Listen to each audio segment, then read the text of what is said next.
welcome Dr. Ramesh Bansare from Bombay. He's a past president also. Come here Yes. on the first. Please, please Yeah. sir. President. Yeah? Is president of GP Greater Bombay Association. Let's we start the today's program. Good morning. Good morning to all. Good morning. We all enjoy yesterday with an education and entertainment. Education update and entertainment also. Now today is our second day of the AFPA National Conference 2020-23. Today we have talked about many different subjects. At last we have super duper mega draw. So please be present till last. And today our speaker today this program is Nitin Suman Shah Oration Program, and today's speaker is Dr. Raman Kumar Shah. He is the President of Academy of Family Physician of India. So I welcome Dr. Raman Kumar Shah, sir, and also welcome past President of AFPA and also welcome past President of FFPI also. Thank you.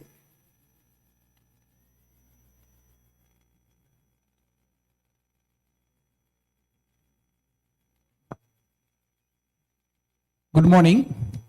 As you all know, I have yesterday gave a little introduction of Dr. Nitin Suman Shah.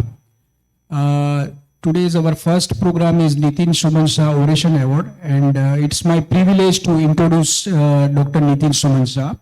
Dr. Nitin Shah is son of Dr. Suman Shah, a very known consultant physician of Gujarat during 1960 to 1990. Nitin Bhai has done his graduation and post-graduation from DJMC Ahmedabad and started his practice as consultant cardiologist and philanthropist in Ahmedabad opposite Gujarat College. But now he is totally dedicated to charitable work. For this, he is attached with so many institutions, and a few of them are: he is chairman and managing trustee of Indian Heart Foundation and Research Center, that is Nitin Charitable Trust. He is president of National Association of Blind Gujarat Research Society. He is patron of Public Health Foundation of India, Diabetes Care India. He is trustee of Blind People Association, Arvind Lalbhai Charitable Trust, and Uthan, an institute for mentally challenged people. He is also governing council members of Gujarat Law Society and GCS Medical College, and for Ahmedabad Family Physician Association and Ladies Club of Ahmedabad Medical Association. He is in true sense a Brahmasha. Why? Because no project was delayed or stopped due to lack of fund, as Nitin Bhai is always there. So we are so much thankful to Dr. Nitin Bhai.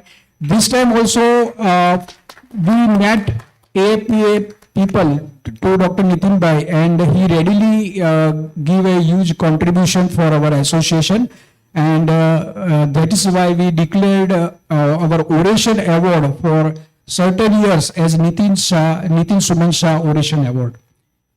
So this time the award goes to none other than Dr. Raman Kumar. He deserves, and after listening to him, you all will accept that he is the person to whom we should give Oration Award.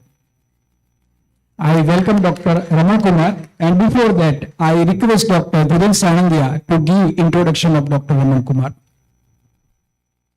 Good morning and warm welcome to all the delegates in AFPA Con 2023.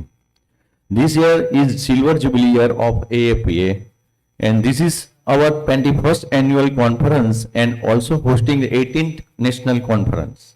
On this occasion, Dr. Nitin Shah AFPA Annual Oration 2023 is awarded to Dr. Raman Kumar. I request Dr. Abhubhai Dixit to present the award to Dr. Raman Kumar.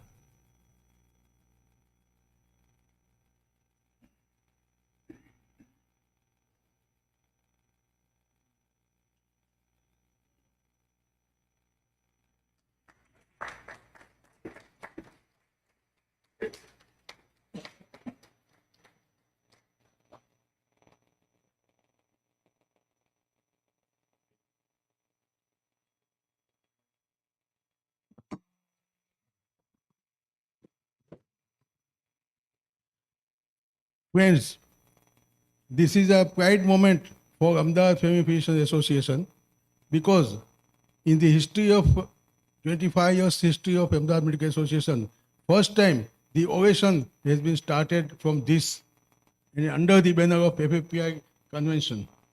So, and I am also very much thankful and feel proud and privileged to present this memento, this ovation award to Dr. Raman Kumar.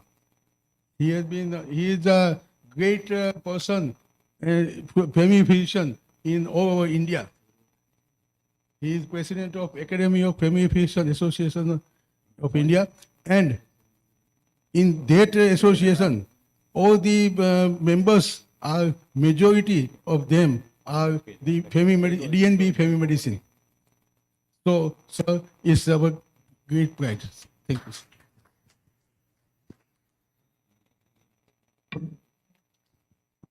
And today also I welcome our GMC observer, Dr. Rajesh Saigar Sahib, Dr. Korwadia, and Dr. Yatish Apsiwala. Thank you. GMC has granted 5 credit points to this conference. Thank you. Thank you, Dr. Abhay. So we start with the first lecture on family practice. And on this, this is Dr. Nitin Shah APA Annual Oration 2023 Oration by Dr. Raman Kumar. I will give you brief introduction of Dr. Raman Kumar. He is a convener, specialist board family medicine NB, president Academy of Family Physician of India. He was president of World Organization Doctors South Asia during 2018 to 2021. He is also a convener of Specialist Board of Family Medicine. He is a chief editor of JFMPC. I invite Dr. Raman Kumar for a very interesting talk on future of family medicine, family practice. Welcome, Doctor.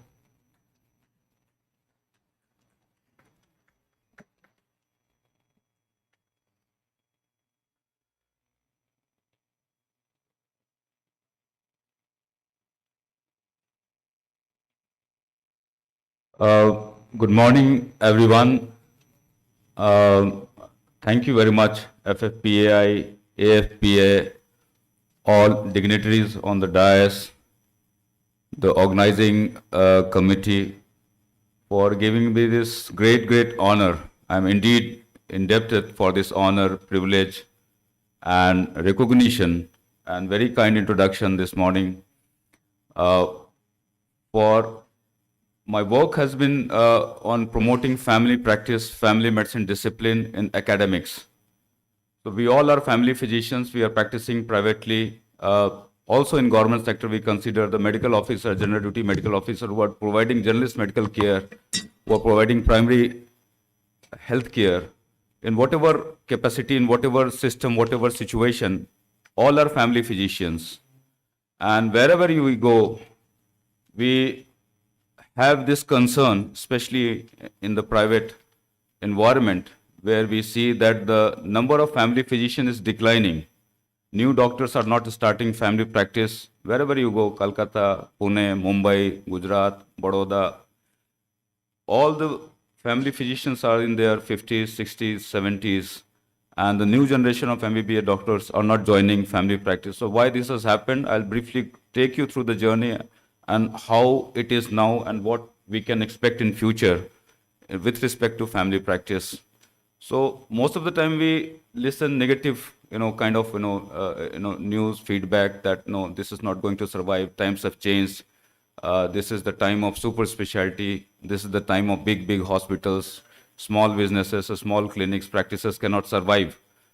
But in my own experience of past 1 decade, this is not true, because India is a big country of 1.3 billion population, huge morbidity, mortality, huge, we have double burden of infectious diseases as well as non-infectious diseases.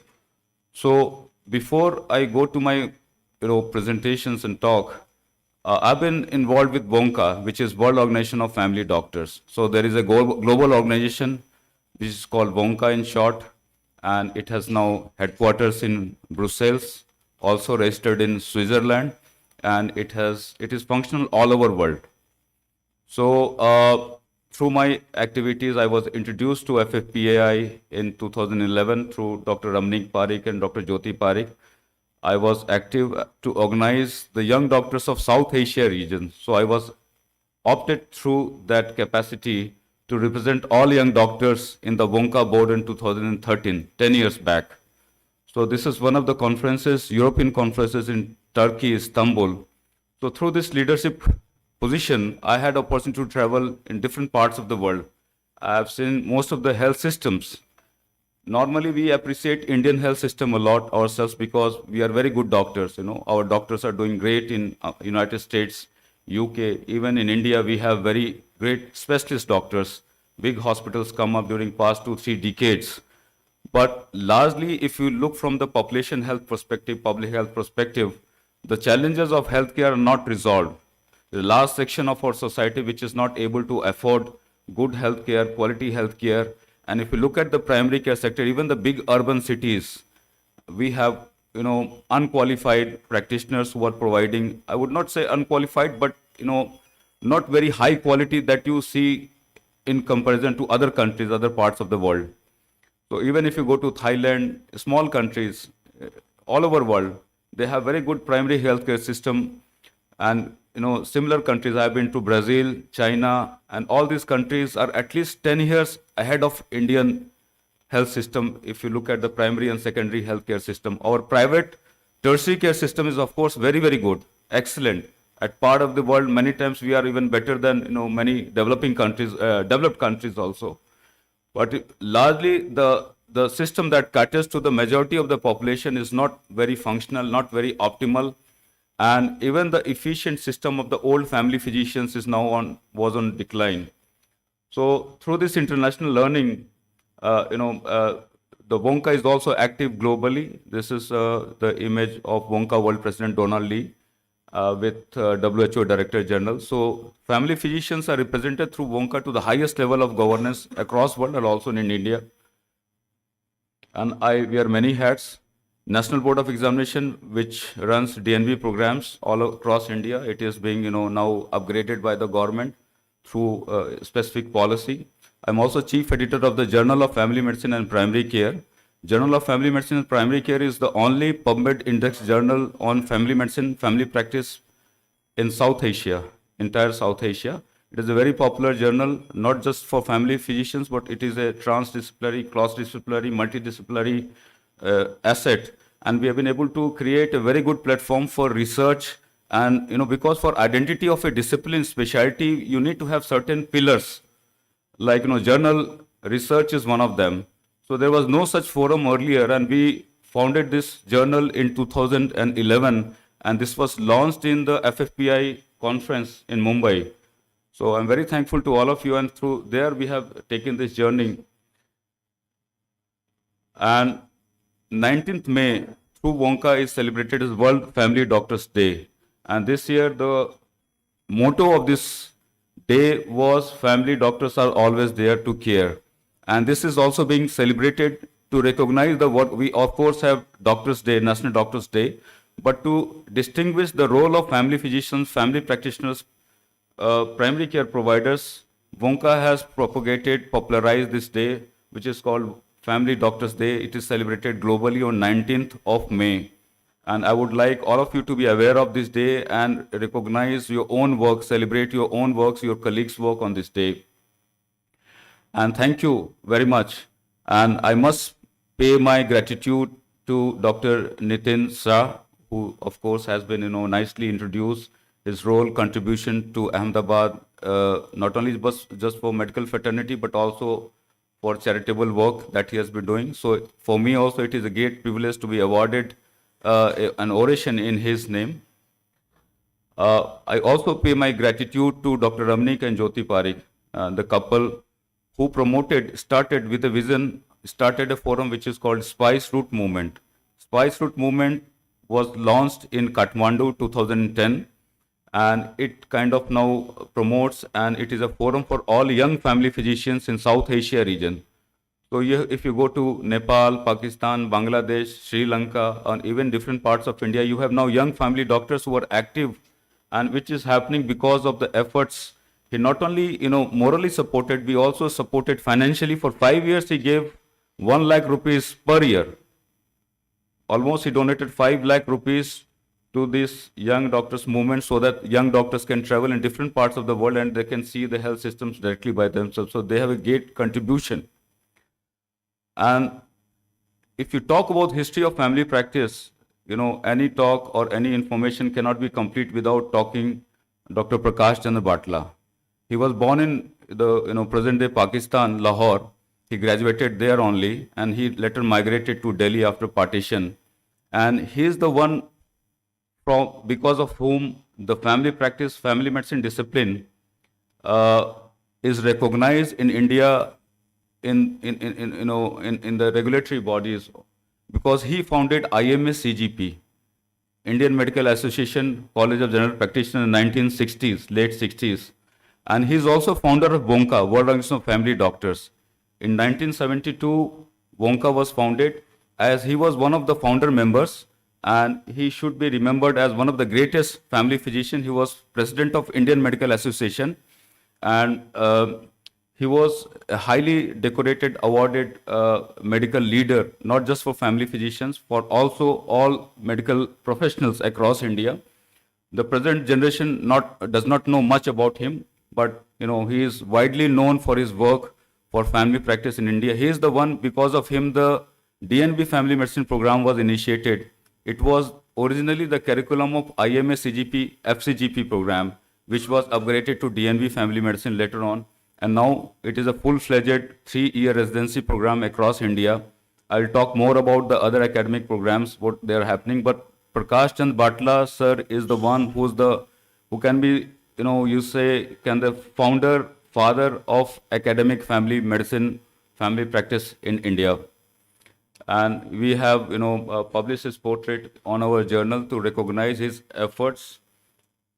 And from there, this journey of whole person care is continuing, because after World War II, across world, there was fragmentation of medical specialties. In the beginning, everybody was a general practitioner, 50 years back, 60 years back, across world, not just in India. But gradually, this fragmentation of specialties started, and then this concept of whole person care was disappearing. So it is not just about the family physicians who are at risk or something like that, but there is also a loss of care interface, which is whole person care, because we individuals are not parts or just some one organ system or one thing which can be replaced in body, and it becomes, because we are whole person, we are soul, body, mind. And it is all, it is important from the patient's perspective that the, care is provided in comprehensive manner, in a wholesome manner. Because one person may have many morbidities, many problems. One families will have problems in different age groups, different genders. And all these problems need not require a tertiary care, high-end interface for delivery. So even President of India has a primary care need. We cannot say that, rich people and very qualified person or prime minister should go to a very big hospital. This is not true, because there are small problems, general problems which can be resolved in the community, and those should be treated in the community by the qualified family physicians in the community itself. And this is one of the challenges that is happening, that it is very difficult for the ordinary persons to navigate themselves through the health systems, because it is also very complicated, complex. Many times also they have negative, experiences in the present tertiary care environment. So it is important that this is rationalized in a country like India, because we have such a huge population. Because we are going to cross China in this year probably itself. We are currently 1.4 billion. And we cannot provide tertiary care. I mean, that is fine, which is required, but that is a fraction of what it is required from the population health, public health perspective. So I need not talk about introduction of family practice discipline here, but of course it is a medical specialty, because for orthopedic surgeon it is a vocation. for, eye surgeon, it is a vocation. All of us are doctors. How can family medicine, family practice cannot be a distinct specialty? Because I'll talk how it evolved into a discipline. It is a philosophy of care, I talked, and it is also a vocation. Most of us have learned it by default because in the previous decades, through our MBBS training, through our house jobs, multiple, job experiences, we could acquire those skills, and over the period of years, we could develop our practices and our, knowledge and skills. But in present time, where we have a NEET examination, we have a career pathway built up for all discipline specialties, all disciplines are distinguished, evolved. How can this vocation? It is a apprenticeship. Without training with a family physician, you cannot become a family physician. Without training with an orthopedic surgeon, you cannot become an orthopedic surgeon. So how can you expect that all specialist doctors will train a MBBS doctors at a tertiary care hospital and the person will become a family physician by default? This cannot be true. If you look at the medical colleges, they are all tertiary care big hospitals, by default 500-bedded medical college hospitals, and all their teachers are specialist doctors. There are no family physicians teaching MBBS graduates. How do you expect the MBBS graduates to take role of family physicians by themselves when there is a system of NEET entrance examination whereby there is a movement, there is a process of career development? So this cannot happen by default anymore now. This has to change. So why family practice is still important? Many people say that family physician breed is dying. This is not true. This was not true in the 60s. This was not true even today. In any given, this is one of the papers published in New England Journal of Medicine. And according to the data, in a even given month of 1,000 population, 750 people will have some kind of experience of illness or injury. And out of this 750, only 250 will visit a doctor or seek some kind of care. Others will go for self-remedies or over-the-counter treatment. And out of this, only 5 or 9 people require tertiary care. Only 1% requires a medical college level teaching kind of care. So we are talking about at least 250 morbidity that is happening in the community, which is not being addressed for a huge population like India. So if you look at the data statistics, there is need of 250 times as compared to the teaching hospitals or tertiary care hospitals. And this because everybody wants to become a specialist. So there is a huge race towards becoming and catering to this one person who is coming to the medical college, but nobody is thinking about what is happening to other 250. There is huge economics also, and this is financially viable. Model also, same research was repeated in 2000, and the results were same. So there is a huge morbidity in the community existing, which cannot be addressed through the tertiary care system only. So this is a old riddle. I'll not go into details. But if a goat is tied to a rope of small rope 2 meters and the grass is kept at a distance of 10 meters, how would the goat eat the grass? Well, I'll not go into details because time is short. The answer is the goat cannot eat grass if it is tied properly. The same is happening with the medical college students. We blame often that medical students are not going to rural areas. They are not serving into community. They are not becoming family physicians. But they are tied, their training, their entire exposure to healthcare system is entirely to the tertiary care medical healthcare system. So we cannot expect someone to climb up to the Everest and jump from there without any parachute, without any training, without any kind of support system. So this is happening to our medical education system, and this is what it looks like from the first year itself. You have disciplines fragmented, and it is a situation like wise man and the elephant. We have all faculty, departments, disciplines, test books, examinations, terminal examinations and all. But overall, the impression of a doctor, MBBS basic doctor, when we say, would want to see a general comprehensive healthcare physician, but their training is like this. It is fragmented. Right from the first year, first day itself, they know that they have to go into a specialty. They have to travel to a specialty. That is their journey. Without doing that journey, they cannot become a proper doctor or a full doctor. So this is a history of specialty, and this is also the hierarchy, a perception of specialties. Super specialist doctors are currently considered the most knowledgeable, reputable doctors, and large number of primary care doctors. This is also power hierarchy within the academics, industry, systems, public health. This is also one of the realities which drives the movement of medical students. So for a medical students, option is very easy. You do a 3-year residency program, not very difficult these days because there are 50,000 postgraduate seats, and then you become a specialist doctor, so you become a Prince Charming. But even if you work 40 years as a basic MBBS doctor, your experience does not count even toward becoming a basic demonstrator of faculty at a medical college. So this has to change. This has to change because every medical graduate, even for community engagement, orientation, there has to be a system of movement into, because you do MD or MS to become a surgeon or a physician or a specialist, and then you do senior residency, you go into academics, and you go into practice, you become consultant. But such pathway is not available for family physicians because you have to become by yourself, and there is no career pathway for opting the vocation of family physician. Even though there is opportunity during the COVID pandemic, we have seen the huge requirement for family physician. People were just wanting to have a talk with a proper medical advice during COVID pandemic, which was also not available even on phone. So there is a huge requirement. This is not true that people do not want family physician. Even today, I'm practicing my own. I'm working on big hospitals like Fortis, Manipal, Yatharth, big hospitals. This time I'm able to survive myself. I've started my own practice, and I'm financially also better off if I was a consultant at any of the private hospitals. So we have to give medical students option of the other, pathway, which is of generalism. We all learn about specialization, but nobody teaches us the importance of generalism. And it is also very important that we know this concept of generalist. We think that, when you become a specialist, this is especially true about the medical fraternity, then you become, considered by your peer a more qualified person, more knowledgeable person.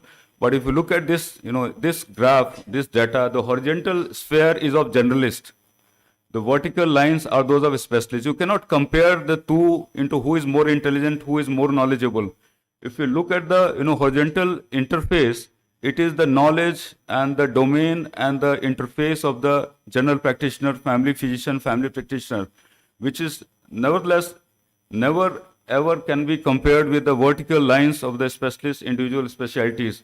So generalists have a special knowledge role which they have acquired over a period of experience and time, and they cannot be compared with the specialists. And this should not be done in that way that you are a basic, then a specialist and super specialist. This is a wrong notion, and this has to be changed. And this is another, misconception that, all generalists, all geniuses in the history are polymath. It is said that, jack of all, master of none for GPs, your, extended rotational internship. But if you look at the human mind, it is, the genius of all times. Leonardo da Vinci excelled in many domains of, human knowledge. He was a painter, sculptor, architect, musician, and journalist of all time. In India also we look at polymaths like Rabindranath Tagore. He was a poet, he was a musician. They were all polymaths. They were not super specialists. So these concepts of journalism, intelligence, genius has to be, re-engineered into our education system, and the value of journalists has to be ingrained, imbibed into the medical education system, so that these are the foundational concepts. I would not go into the details. This is all distinctions of family medicine. Many times people ask us what is distinct about family medicine, family practice. So it is, continuity of care, comprehensive care, the epidemiology of illness. These are the technical words which are used to describe the specific managing complexities. General practice is also about complexities. It is not about one organ, one disease, one episode, one incidence. It is about complex things that is happening to an individual. So even care of multimorbidity, an elderly person may have, multiple problems, of multiple systems. And this can also only be tackled in a proper generalist environment by the family physician, general practitioner. And this is the historical development, evolution of family practice. This is just to, see how we are moving forward. And in 1956, in the Indian Medical Council Act was formed. 1975, National Board of Examination was formed. Before that, IMS CGP by Dr. Bartla was formed. And National Health Policy 2002. In independent India, we have only 3 national health policies: 1984, 2002, and 1917. And all the recent 2 have especially emphasized on promotion of family practice. So this is a national practice, but why it was not translating into, into a practical thing is we have to see. And I'll not go into details, but especially after, we have done a lot of work background. We have went to do PILs in Supreme Court because it was a policy not implemented. But in 2018, we put a petition to Prime Minister's office that this is a national health policy and this is not being implemented. And we got a written reply from Prime Minister's office that this will be addressed in the National Medical Commission Act. So if you look at the National Medical Commission Act, earlier it was a policy, now it is a law. 3 sections of National Medical Commission Act talk about and mandate the Undergraduate Medical Education Board, the Postgraduate Medical Education Board to promote family practice. So this is law of the land. So even if the government changes, the policy cannot be changed because this is an act. This can be challenged. So it is now on the National Medical Commission to promote it at UG level as well as PG level, because without, keeping or putting into the mainstream medical education system, this cannot survive. So these are some of the recent developments that I'll take little more time, just few minutes. National Board of Examination, there is a specialist board which has been formed, and we have revised the whole curriculum of family practice. This is the specialist board of family medicine at National Board of Examination. And one of the challenges was to define the distinction of family practice from other disciplines. Many people ask what is different between general medicine and family medicine. What is the difference between community medicine and family medicine? Many times people, change it, to each other. There is a misconception about it. Many times people think that it is family planning. Family practice is like, community medicine or public health. So we have revised the whole curriculum, and this recent curriculum is, now being released, and it is now implemented. New diploma program has also started, and now there is a process to scale up the DNB training programs. At National Medical Commission, I've already talked, it is now a law, and soon it will be implemented through this law also, and this will come to all medical colleges. It is already there, one topic in foundation course of MBBS. But now we expect that departments of family medicines will be started at all medical colleges. New departments like emergency medicine, PMR have been introduced, and I'm very sure in coming 2-3 years, we will have Department of Family Practice, General Practice at medical colleges in India. So Niti Aayog also has now started an initiative where all India Institute of Medical Sciences, wherever in India, they will have MD Family Medicine program. The curriculum has been made, and this will be rolled out in maybe next year session itself. So most of the colleges, we have a faculty from AIIMS Jodhpur, and this push has come through National Niti Aayog, and all these initiatives we have talked through and channelized through the Prime Minister's office. And all these AIIMS institutions will have family medicine program. There was another problem that family medicine positions were not there in the government system. We have medical officers, GDMOs, but then we did not have distinct family practice positions within the health system. So now this national, Indian public health guidelines are there, which is released this year only. And in this, we have specific positions created for family practice at district hospitals, community health centers, and primary health centers. And UP government is the first state in India to recruit family physicians as specialist positions in community health centers through Public Health Service Commission. This has happened this year only. So these are the new challenges, changes that are happening. And this is the rise of the generalist care. This is not about us as a professional, but more about the community that we are serving, the population, the huge morbidity needs, and especially after the COVID pandemic, there is a new interest in family practice, family medicine, not only among the general public, but also in the government public health sector. And these are some of the areas where we need to standardize family practices, accreditation of practice clinics, which is already happening in many parts of Gujarat also, I know. Standardization of clinical practices at family practice, this is also important. And also networking. If you are able to network all practices together, because everything is going to be digital very soon. So in future, the family practices will also have to be networking. This already I've talked, these are the pillars of any discipline specialty, the journals, national conferences. We organized the 18th World Rural Health Conference in Delhi, where we have dignitaries from the Central Ministry, Vice President of India, Health Minister, all came. And these are the new generation family physicians from different parts of India. So if you have not seen any new family physician, you will be seeing this family physician. This is from Bangalore. It's St. John's Medical College. They have a MD family medicine program. They have 4 seats and they had a conference recently. This is Hyderabad. This is Apollo Medical College. And all these academic medical colleges are also taking interest in these programs. This is new generation family physician in Hyderabad. This is recently in Madurai, Tamil Nadu. 70% of this event were, age of 30 years. The participants, delegates of this events in Madurai, Tamil Nadu were 30 years of age, less than 30 years. So you can see there is a new rise. If there is an opportunity, there is a training program, there will be interest in family medicine. And this is how I see family practice going. There's no negativity now in my minds. And I want to share with all of you that we have a bright future as a discipline. All of your work that you have been carrying very proud of will be carried forward in future also. Sir, 1 minute left. So this is my last slide. And these are some of the, young doctors who have opted family practice, family medicine by choice. And we are sure we will be able to fulfill the dreams of our founding forefathers of our country. This is the 75th year of independence, Bharat Ka Amrit Mahotsav. And from here, 25 years onwards, we will have a strong foundation of family medicine, family practice in India. Thank you very much. Thank you, Dr. Raman Kumar. We learn and know so many things about the family medicine and family practice in India.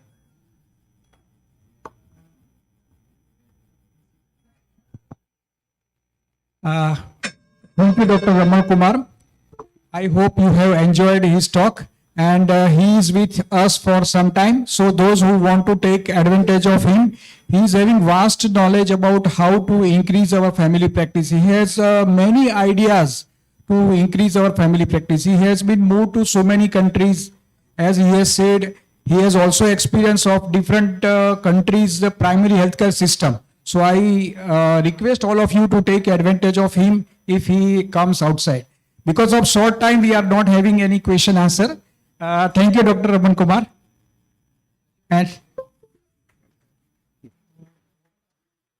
And I request Dr. Vishnu Bhai to felicitate our chairpersons.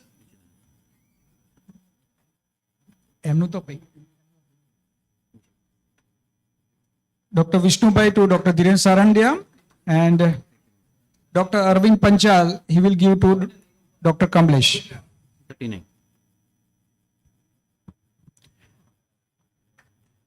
I will request our honorary secretary, Dr. Vinod Parikh sir, to come on stage, please. I will request Dr. Abhay Dixit sir to felicitate Dr. Vinod Parikh sir.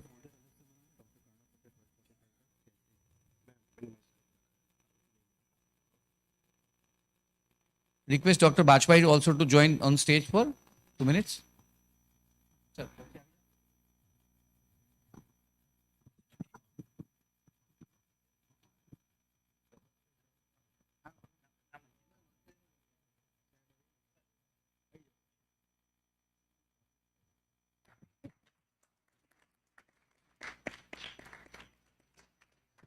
Sir is a legend in FFPI and the one of the major foundation stone of FFPI. So would like to say some few words, some blessings. See, FFPI was formed in 1986. There were some seniors, out of which few are no more now. We founded the federation. Now the reign is handed over to Ahmedabad unit. He is the secretary, Hiren by the treasurer, and Baroda is the president. We wish all the best to the new team. Thank you. Thank you for your blessings, sir. Now I will request the outgoing president, Dr. Abhay Dixit, to exchange the medallion with the incoming president, Dr. Pragnesh Shah. Round of applause, please.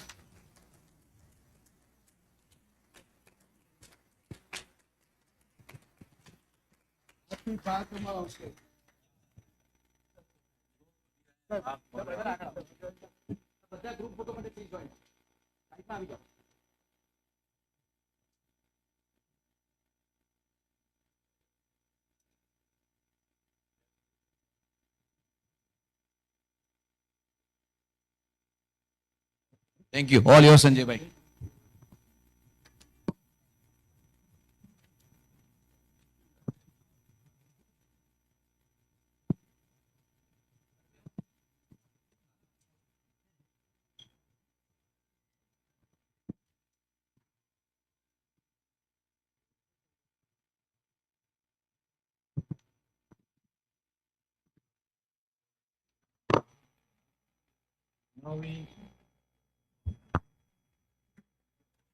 Hello. Now we are starting our second session, late Dr. Dilip Vaidya session. I invite Chairperson Manohar Korwadia and from Rajkot and Dr. J.M. Vagamsi from Rajula and Rapporteur Dr. Mehul Selat on the dais.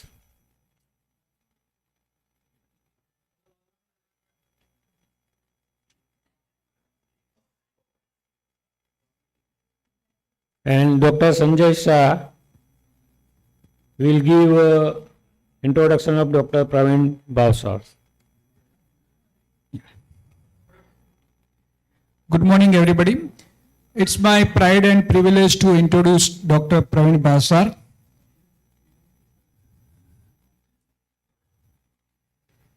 Doctor Praveen Bhavsar, जिनका जन्म अहमदाबाद में, अभ्यास Ahmedabad NHL municipal medical college में, work with Nagri eye hospital, he did in eye ophthalmology, MS ophthalmology.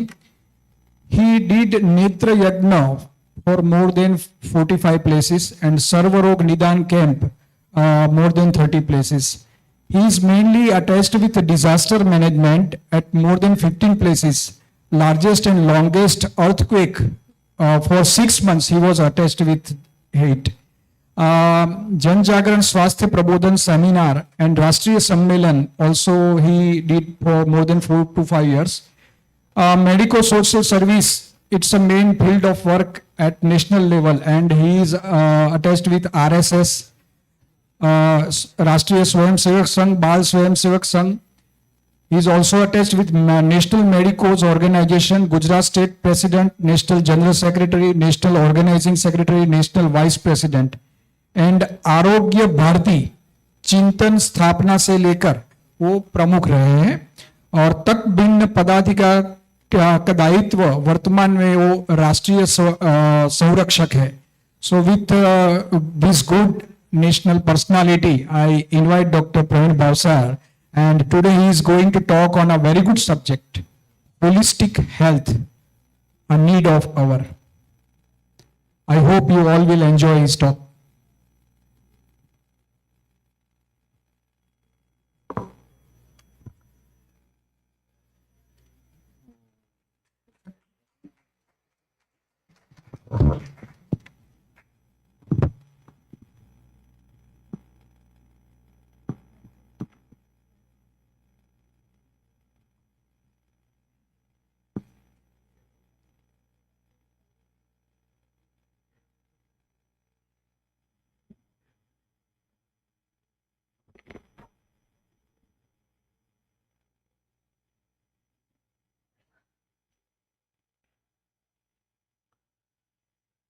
Shri Hari ओम तत्सत. सम्माननीय मंचस्थ महानुभाव एवं सभागार में उपस्थित मेरे प्यारे भाई बहनों, मेरा विषय शुरू करने के पूर्व इच्छा है कि आरोग्य भारती आपके सम्मुख एक नया विषय चिंतन है, संक्षिप्त में थोड़ा बता दूं। आरोग्य भारती एक स्वयंसेवी होलिस्टिक हेल्थ के विषय में काम करने वाला राष्ट्रीय संगठन है। 2002 में उनका एक घोषणा के रूप में जन्म हुआ। ये भी जानकारी 1998 से चिंतन प्रक्रिया शुरू हुई। 2004 में राष्ट्रीय स्तर पर भोपाल में केंद्र शुरू हुआ और ट्रस्ट के रूप में कार्यान्वित हुआ। तब से लेकर आज तक उतने समय काल में उन्होंने जो भी किया है वो भी संक्षिप्त में रखूं कि इस ऑर्गेनाइजेशन की सोच सबको जोड़ने की है, integration of all pathies under one roof. स्वास्थ्य के विषय में मूलतः केंद्र स्थान पर व्यक्ति है, स्वस्थ रहना चाहिए। इसका एक सूत्र के रूप में बताऊं तो स्वस्थ व्यक्ति, स्वस्थ परिवार, स्वस्थ समाज, स्वस्थ राष्ट्र, और वर्तमान में मेरे मन से तो आता है स्वस्थ पूरा विश्व। तो ये सोच के साथ चिंतन शुरू हुआ, नए नए आयाम शुरू हुए, कार्य बढ़ता गया। कार्य विस्तार में आयाम के बारे में जानकारी पूरे की नहीं दे सकता, लेकिन वर्तमान में 24 प्रकार के प्रकल्प चल रहे हैं और पूरे राष्ट्र में उनका जो है व्याप्त 85% जिले में उनका कार्य है। कोरोना काल में तो बहुत व्यापक कार्य हुआ है। इतना ही जानकारी मेरे लिए लगता है कि आरोग्य भारती संक्षिप्त है, ज़्यादा नहीं दे सकता क्योंकि विषय के अंतर्गत मुझे जाना है। जो विषय है holistic health, a need of our. Holistic का अर्थ पहले समझ लें। होलिस्टिक लैटिन वर्ड है जिसमें होलो, होलनेस, वननेस, कंप्लीटनेस, एकात्म व्यक्ति का भाव है और वो भी संपूर्ण है। तो इस प्रकार के बड़े व्यापक अर्थ के अंतर्गत ये कार्य हम सोचते हैं करना है। भगीरथ है, फिर भी कदम आगे चलते गए। It has no relation with the holy, HOLY, उससे कोई संबंध नहीं है। आरोग्य भारती के अंतर्गत जो मूल चिंतन है इसके बारे में भी थोड़ी जानकारी दे दूं कि preventive, protective, promotive and positive health का ही सोच है। हम सब एकत्र आए हैं यहाँ पर, उसके अंतर्गत तो आप सब जानते हैं, हम करते भी हैं, आवश्यकता भी है कि जब व्यक्ति बीमार होता है तब जाकर चिकित्सक के पास उनको अपना जो कोई बीमारी है दुरुस्त करनी पड़ती है। तो आज हम जो मिले हैं वो भी एक कॉम्बिनेशन है, योग है। चिकित्सा भी करनी है, साथ में व्यक्ति निरामय रहे, ये आरोग्य भारती की सोच के साथ भी जोड़ना है। मुझे बताते हुए खुशी होती है कि राष्ट्रपति का कार्यक्रम 28 मई भोपाल में हुआ। इसके अंतर्गत उसमें भी ये विषय उन्होंने आशीर्वाद के रूप में दिया कि प्रधानमंत्री मोदी जी का भी सपना है कि क्यों हम भारत में स्वच्छता के प्रति चिंतन करें, लेकिन पूरे विश्व को भी जागरूक करें, संवेदित करें। तो उनके आशीर्वाद के साथ साथ हम आगे बढ़े और वर्तमान में प्राइम मिनिस्टर मोदी जी ने जामनगर में जो केंद्र स्थापित किया है वो वर्ल्ड हेल्थ ऑर्गेनाइजेशन की तरफ से, उनके सहयोग से, उनके निगरानी के नीचे एक संशोधन केंद्र शुरू किया जिस पे पूरे राष्ट्र, पूरे विश्व के सभी राष्ट्र अपना अपना स्वास्थ्य चिंतन रख सके। जो भी सत्व है, उपलब्धियां है, रिसर्च के अंतर्गत जो आता है वो board of this WHO sanction करेगा, और वो सैंक्शन करेगा उस तब जाकर वो WHO वहाँ पर पूरे विश्व को प्रकाशित करेगा, बताएंगे, उस मार्ग को सोचेंगे। ये जो सोच है एक प्रकार से जिसको हम आज वो एक बिंदु के रूप में रखा है, व्यापक बने, इसके लिए हमें क्या करना है। जब आपका सम्मुख मुझे खुशी है कि आप एलोपैथी के फैमिली फिजिशियन है, जैसे आप हैं वैसे समाज में अन्य पैथी के भी बहुत से लोग हैं। आपका ज्ञान रिसर्च बेस है, डेटा बेस है, सिद्ध है, तो ज़्यादा उनकी मांग भी है, विश्वास भी है और परिणाम भी मिलता है। मैं भी एलोपैथी से हूँ, मुझे गर्व है, लेकिन हमारी सोच में एक शब्द मैं बता दूं, we are complementary to all but competent to none. इसलिए भाव को मन में रखते हुए हम ये सोचे कि हमारे पास ज्ञान है, लेकिन ये ज्ञान क्या पर्याप्त है कि सबको संपूर्ण ठीक कर सकता है, कोई बीमारी को दुरुस्त कर सकता है?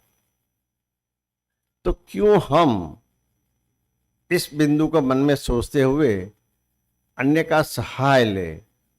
उदाहरण के स्वरूप में बताऊं, आप अपने पेशेंट को ठीक करेंगे ही, हो ही जाएगा, लेकिन उसके साथ साथ कुछ और भी दे सके, तो इसके लिए 4-5 बिंदु संक्षिप्त में बता दूं।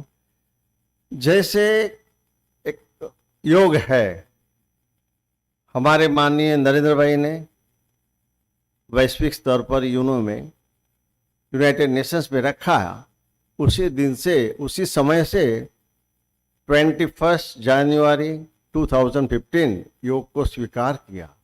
बस रखने के साथ ही स्वीकार किया, लगातार बढ़ता गया। हम मानते हैं, अपने आप को सिद्ध भी कर सकते हैं कि योग से 100% फायदा है, होगा ही। वो निरामय रखने के लिए भी आवश्यक है, साथ साथ में कोई बीमारी है तो उनको सहयोग भी कर सकता है। अर्थात मेडिसिन को बीमारी है तो कंटिन्यू रखना ही है, लेकिन अगर इनको जोड़ेंगे तो और भी अच्छा है।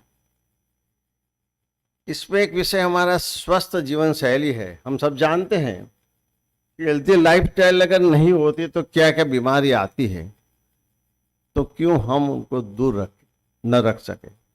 इसके लिए चिंतन है। स्वस्थ जीवन शैली के अंतर्गत दिनचर्या होती है, ऋतुचर्या होती है, आहार विहार विचार, ये सब जोड़ने के लिए अगर हम थोड़ा प्रयत्न करें और कोई किसी को बताए कि भी आपको ये खान पान है, आपका जो दिनचर्या का कार्य है जिससे आप प्रभावित होते हैं, क्यों स्वस्थ न रहे। और मरीज जब आते हैं, बीमारी दूर करके जाते हैं, तो उनको तो ये भी आशीर्वाद दे सके, आप हमेशा निरामय रहो, निरोगी रहो। तो अगर कोई एक व्यक्ति के मन में सोच है, वो समूह से सबको प्रभावित करे, सबको जोड़कर चले। इसीलिए मैं कहता हूं कि आप एक दूसरे भगवान स्वरूप तो कहेंगे, फैमिली फिजिशियन भी कहेंगे, एलोपैथी डॉक्टर भी कहेंगे, लेकिन व्यापक स्तर पर यह बड़ा कार्य, भगीरथ कार्य करना है, प्रभावित करना है, प्रभावित परिणाम पाना है, तो क्यों हम सबको जोड़े। तो इसलिए हम थोड़ा चिंतन करें अपने आप में, अन्य पैथी को भी साथ में सम्मान के साथ देखें। आवश्यकता रहे, विश्वास हो तो उनको भी रिफर कर सकते हैं, उनको लगे तो वो आपको भी रिफर कर सकते हैं। शुरू हुआ तब से मेरा तो मानना है कि जो पैथी जिसमें वो विधा का निष्णात बना है, उनमें ही स्ट्रिक्टली आत्मसाक्षी भाव से काम करना है। जिस पैथी का ज्ञान नहीं हो, उसमें एक प्रयोग के रूप में कभी नहीं करना। वो व्यक्ति का नुकसान भी हो सकता है, बीमारी बढ़ भी सकती है, तो हम उसके दोषी भी हैं। इसीलिए चाहे आयुर्वेदिक हो, उनको अपनी पैथी से बाहर नहीं निकलना, होम्योपैथी हो, अन्य पैथी हो, अपने विषय से बाहर नहीं कभी जाना है तो उन तज्ञ को मित्र भाव से बताना, उनके पास भेजना, ताकि हमारे केंद्र स्थान में व्यक्ति और उनका स्वास्थ्य प्रमुख है, वही हमारी सोच है। तो प्रामाणिकता से वो हमें स्वीकारना है। तो आरोग्य भारती के चिंतन में ये भी है कि सबको जोड़ना तो है, लेकिन एक लक्ष्मण रेखा है, सबके सात्विक जो है उस ज्ञान के अंदर लेकर जोड़ना है। जिसका दोष है, कमियां है, उनको थोड़ा दूर रखना है और उनके सावधानी के साथ उनके साथ चलना है। तो आरोग्य भारती में भी रिसर्च का सभी प्रयोग होता है और रिसर्च के आधार पर भी वो चलते हैं। और जो व्यक्ति काम करता है, व्यक्ति अपने मन से करता है, तो उनके अंतर्गत आरोग्य भारती की सोच में मैं बताऊं तो एक अपने आप में न तो हम कामये राज्यम न स्वर्गम ना पुनर्भवम कामये दुख तप्ता नाम प्राणी नाम आरती नाशनम। मुझे स्वर्ग तक, मोक्ष तक की इच्छा नहीं है, मात्र जो दुख दर्द से पीड़ित है उनके दुख के दूर करने की चिंता है। वैसे भी व्यक्ति कोई भी स्वस्थ बने तो उनको क्या स्वस्थ अपने आप को रखना पर्याप्त है? उनका दायित्व है पूरे परिवार को स्वस्थ करना है। जब परिवार पूरा स्वस्थ रहेगा तब वो आगे चलेगा। परिवार स्वस्थ बनेगा तो पर्याप्त नहीं है, पूरे समाज को स्वस्थ रखने का भी दायित्व है, वो भी भाव रखना है। पूरा समाज रहेगा तो पूरा राष्ट्र भी बनेगा। और वर्तमान स्थिति में कोरोना काल में देखा है तो पूरा विश्व भी स्वस्थ रहे, सबने मिलकर प्रयत्न किया, सफल भी हुए हैं। तो इस प्रकार के जो इसका चिंतन है गहराई में है, इसीलिए हम सबको साथ लेकर जोड़कर काम करने की इच्छा रखते हैं। और साथ में हमारा एक अपना self responsibility for our own health. धर्मार्थ काम मोक्षाणाम आरोग्यम मूलमुत्तमम। ये चारों पुरुषार्थ, धर्म, अर्थ, काम, मोक्ष प्राप्त Sir, last minute. Over Last 2 minutes, sir. 2 minutes, okay fine, thank you. तो ये जो बात है उसमें मैंने जो मंत्र बताया, 4 पुरुषार्थ के लिए आरोग्य ही मूल आवश्यकता है। तो अब सामूहिक चिंतन करें। सर्वे संतु सुखिनः, सर्वे संतु निरामया, सर्वे भद्राणि पश्यन्तु मां कश्चित् दुःख भाग् भव। ये पूरे विश्व में सभी मानव समूह के लिए आवश्यक है। इसीलिए हम बात करते हैं, WHO की कोई भी है संस्था, और भी नए आते हैं, लेकिन पूरे विश्व का मानव स्वास्थ्य के बारे में हम कुछ ये प्राप्त कर सके, यही सोच हमारी है। ये मनोकामना भगवान से प्राप्त करते हैं। तो एक फैमिली डॉक्टर्स पेशेंट का रिलेशंस के बारे में एक बिंदु में बता दूं चिंतन का। आप जानते हैं, बहुत अच्छी तरह जानते हैं, आप फैमिली फिजिशियन है, इसीलिए उनको दुख दूर करते हैं, बीमारी दूर करते हैं। साथ साथ में कोई इकोनॉमी क्या है, उनकी सामाजिक व्यवस्था क्या है, वो भी करना हमारा एक सामाजिक भाव, सामाजिक ऋण अदा करने के लिए एक कर्तव्य भाव होता है। तो इसको ध्यान में रखते हुए मैंने तो मेरे जीवन में ये शुरू से ही करते आया हूँ। ये साथ में कुछ देते हैं, इस हाथ से चला जाएगा, लेकिन जो ब्लेसिंग्स मिलता है वो पूरे जीवन पर्यंत काम आता है। तो ये भाव सबके मन में है, रखना है और उनको व्यापक प्रचार प्रसार भी करना है। अब गीता का पठन दो कार्य करना के साल में करता रहा तो बहुत समय पढ़ाई, तो एक मैंने थोड़ा एक सार के रूप में बात निकाला है, आपके सम्मुख रखूंगा, मेरी बात को समाप्त करूंगा। हर व्यक्ति को समग्र कर्तव्य कर्म निष्काम भाव पूर्वक निस्वार्थ बुद्धि से संपूर्ण आसक्ति रहित, संपूर्ण कर्म फल इच्छा रहित, अटूट श्रद्धा से, अनन्य भक्ति भाव से, संपूर्ण विश्वास के साथ, अनन्य प्रेम भाव से करना ही सिद्ध योग मार्ग है, मोक्ष मार्ग है, आत्मा परमात्मा का मिलन मार्ग है। और व्यक्तिगत रूप से स्वयं के लिए यही एक सच्चिदानंद घन स्वरूप प्राप्त करने के लिए धर्ममय मार्ग है। यही शब्दों के साथ मैं समाप्त करता हूं और मुझे गर्व के साथ बताना है कि आपके दर्शन करते मुझे खुशी हुई है। और ये जो आयोजक हमारे दोस्त, ये जो दोनों संस्था है, उन्होंने ये रखा है जिसके वजह से मैं आपके सम्मुख हूँ। और हमारे दोस्त अभय भाई है, प्रज्ञेश भाई, नए जो प्रज्ञेश भाई शाह है, उनको भी अभिनंदन करता हूँ, उनका आभार व्यक्त करते हुए ये ऐसे विषय आपके सम्मुख रखने का मुझे मौका मिला, व्यक्तिगत रूप में खुशी है।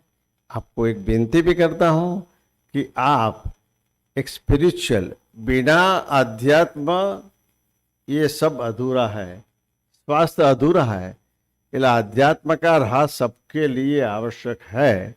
तो विनती करता हूँ कि जब उद्घाटन हो तो स्पिरिचुअल किसी के साधु संत के आशीर्वचन से शुरू करो, बीच में ऐसा कोई सत्र रखो जो आपको ऊर्जावान हो सके।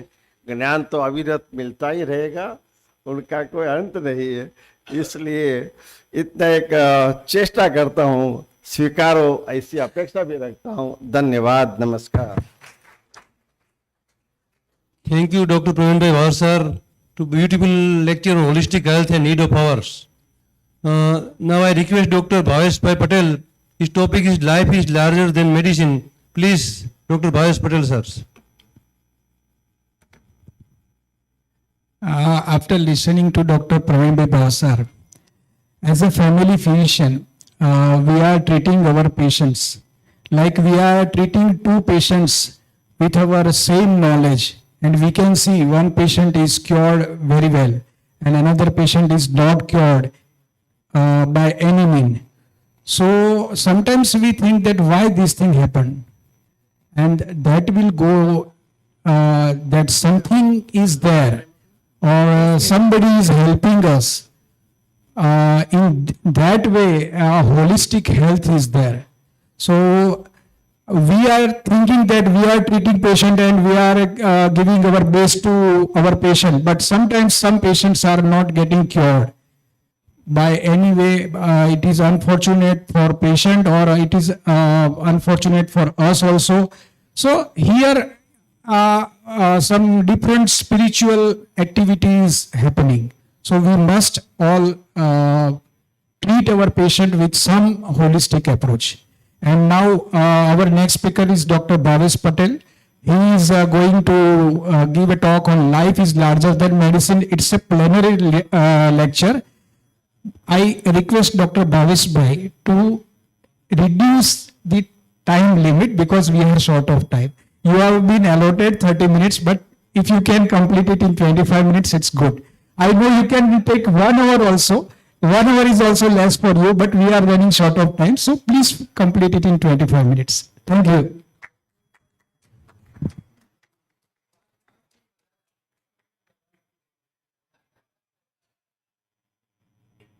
Respected seniors and my dear friends, at the outset, I thank the organizers for giving me this opportunity.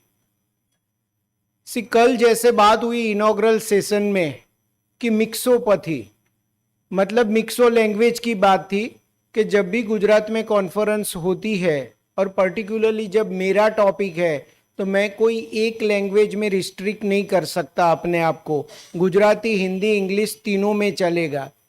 पहले मैं पूछ लूं, ऐसे कितने लोग ऑडियंस में हैं कि जो गुजराती समझते ही नहीं है?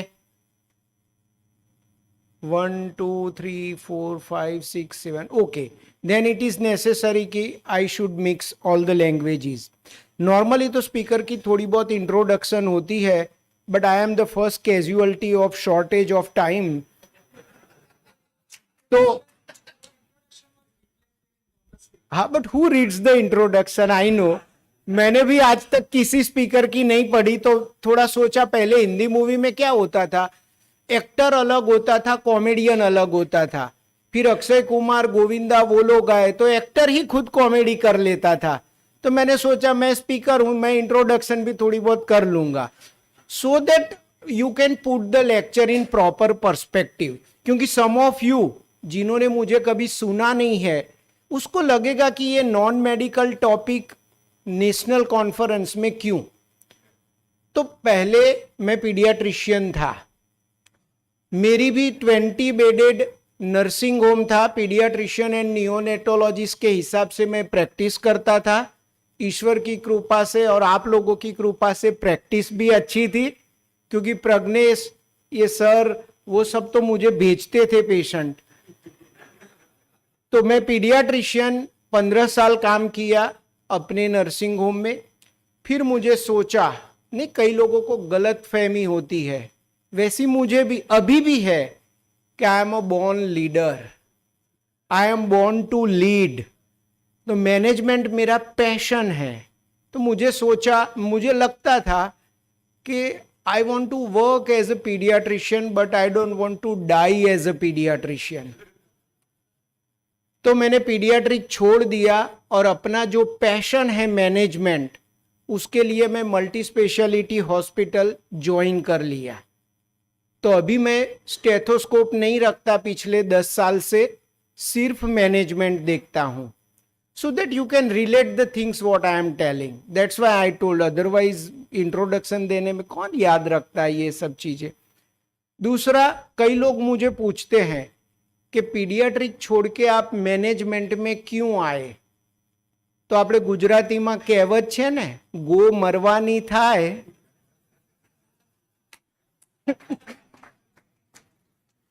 આગળનું બોલાય નહીં, કારણ કે કંઈક હવે બિન સંસદીય શબ્દ ગણાય છે। सो जो अब बात करते हैं कि ये नॉन मेडिकल टॉपिक क्यों, तो when we took admission in MBBS we felt as if we are at the top of this world. वो यूफोरिया एमबीबीएस में तो चालू रहा, एमडीएमएस में तो वो डबल हुआ, क्योंकि बी ब्लॉक में रह के पीडियाट्रिक्स लेना कोई छोटी बात नहीं थी। तो वो उपलब्धि मुझे हासिल हुई थी, और प्रैक्टिस के शुरू के साल में और दुगुना हुआ। पर 3-4 साल के बाद पता चला कि एवरीथिंग इज नॉट हंकी डोरी, कैरियर चूज करने में कहीं कुछ गलती हो गई है। तो दोस्तों, जो प्रोफेशन हमारा प्राइड हुआ करता था वो हमारी पीड़ा क्यों बन गया, उसके लिए मैंने ये लेक्चर लॉन्च किया। सॉल्यूशंस तो मेरे पास भी बहुत नहीं है, लेकिन हम पढ़ते थे तब ऐसे बहुत डिसीज आते थे जिसके बारे में डिस्क्रिप्शन था लेकिन ट्रीटमेंट अवेलेबल नहीं थी। धीरे धीरे आई। तो सिमिलरली कुछ लोग होते हैं initial pioneer in the field, वो डिसीज के बारे में बात करते हैं। अभी हम डिस्कस क्या करेंगे ऐसे, तो ये अच्छा आप लोगों को क्लियर कर दूं, 2 क्लियर कर लेते हैं। आप लोगों को यहां नहीं देखना है, क्योंकि ऐसा कुछ अंदर मैं लिख के नहीं लाया, और नोट बनाने की अब आपकी उम्र नहीं रही। ये तो मैं भूल ना जाऊं बीच में, इसलिए लाया हूं। तो लाया था तो ये इंडेक्स था, मैं जब ऐसे करूं तब देखना, नहीं तो नहीं देखना। नहीं तो क्या होता है, कई बार कंफ्यूजन होता है कि वक्ता को सुने या स्लाइड को देखे, और हम इतने स्मार्ट तो है नहीं कि दोनों साथ में कर सके। तो फिर एक काम करते हैं, वक्ता को सुन लेते हैं। तो मेरा आज का टॉपिक क्या रहेगा कि what is the model of private practice in India, why do we allow work life imbalance to continue in spite of knowing it, how medical profession dominates the personal life, can we get out of this, and how, and what is the action plan for a happy and satisfied life। अब था तो ये plan, लेकिन ये लोग कितना मेहरबान रहते हैं उसके हिसाब से हम छोटा मोटा करते रहेंगे। तो what is the model of private practice in India, it is patient friendly, not doctor friendly. Patient friendly model का मतलब क्या है, हर एक रूल्स, हर एक रेगुलेशन, हर एक स्टैट्यूटरी कंप्लायंस आप डॉक्टर्स के लिए हैं। पेशेंट के लिए ना कोई रूल्स है, ना कोई रेगुलेशंस है। वो कभी भी अपने घर, आपके घर आके 2 बजे भी दिखा सकता है, सर कहीं आप्पा नू, ऐसा भी बोल सकता है, और बाद में बोलेगा भाभी को लेके कभी घर आइए। अब मुझे तो नहीं छोड़ा, भाभी पे भी नजर गई। तो that is the model of private practice. और ऐसा कलोल में हुआ, यहां नजदीक में एक कलोल टाउन है, उसमें ऐसा हुआ कि एक पीडियाट्रिशियन दोस्त के वहां एक पेशेंट एडमिट था, तो बिल ना देना पड़े इसके लिए उसके पापा जब डॉक्टर साहब वॉशरूम गए होंगे तो बच्चे को वीगो के साथ उठा के चले गए।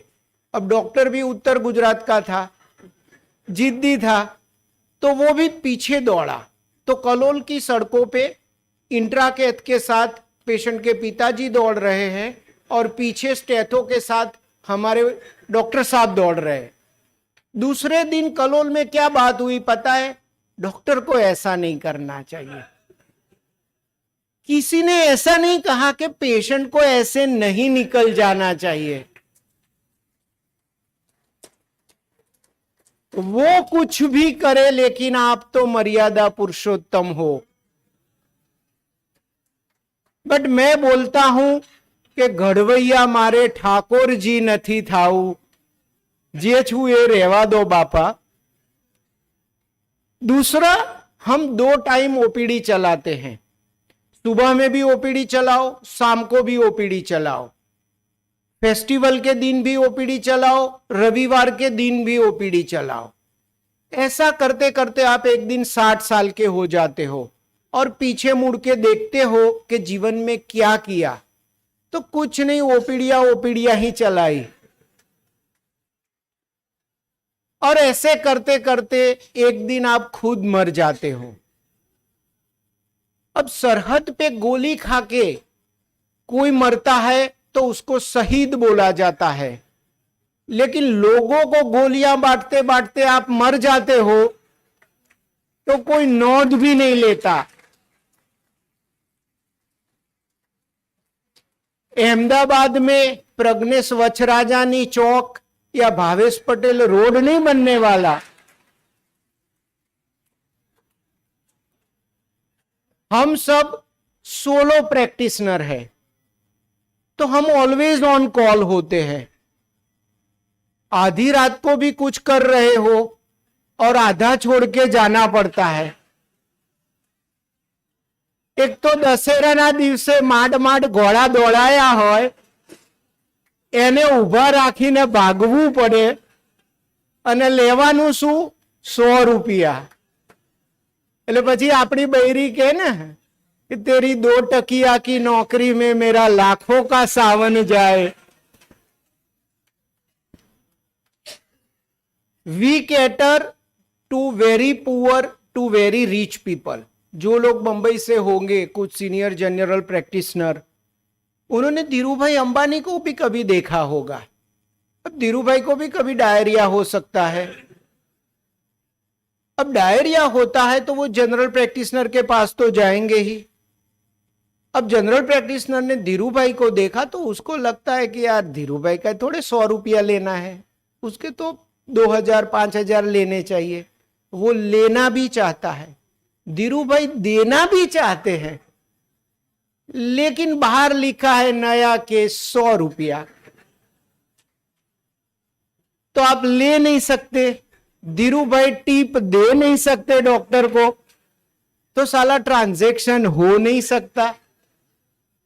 अच्छा, उसके पीछे धारावी से कोई पेशेंट आता है झोपड़पट्टी से, उसको सैंपल भी आपको देना पड़ता है, तो धीरू भाई को देख के लगता है कि मेरा चार्ज बढ़ाना चाहिए, और धारावी वाले को देख के लगता है कि ये भी थोड़ा ज्यादा है।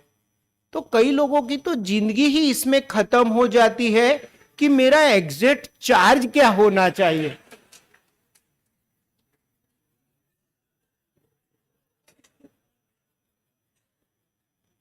Corporate hospital acceptance is very poor. आप लोग कॉरपोरेट का उपयोग कब करते हो? डराने के लिए। जब पेशेंट बोले कि सर बुखार तो आपकी दवा लेने के बाद और बढ़ गया, तो के दाखिल कर देते हैं एपिक हॉस्पिटल में, स्टर्लिंग हॉस्पिटल। बाजू में से उसका हस्बैंड बोलता है नहीं नहीं सर, कल जितना नहीं बढ़ा।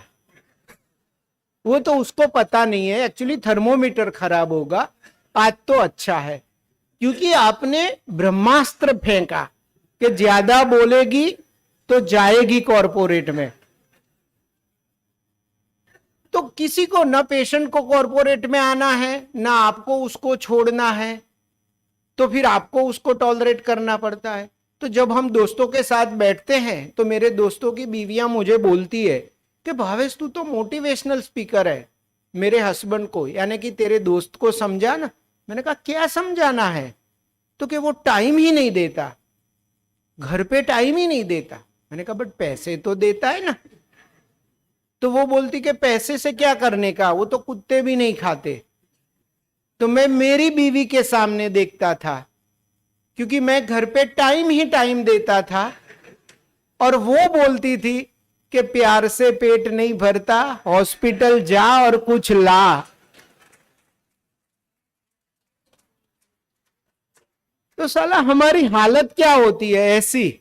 अब देखो ऐसी कि क्या करे, प्रैक्टिस ज्यादा है तो भी प्रॉब्लम, कम है तो भी प्रॉब्लम। बट दोस्तों, situation is not so gloomy if we make adjustment in our temperament and attitude, we can enjoy both practice as well as life. देखो मैंने डिसाइड कर लिया है कि मैं स्ट्रेस में नहीं आऊंगा, टाइम चल रहा है, मैं जहां बीच में होगा वहां रोक दूंगा। क्योंकि क्या होता है फिर आपकी ओरिजिनलिटी चली जाती है। और मैनेजमेंट में भी मेरा एक ही प्रिंसिपल है बच्चों के साथ, इवन मेरे डायरेक्टर के साथ, न मैं स्ट्रेस लेता हूं न स्ट्रेस किसी को देता हूं। घड़ी अपना काम करेगी, हम अपना काम करेंगे, डहेड़ी लई जाए એટલે નીચે। એટલે એવું ના करता। दोस्तों, we are proud of being in most noble and respected profession in this face of earth. Respect never comes alone, it always brings responsibilities. और हम बहुत सिंसियर लोग हैं, तो जो सोसाइटी ने हमें रिस्पेक्ट दिया है उसको रेसिप्रोकेट करने की कोशिश करते हैं। और उसमें होता क्या है, सबकी सेवा करते करते सिर्फ एक इंसान सफर होता है, और वो हो आप। और फिर हालत क्या होती है, कलापी ने जो गुजराती में कहा है कि जे पोस तू ते मार तू दिसे क्रम ए कुदरती। सेम ड्रीम प्रोफेशन जिसके लिए 25 साल मेहनत की, वो आपको धीरे धीरे धीरे खत्म कर देता है। बीच में वो एक एसएमएस चलता था ना कि सुसाइड करना है तो 2 रास्ते हैं, इंस्टेंट सुसाइड चाहिए तो पंखे पे लटक जाओ, और धीरे धीरे सुसाइड करना है तो गले में स्टेथो को लटका दो। दोनों में एंड रिजल्ट समान है। और साइंटिफिकली इट इज प्रूवन कि सेम इनकम वाले जो ग्रुप है, doctor, architect, chartered accountant, advocates, उसमें सबसे कम आयुष्य किसकी होती है? डॉक्टरों की। क्यों? नहीं, देयर में बी सम एक्सेप्शंस। नहीं, those who are alive they are sitting, those who are not alive they are not here to give the witness, with due respect sir। और शायद आप पहले से you could have balanced the life and practice both, so nature nourishes as well as destroy। जब लोग एक साथ मरते हैं तो न्यूज़पेपर पे हेडलाइन बनती है, और मैं और आप थोड़ा थोड़ा रोज मरते हैं तो कोई नोट भी नहीं करता। So why do we allow work life imbalance to continue? ऐसा नहीं है कि ये सब चीजें सिर्फ मैं ही जानता हूं, सब जानते हैं, but our definition of success is wrong. अभी मैं अब टाइम नहीं लूंगा क्योंकि नहीं तो 1 घंटा लगेगा। Our definition is comparative, individually हम नहीं देखते। दूसरा, ego, we were top class student, हमेशा ही टॉप क्लास रहना है, but it's not possible. Sense of insecurity, मेरा वर्क कोई और ले जाएगा तो आप कभी जीते ही नहीं हो, पर इसमें से बाहर आओ। फाइनेंशियल लायबिलिटी इतनी ज्यादा होती है कि आप चाहते हुए भी नहीं आ सकते। और फॉल्स रीएश्योरेंस कि मैं अभी काम कर लेता हूं, 60 साल के बाद जी लूंगा। 60 साल के बाद क्या जियोगे सर? हम भी खुद खड़े नहीं हो सकते।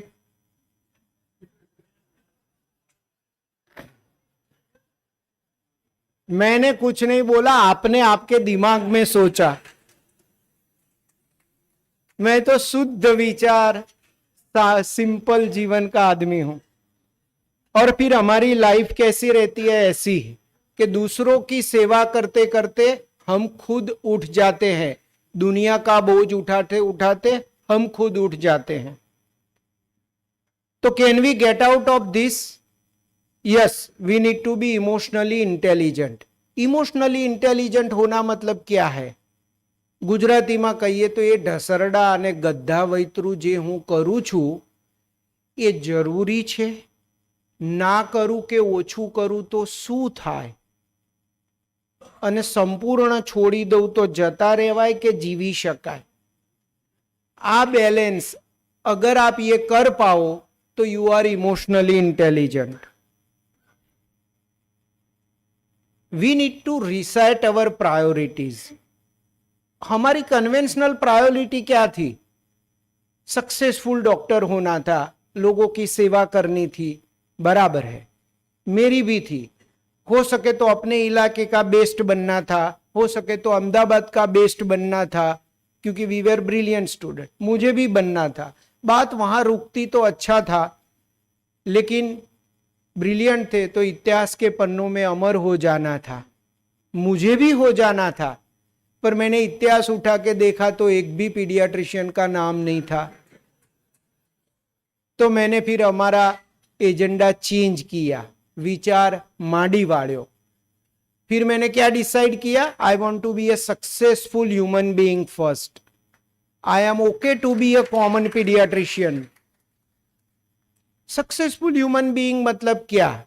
एक अच्छे संतान बनो, एक अच्छे पिता बनो, हो सके तो एक अच्छे हस्बैंड बनो। मतलब वो टारगेट मैं नहीं दूंगा आपको, क्योंकि वो सर नहीं होगा। नहीं होता, कई बार ऑफिस में बोल देते सर वो नहीं होगा। तो वो करना है, सक्सेसफुल ह्यूमन बीइंग बनना है, क्योंकि मेरी प्रायोरिटी अलग हो गई। Life is larger than medicine मेरे लिए। Medicine is important, but it's not everything. It's my profession.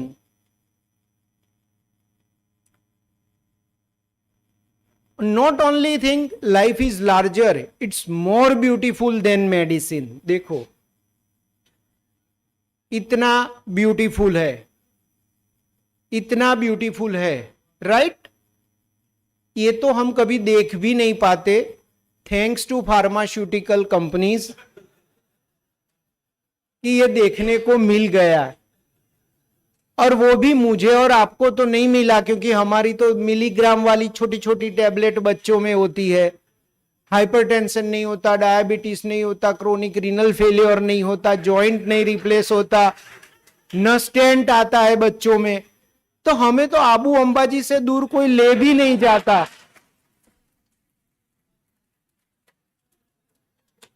तो ये तो हमारे जो दोस्त गए हैं उनके फोटो से मैंने स्लाइड बनाई है। दूसरा इमोशन है कंट्रोल ग्रीड। दूसरा इमोशन जो कंट्रोल करना है, दूसरा इमोशन है कंट्रोल करना है, वो ग्रीड है। See money is important, it's very important, but it's not everything. मेरा जन्म इस संसार की सारी संपत्ति इकट्ठी करने के लिए नहीं हुआ, और चाहूं तो भी नहीं कर पाऊंगा। चाहा एक आध दो बार, क्योंकि अदानी अंबानी सब गुजराती है, तो मैंने सोचा देयर आर चांसेस, पर नहीं कर पाया। तो वैसे भी स्मार्ट आदमी कौन है? जो भी कमाया है उसको एंजॉय करने के लिए बीच में खड़ा रहे, वो स्मार्ट है। बैलेंस करना पड़ता है। और वैसे भी आपको कितना चाहिए?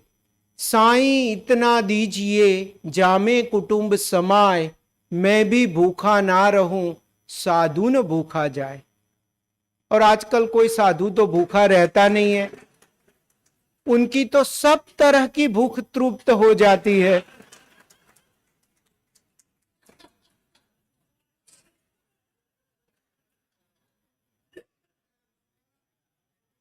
आप मुझे 3-4 मिनट दोगे एक्स्ट्रा तो ये बताओ,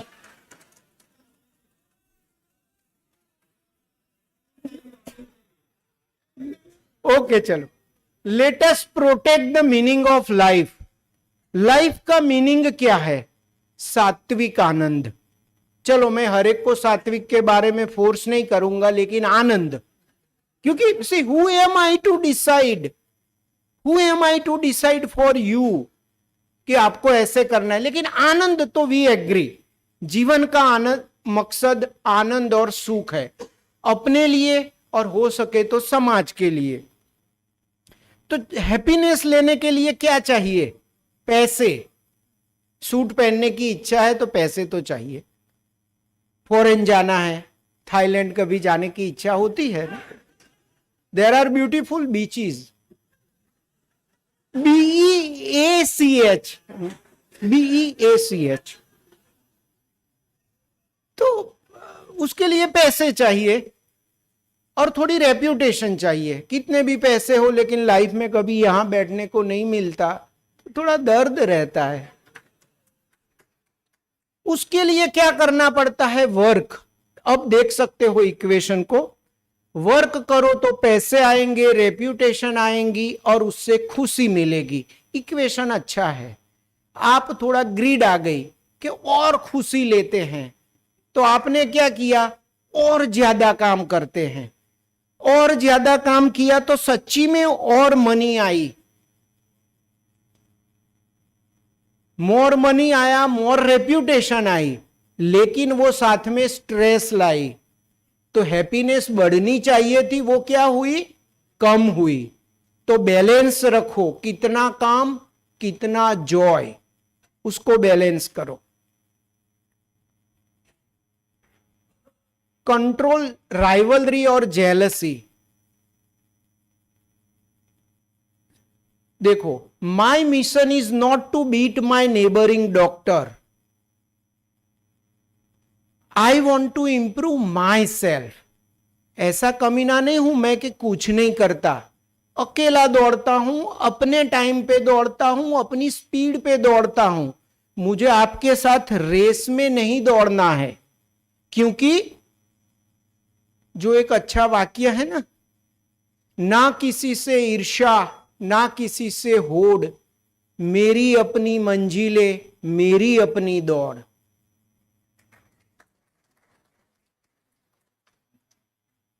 और जीने का तरीका क्या होना चाहिए?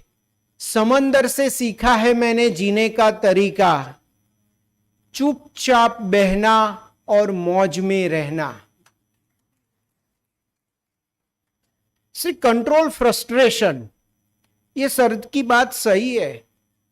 2003 के पहले एक भी डॉक्टर दुखी नहीं था सर, और वो लोग वो जनरेशन के हैं, सब सुखी थे। क्योंकि मार्केट में क्या था, बजाज सुपर पे वो जो जाते थे वो आम प्रजा हुआ करती थी, और छोटी मारुति में जो जाते थे वो डॉक्टर साहब हुआ करते थे। अच्छा था सिनारियो, गाड़ी छोटी थी लेकिन सिर्फ मेरे पास थी। इक्वेशन 7 साल में चेंज हो गया। 2008 तक डॉक्टर साहब छोटी मारुति में ही रह गए और बजाज सुपर वाले ओडी मर्सिडीज में चले गए। परिवर्तन संसार का नियम है, लेकिन इतना जल्दी परिवर्तन संसार का नियम नहीं था। क्योंकि 2003 के बाद स्टॉक मार्केट में तेजी आई, रियल एस्टेट में तेजी आई, गोल्ड में तेजी आई, इकोनॉमी रिवाइव हुई। हम तो वहीं के 40-50 रुपये में रह गए और ये तो कहां के कहां चले गए। तो दोस्तों, इसमें फ्रस्ट्रेट होने की कोई बात नहीं है। हमने कूद कूद के मेडिकल लिया था। मेडिकल हमारी कॉन्शियस चॉइस थी। अब सब चीज सही नहीं हुई तो इसमें रोना क्या? जब जैसे जलानी थी जिंदगी जला दी हमने। अब धुएं पे बहस कैसी और राख पे चर्चा कैसा।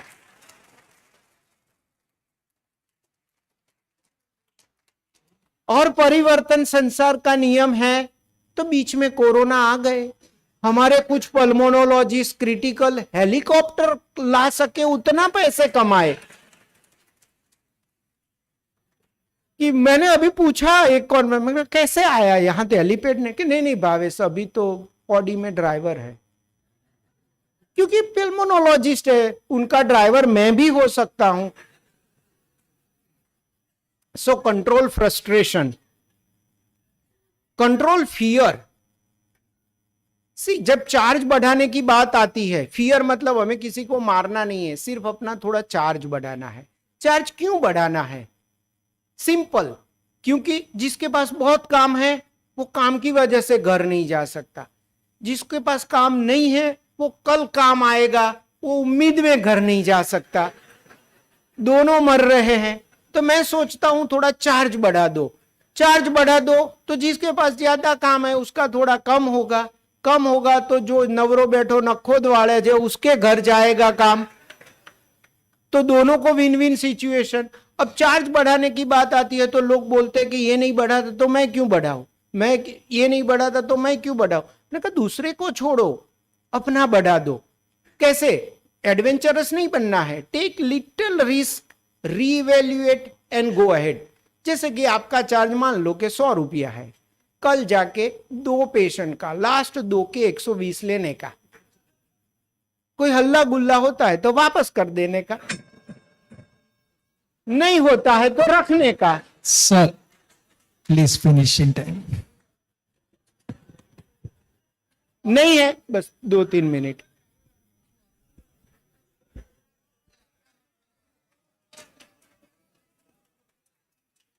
नहीं, मैं जल्दी करूंगा। 2 दिन के बाद 2 पेशेंट का ऐसा करने का, 3 दिन के बाद 3 पेशेंट का, 7 दिन के बाद सही चला तो सर का चार्ज 120 हो गया। नहीं चला तो आपका ही क्लिनिक है ना 80 कर देना। और आपको मेडिकल में ये सिखाया था, पेनिसिलिन देते थे तो पहले टेस्ट डोज नहीं देते थे, रिएक्शन आए तो नहीं देने का, सिर्फ ड्रॉक्सिन देने का। तो अप्लाई दैट नॉलेज, क्योंकि मेडिकल में ये सब सब्जेक्ट नहीं है, लेकिन वो सीखना पड़ता है। और जो डर तो सबको लगता है, गला सबका सूखता है। डर से मत डरो, डर से आगे बढ़ो, डर के आगे जीत। मैंने भी जब पहली बार ये लेक्चर लॉन्च किया था तो पूछा था कि ऐसा कुछ बोला जा सकता है, क्योंकि ऐसे तो कोई बोलता नहीं है, लेकिन लगा कि पटेल है, किसी की सुनेगा नहीं, बोलेगा, तो कि देखो आपको जो करना है। तो अभी आपने मुझे नेशनल में बुलाया ना, नहीं तो और कोई बुलाता। पीडियाट्रिक भी जब छोड़ना था, सोचा 5-7 साल, फिर छोड़ दिया। बच्चे क्या खाएंगे, ज्यादा चिंता नहीं की, कुछ तो मिल जाएगा ना। कुछ सीनियर के सामने बैठ के ओपीडी के प्रिस्क्रिप्शन लिखूंगा तो भी 75,000 पगार तो मिलेगा, और इंडिया में इतने से तो घर चलता ही है, तो रिस्क तो लेना पड़ता है। अब ये सब भूल सकते हो, जल्दी एक्शन प्लान। ईट रेगुलरली। आजकल तो लोग ड्रिंक भी रेगुलरली लेते हैं, तो आपको कम से कम फूड तो रेगुलरली मिलना चाहिए।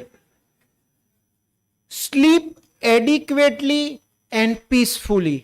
सो जाओ तो सो ही जाने का, स्टाफ पे कॉल डाइवर्ट करके सो जाने का। आप नहीं थे, मैं नहीं था, तब भी दुनिया चलती थी, और हम नहीं रहेंगे तो भी चलेगी। Work smart not hard. आपके पास काम बहुत है तो असिस्टेंट रख लो, काम नहीं है तो किसी के असिस्टेंट बन जाओ। આપણા ત્યાં જ પેશન્ટ આવે એવો ચાંદ માર્યો છે. Plan your work with appointments so that you can plan your life. Go for teamwork. MOU बना के टीम बनाने की जरूरत नहीं है. सिंपली आप जब थाईलैंड जा रहे हो तो उसको बोलो पेशेंट को देख लेना, भाभी को जरा कंट्रोल में रखना. वो जब जा रहा है तो आप देख लेना. Go for weekly offs and mid weekly offs. Sunday को तो ऑफ ही रखना है, उसकी डिस्कशन नहीं होती. थर्सडे इवनिंग को I want you to keep offs. Sunday का ऑफ तो दुनिया ले लेती है आपसे, फैमिली ले लेती है. आपके लिए क्या बचा? कुछ नहीं. तो थर्सडे इवनिंग को ऑफ रखो. लाइफ के बारे में इंट्रोस्पेक्ट करना है, सोचना है.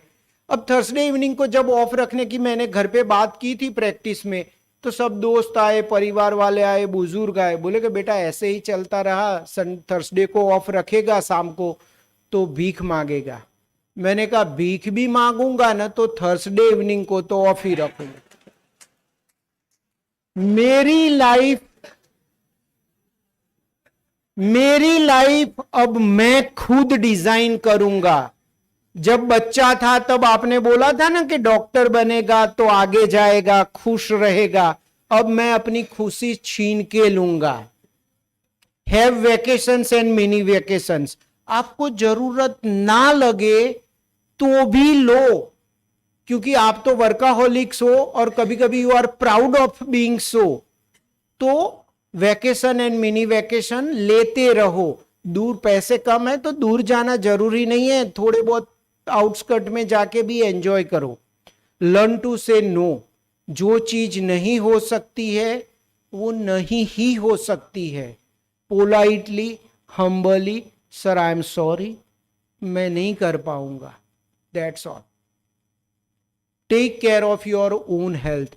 लोग उठा के दूसरे डॉक्टर के वहां ईसीजी करवाने के लिए आपको ले जाए, उसके पहले चल के अपना ईसीजी टीएमटी करवाते रहो. And family needs quality time. इसको क्वालिटी टाइम बोलते हैं, इसको क्वालिटी टाइम. जंगल का राजा भी अपने बीवी बच्चों को टाइम देता है. मैंने अज्यूम किया कि अपनी ही बीवी होगी, क्योंकि मेरे पास कोई प्रूफ नहीं है, बट होगी. तो बीवी बच्चों के साथ आनंद करते हैं. और आपको किसी ने घाटलोड़िया का किंग, अहमदाबाद का किंग क्या कह दिया, कहते हैं ना हम कि ये तो मुंबई का किंग है, ये सूरत का किंग है प्रैक्टिस में, तो हम भूल ही गए कि हमारे पीछे परिवार पड़ा है. तो उनका ध्यान रखो, और आप नहीं रखोगे तो कोई और रखेगा. क्योंकि भय बिन प्रीत नहीं. और लास्ट में ये याद रखो, लास्ट स्लाइड जी. बहुत लोग बोलेंगे ये करो वो करो आगे जाओगे. मैं इसको ही मंत्र बना के चल रहा हूं कि जे कई असत्य छे एनाथी सावचेत रहो. સત્યને વળગી રહો. આપણે ભલે ને ધીમે ધીમે પણ ચોક્કસ સફળ થઈશું. નીતિમાન થજો, સુરવીર બનજો, ઉદાર હૃદયના થજો. જાનને જોખમે પણ નીતિમાન, વીર અને ચારિત્રવાન બનો.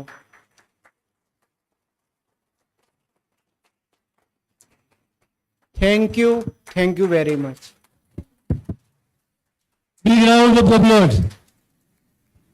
Thank you, Dr. Bhavesh Patel, for such a big, for human life humanitarian. Thank you, Bhavesh Bhai. Thank you sir. May I request Dr. Sanjay sir to facilitate Dr. Bhavesh Patel. Please, sir. Big round of applause.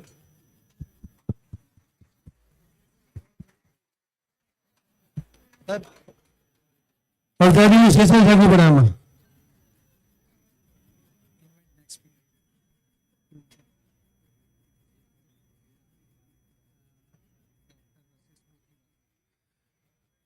Please.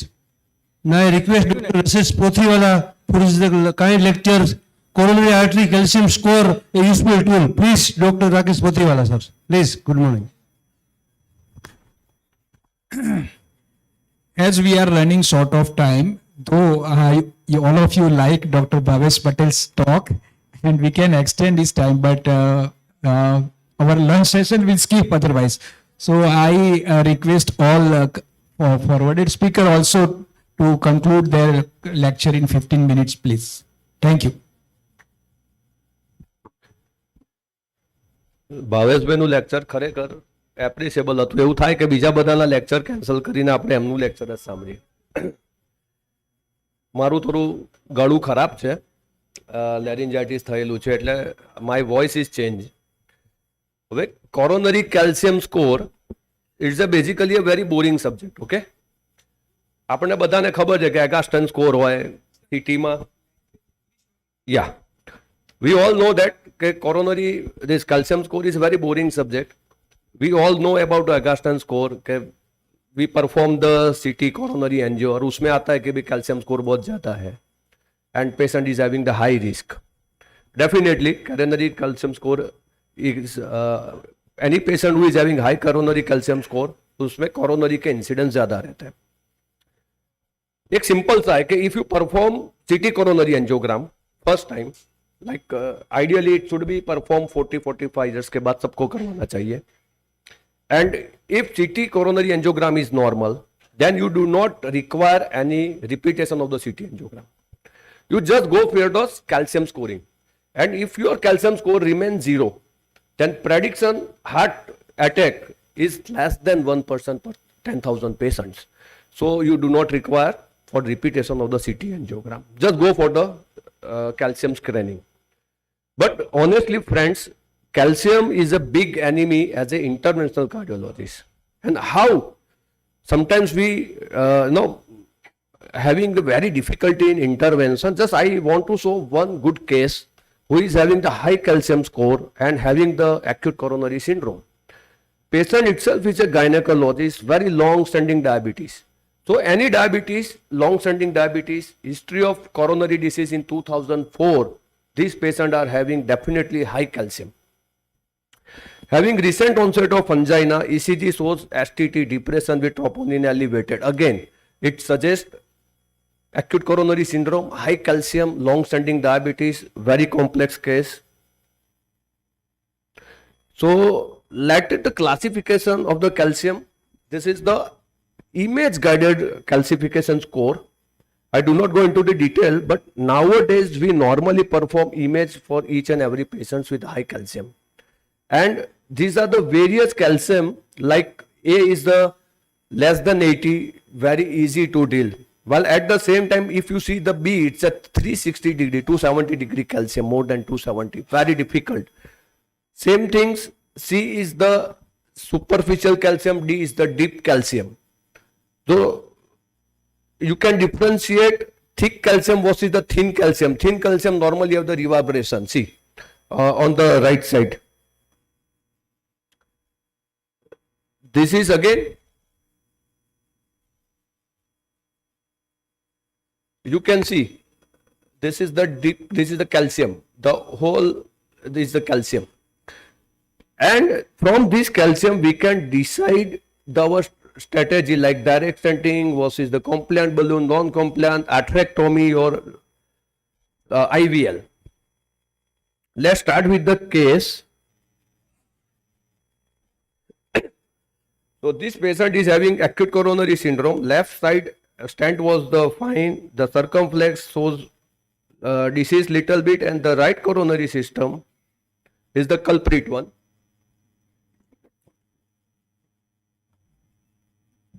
So heavily calcific, long diffuse disease. What to do? So in such case, we normally plan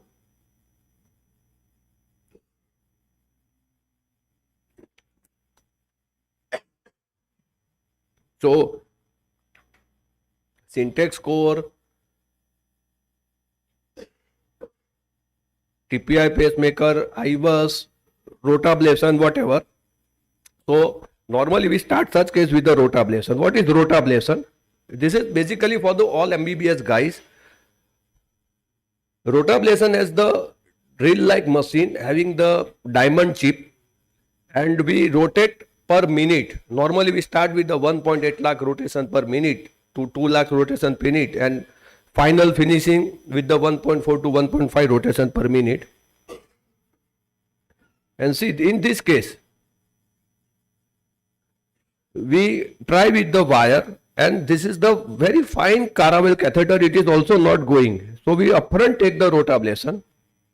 The proximal part we are able to cross with the rotablation, but still the mid part, despite of 10 to 12 time burring, we are not able to cross. So heavily calcium.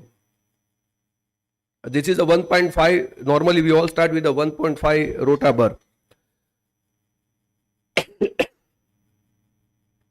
And lastly, we have to take the 1.25 bar. So we change bar from the thinner bar, and that with the high speed we are able to cross. So after rotablation, we are able to open the artery.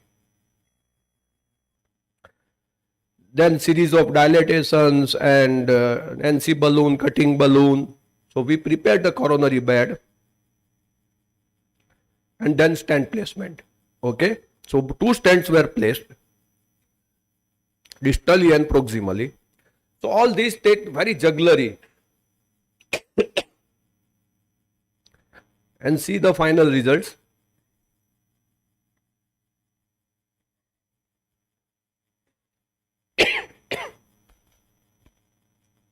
So arteries shows complete opening.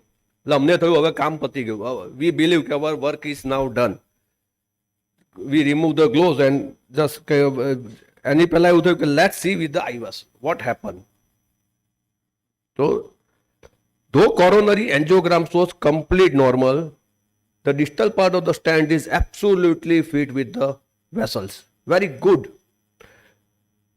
This is the area that we want to achieve in such a calcific and complex lesion. This is the excellent results. So we thought कि gynecologist साहब को बोल देते हैं कि साहब अच्छा हो गया, everything is fine, and circumflex artery we deal with the second days. But as we reach the middle part of the vessels, we have one surprise.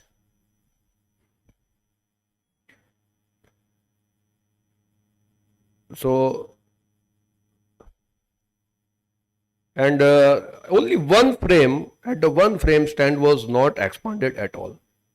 And this is the reason for the stent thrombosis or future cardiac event. Believe me friends, there is no such things like clopidogrel resistance or disperin resistance. All is a technical aspect. And calcific vessels itself is a big enemy of any interventional cardiologist. So as we reach in the mid part, only one frame, the stent was here. The stent was not expanded at all. Now again it expanded. Okay. So, हमें वो करिए कि normally एक area होए, there is area. Area should be more than 5 millimeter square. Then and then we are having the good area. here the only one spot, that area is only 3.09. So now what to do? The first option is the OPN balloon. OPN is a very high pressure balloon. The routine our balloon goes up to 28 to 30 atmosphere, but OPN balloon can go up to the 47 atmosphere. And we take a OPN balloon, we go up to the 47, and we take again, the area increase from 3 to 3.4, again we stuck. Okay, now there are few options are remaining. One option, we have to tell upfront the relatives can stand at one spot, it is not completely open, though angiographically it looks normal. એટલે આપણે angiographically એકદમ normal લાગે, but it is not completely open. So, second option, go for the bypass surgery. You know, we should be honest, because after all, it is the life of someone. If you leave result like this, it is definitely going to land with some major coronary mass. But we are having now lithotripsy machine in our hand as a cardiologist. Everybody knows lithotripsy therapy for the kidney stone. Everybody knows lithotripsy therapy urologists use very frequently. The same things we are using. And this lithotripsy waves, it delivered the shock, total 10 cycles, one cycle contain total 80 shocks we can deliver, one cycle contain 10 shocks, it delivered the shocks and you can see the breaking of the calcium, see. And there is a gradually, it break the calcium and gradually it improve the diameter. So it basically very wonderful device. Now you can see in the zoom, as it delivered the shock, it break the calcium completely. Okay, see. So once it break the calcium and then followed by the OPN balloon, it gives the wonderful results. So we perform the lithotripsy therapy in the same person and OPN balloon, and now this is the final coronary angiogram.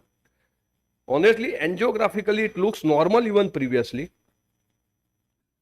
but what is different is the IVAS. See, this is the previous one, this is the last one, and now IVAS run. So our area more than 5.22. This is last one. And this is the area. The patient is doing well. It is almost 1.5 years.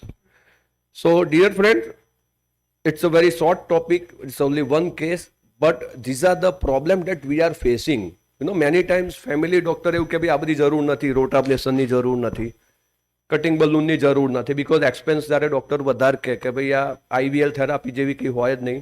That's why I want some awareness. Sometimes we stuck with such a complex cases and we need some expensive hardware too for patient benefit. Thank you.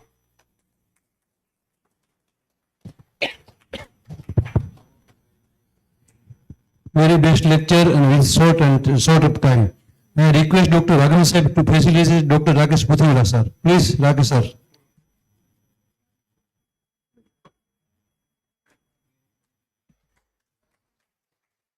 Thank you, sir.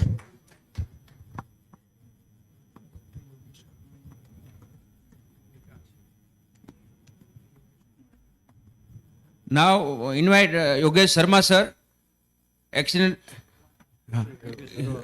Yogesh Harwani sir. Accident detection of gallstone. Next. At the outset, I thank the AFPA Association to give me this opportunity. So today we'll be discussing on incidental detection of gallstones. So it is a very common scenario that in your practice you have advised sonography to patients because patient came for routine checkup, health checkup, or some vague abdominal pain, and you advise sonography and you got gallstones. So what to do? So whenever you have a patient of gallstone on sonography, the questions arise to patient as well as to the doctor. Are symptoms because of the stone? Should patient get operated or we should wait? What will be complications if patient is not operated? And are there any special population in which elective cholecystectomy is required? So in this presentation, we will discuss about all these 4 questions. So let us go through terminology and natural history of any patient who has been diagnosed as a gallstone on sonography. So first is cholecystolithiasis. This means that there is a stone in your gallbladder, but there is no symptom. So this is not considered as a disease. There is gallstone disease. That means that there is a stone and along with that you have some pain. That is a gallstone disease. And third is complicated gallstone disease. Coming to the natural history, if you know this natural history very thoroughly, you will be able to manage your patients very well. First of all, majority of patients are asymptomatic. Okay. So just if you have a stone on gallbladder, there is no need to operate if he is asymptomatic. Patients, approximately 15 to 25% of the patients will become symptomatic, that also after 10 to 15 years. So again, if they are not symptomatic, there is no need to operate. Patients who develop symptoms initially, they report biliary colic, means that whenever they have asymptomatic stones, they will just come to you after few years, few months that I have simple pain. They won't come to you with complications. This kind of patients who don't have any symptoms, there is no need to operate. Once patient after few months or few years has biliary colic, then there is a chance that every year he will have chance of developing complication because of gallstones, about 2 to 3%. In such cases, you have to operate, which means whenever a patient comes to you with biliary colic, recurrent biliary colic, he has chances of developing complications 2 to 3% every year. In such patients, you will operate. And once a patient has complication, you have given some painkiller, complication has reduced, then every year there is a chance that he will have 30% increase in complication. In such patients also, you have to operate. Other thing is microlithiasis. What is microlithiasis? That on USD you may get single small stones, that is starry pattern. These are more notorious. They can develop biliary pancreatitis, cholangitis. In such patients also you have to operate. So before knowing that is this pain because of gallstone or because of something else. Suppose patient comes to you and says, okay, I have vague pain in upper abdomen, lower abdomen, and you do an USG and there are multiple stones. So you should know what is typical biliary colic. So it is dull, intense pain in right upper quadrant below the liver or epigastrium substernal area which radiates to the shoulder. I repeat, right upper quadrant, intense pain radiating to the shoulder or the back. It will be associated with sweating, nausea and vomiting, and it is constant. Though it is colic, it is constant. Okay, it is not coming and going. It will be persistent. This won't be exacerbated by movement. It will suddenly rise in 30 minutes and then plateau over a period of 1 hour and then decrease. So this is typical biliary colic. If patient has such kind of pain along with symptoms, you will operate. Many gallbladder patients also have atypical symptoms. They will just tell, I have bloating, I have gas, but no pain. So in such patients also, please do not recommend them cholecystectomy because predictive value of such atypical symptoms is very poor. Okay. So first you have to rule out all other causes like peptic ulcer disease, reflux disease, extra, so that you don't misguide patient for cholecystectomy. Otherwise, patient will go for surgery and he won't have any symptom relief. So atypical symptoms, they have poor predictive value and hence you should evaluate for other causes. If there are no other causes, no other etiology of atypical symptoms, then you can advise patient for cholecystectomy. So now coming to the complications, as I told you in natural history, once a patient will have complication, the risk of severe complication is 30% in every year. So such patients you have to advise cholecystectomy. So what are the complications? One is cholecystitis, choledocholithiasis, that is stone in CBD, pancreatitis, GB carcinoma, gallstone ileus, and other is Mersey's syndrome, which means that the stone will get impacted in the cystic duct or the neck and will lead to obstructive jaundice. So now we come to management.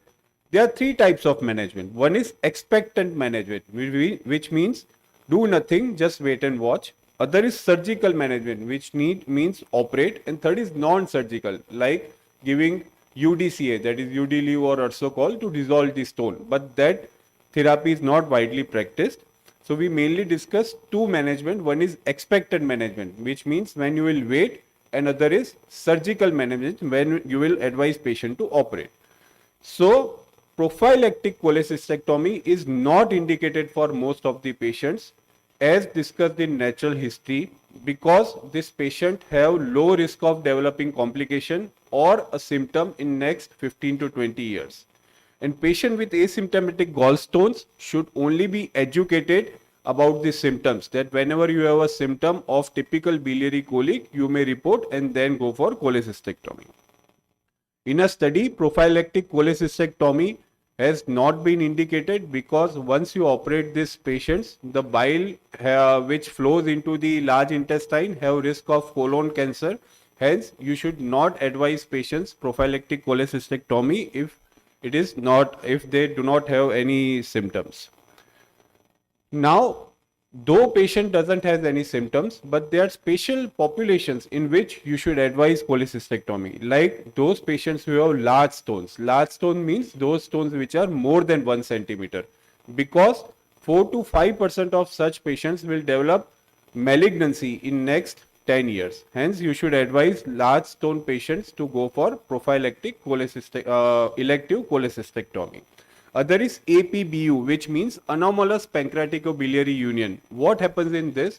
That the bile juice goes into the pancreas, leading to pancreatitis. The pancreas juice goes into the bile duct, leading to stones as well as gallbladder or bile duct cancer. In such patients also, you should advise elective cholecystectomy. Many a times we have this understanding that in diabetic patients you should advise cholecystectomy if they have no symptoms and stone. But no, studies say that there is no additional advantage, and the risk of developing complication in a diabetic patient is similar to non-diabetic patient. Hence, prophylactic cholecystectomy is not indicated in diabetic patients also. There are several special populations like pregnancy. In pregnant females, those who are asymptomatic, no need to do anything, but those who have symptoms, we have to be very cautious, because as the time of pregnancy increases in third trimester, there are chances that they will have higher chances of recurrent symptoms, recurrent complications. Hence, those females who are pregnant, they have pain, recurrent biliary colic, you should advise cholecystectomy in second trimester itself. Now coming to final two slides. So gallstones, to operate or wait. So remember, whenever you have a single stone on USG abdomen, if the patient is symptomatic, operate. If patient is asymptomatic, do not operate.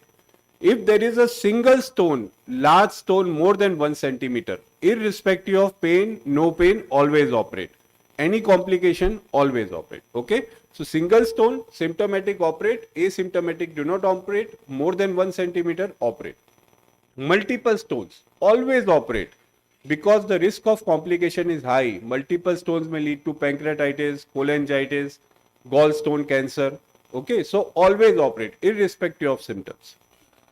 So coming to the final conclusion, if you have a patient in your OPD who has a gallstone on USG abdomen, ask the history. Is the patient having biliary colic in the past, or is there any risk of gallbladder cancer? If patient has large stone, risk of gallbladder cancer, go for cholecystectomy. If the patient do not has any risk of gallbladder cancer or previous biliary colic, he is presently asymptomatic, discuss with him the character of pain. If the patient is asymptomatic, just educate him. Educate him for repeated USG abdomen, type of biliary pain if he experiences in future. If the patient has atypical symptoms, as I mentioned, always rule out other causes of atypical symptoms like GERD, peptic ulcer disease, dyspepsia. If there are no other causes, advise him cholecystectomy. Patient has typical biliary colic. If the patient has patient is poor surgical candidate, then do other therapy like percutaneous cholecystostomy. If the patient has recurrent symptoms, go for cholecystectomy. If the patient is not willing to undergo for surgery, educate him, do an expected management, and when he develops recurrent symptoms or any complications, immediately go for cholecystectomy. So take home message is that prophylactic cholecystectomy is not indicated in majority of patients. Educate your asymptomatic patients. Multiple stone, single large stone and symptomatic stones have to be operated. Selected special populations need elective cholecystectomy. Thank you. Thank you, sir. Yogesh sir, nice lecture in short time. Now, coordinator sir, facilitate Yogesh sir.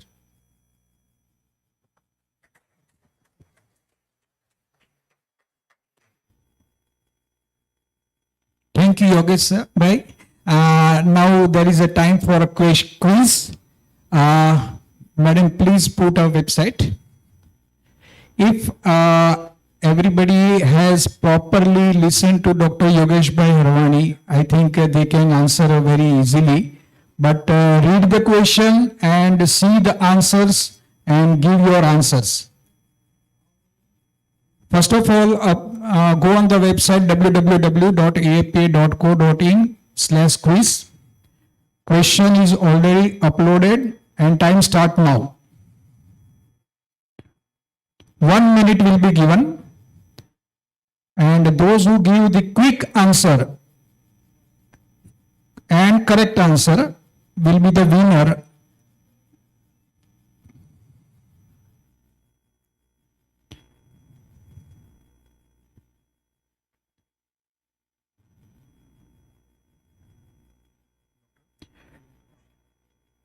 Meanwhile, I request Dr. Vishnu Bhai to felicitate our chairman and co-chairman. Dr. Korwadia is being felicitated, and I request Dr. Arvind Bhai to felicitate Dr. Vagamsi. Thank you, sir, for chairing the session. And time and now, who is the correct first winner? Dr. Hiren Mehta from Gandhinagar. Welcome, sir. Dr. Yogesh Bhai, please give him a prize. Congratulations, Dr. Hiren Bhai. Gandhidham. Dr. Hiren Mehta from Gandhidham. He is regularly attending our AFPA conference.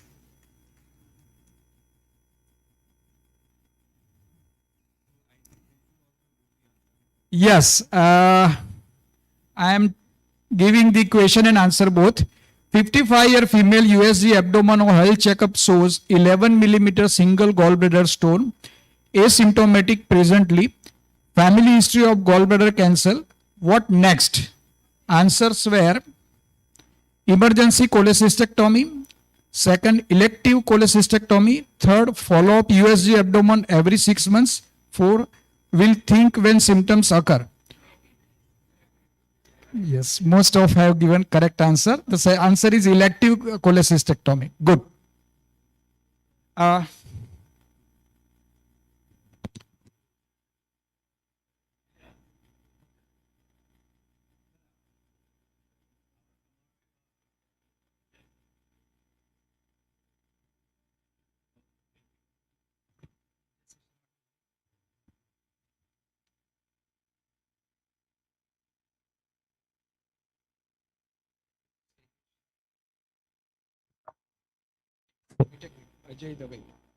For next session, Ajay Dave is the reporter.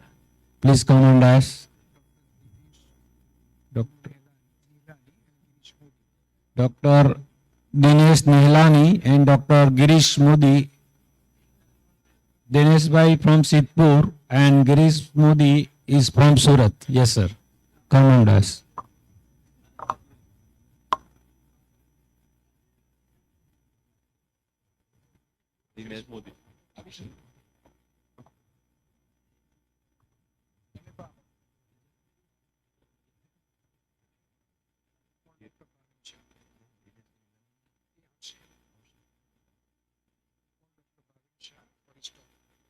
Hello, I am Dr. Ajay Dave, reporter.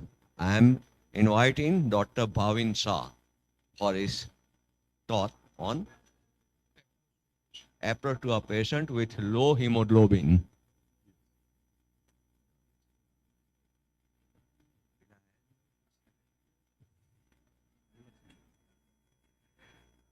Is Dr. Dinesh Nihlani? Please come on the stage.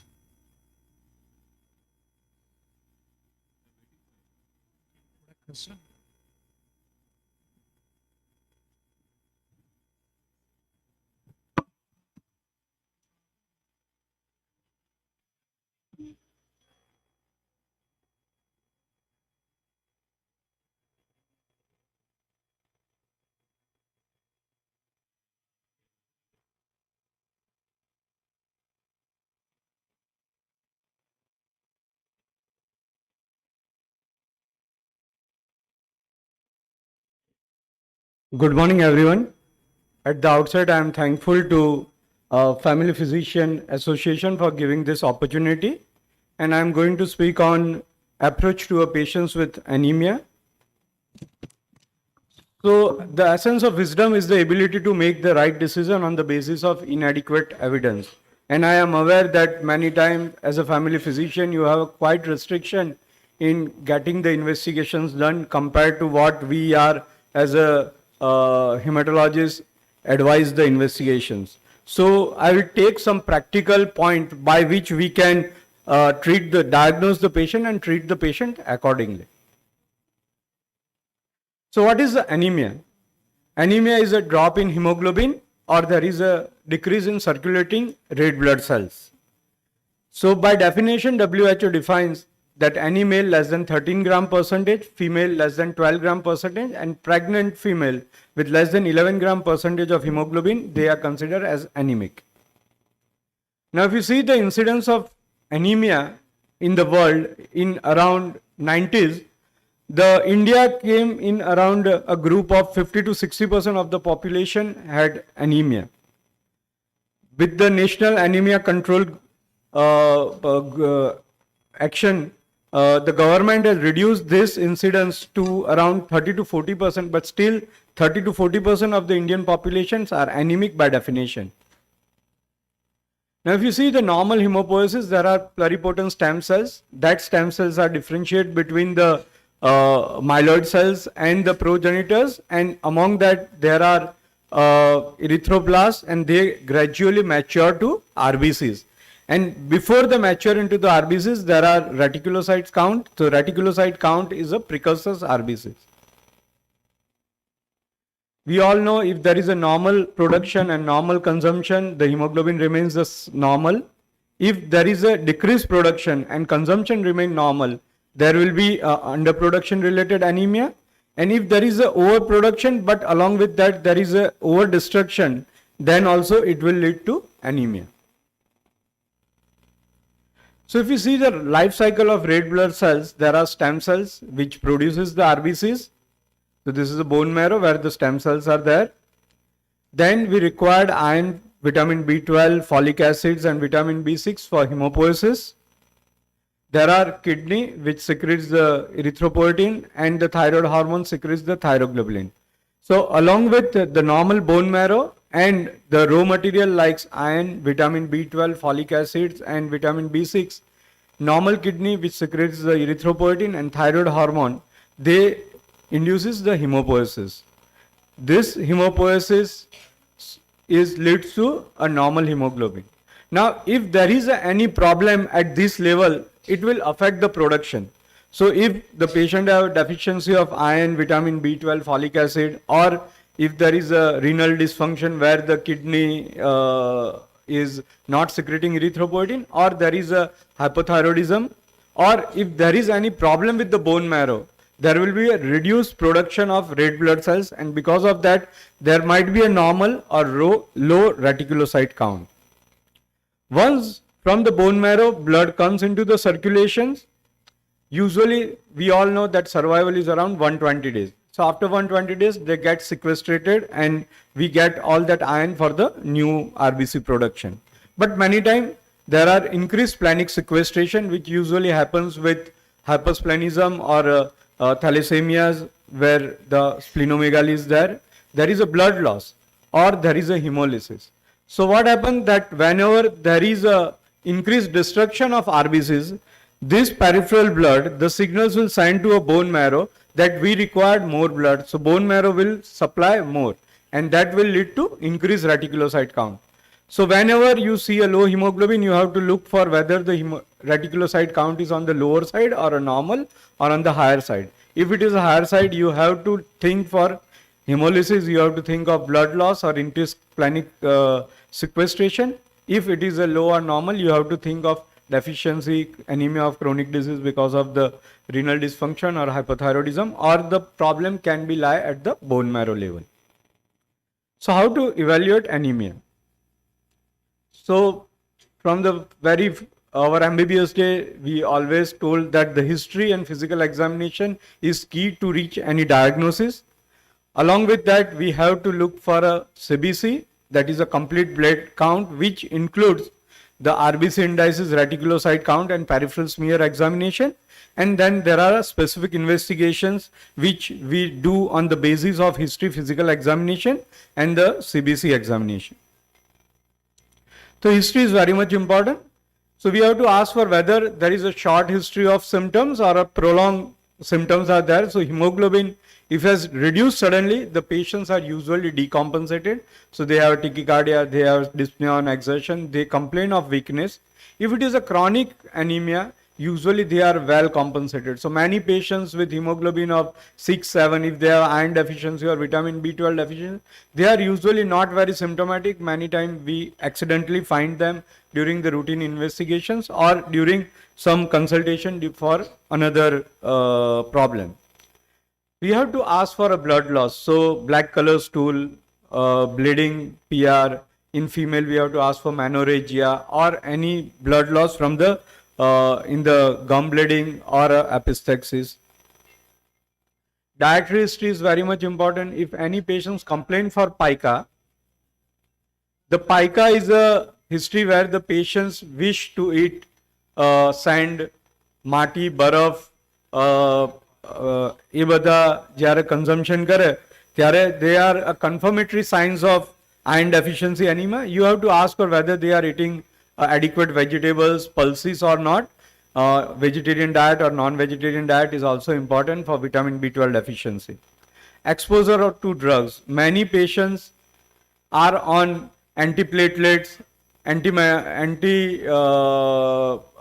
rheumatoid arthritis treatment. They can develop anemia, and many drugs can lead to hemolysis also.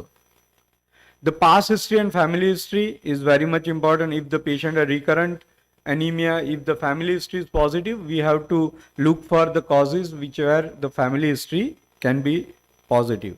And the addiction. In our part of India, the tobacco consumption is very common, and patients who have high tobacco consumption, they are prone to get vitamin B12 deficiency because the tobacco can cause gastric atrophy, and because of that there is a intrinsic factor deficiency. In physical examination, there is a pallor in conjunctiva and in the palm. Then there is a glossitis, angular ciliitis. They are typical symptoms of iron deficiency anemia and the koilonychia. So these are the symptoms of iron deficiency anemia, of physical signs of iron deficiency anemia. In vitamin B12 deficiency, there is a mild icterus can be there. It can more seen in patients with hemolytic anemia. There can be a glossitis. The hyperpigmented skin, especially on the frontal part of the frontal forehead, there are high hyperpigmentation is seen in patients with vitamin B12 deficiency, and there is a hyperpigmented knuckle. These are the spot signs of vitamin B12 deficiency. So now we have to look for a complete blood count, which includes the hemoglobin, total RBC count, WBC count, differential count, platelet count. The reticulocyte count, peripheral smear examinations and blood indices, especially MCV, MCSC and RDW, that is a red cell distribution width. So if you have this information, most of the anemia can be diagnosed without any further investigation. So on the basis of red blood cell size, normally it is between 80 to 20, MCV is between 80 to 100. Whenever the MCV is less than 80, it is a microcytic RBCs. Whenever the MCV is more than 100, it is a macrocytic RBC. Now there are specific causes for this microcytic or macrocytic RBCs. So microcytic RBCs, when the MCV is less than 80, we have only 3 diagnoses: iron deficiency anemia, thalassemia and sideroblastic anemia. Now sideroblastic anemia is very rare or uncommon, so we have to look for whether we are dealing with iron deficiency anemia or thalassemia. Same way, if the MCV is more than 100, you have to look for megaloblastic anemia, hemolytic anemia, myelodysplastic syndrome, acute blood loss or liver disease. The normocytic RBCs, they are a difficult anemias where anemia of chronic disease, pure red cell aplasia, renal failure, hypothyroidism or dimorphic anemia where you have combined iron deficiency as well as vitamin B12 deficiency, you can get a normocytic RBCs, and usually it is more common when the patient is having a malabsorption. The another test is red cell distribution width, which usually we get in the complete blood count cell counter report. So it is a normal variation in the size of RBCs, usually it's between 11 to 16 millimeter, and it indicates the anisocytosis, that is they are not equal size, the size are different whenever there is a RDW is on the higher side. So on the basis of MCV and RDW, you can differentiate whether you are dealing with iron deficiency anemia or thalassemia. Usually in thalassemia, the RBCs are of same size. Whereas whenever you are dealing with deficiency anemia, like iron deficiency anemia or vitamin B12 deficiency, MDS, the red cell distribution width increases, and because of that, RDW is on the higher side. So you can differentiate whether you are dealing with iron deficiency anemia or thalassemia. So now we will go on a case-based some discussion. So 24-year unmarried female, asymptomatic, there is no significant past or family history, normal menstrual cycle. She went for a medical checkup for her job. Her hemoglobin is 9.6 with normal WBC differentiation count, platelets are normal, retic count is 2%, RBCs are 5.4 million, MCV is on the lower side, RDW is normal. Peripheral smear suggestive of hypochromic microcytic red blood cells. What is your investigation for this patient? Thalassemia. So RBC is on the higher side, MCV is on the lower side, RDW is normal. You have to ask for HB electrophoresis. This patient can have a thalassemia minor. The Manzer index is a ratio between the MCV divided by red blood cells. If it is more than 13, it is iron deficiency anemia. If it is less than 13, it is thalassemia. It is a commonly used formula to differentiate between these two. Now the same patient, unmarried female, she gives history of pica and rest of the investigations are fine. Her hemoglobin is 9.6, WBC differentiation normal, platelet slightly on the higher side, RBC is normal, MCV is on the lower side, RDW is on the higher side. The peripheral smear shows hypochromic microcytic RBCs. So whenever you talk about the iron deficiency, you have to confirm it with the iron profile, where you have to do iron TIBC, transferrin saturation and serum ferritin. Now why it is important to do whole iron profile? So whenever the iron is on the lower side, whenever the iron is low, the body craves for iron, so TIBC remains on the higher side. Because the iron is low, transferrin is an enzyme, get less saturated with iron, so transferrin saturation is on the lower side, and ferritin is an iron store. So whenever there is iron deficiency, ferritin will be on the lower side. So low iron, low transferrin saturation, low ferritin with high TIBC, iron deficiency anemia is the common cause. Whereas even in anemia of chronic disease, the iron is on the lower side, but then the TIBC will also on the lower side and ferritin will be on the higher side. Now, there is another specific investigations which came when you want to differentiate between iron deficiency anemia and anemia of chronic disease, and that is hepcidin. The hepcidin is an enzyme which is secreted by hepatocytes, and whenever the hepcidin is on the lower side, it is iron deficiency anemia. Whenever the hepcidin is on the higher side, it favors the anemia of chronic disease. The third case is a 24-year male, tobacco chewer, weakness, fatigability, irritability, vegetarian in diet. On examination, he has a paler graying of hair, hyperpigmented skin over the forehead and knuckle. He has pancytopenia with normal differentiation count. Retic is normal, MCV is on the higher side, LDH is significantly elevated, and mild indirect bilirubinemia. The ESR is normal. His peripheral smear shows hypersegmented neutrophils with macrocytosis. So what is your diagnosis? So B12 deficiency is the diagnosis in this patient. We can check with the B12 level. Sir, time is over. Yeah. So should I? Fine. So the other is a 24-year female, recent history of weakness, fatigue, dyspnea on exertion. She has paler yellow sclera, no lymph node enlargement, no organomegaly. She has a hemoglobin of 6 gram with high reticulocyte count, high MCV and LDH. It suggests hemolysis. So which hemolytic anemia it is? So we have to check with the peripheral smear examination, where we have to ask for autoagglutination. Autoagglutination is found in patients with autoimmune hemolysis. They are the cells which has broken RBCs.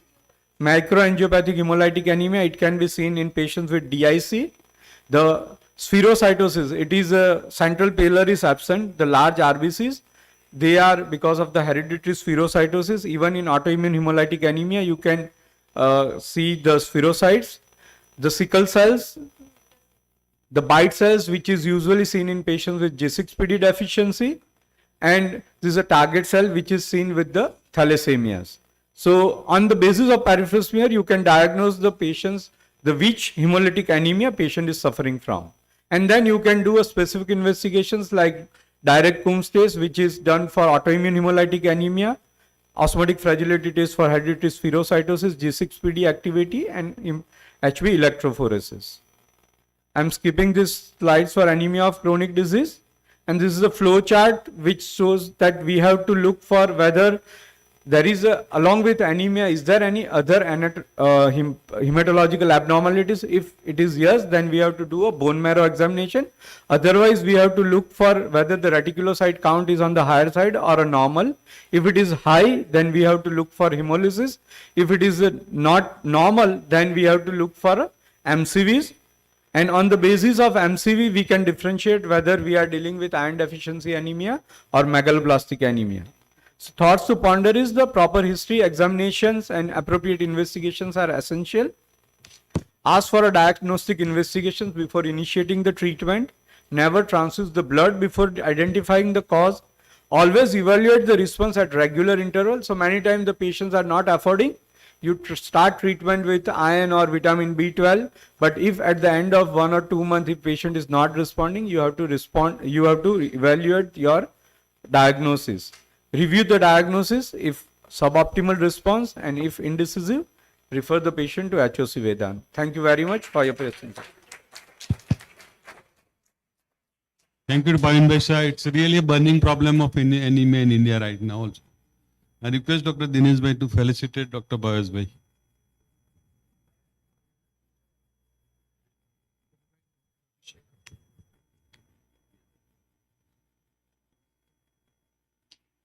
I invite Dr. Abhishek Kakadu, going to talk on newer modalities of treatment in cancer.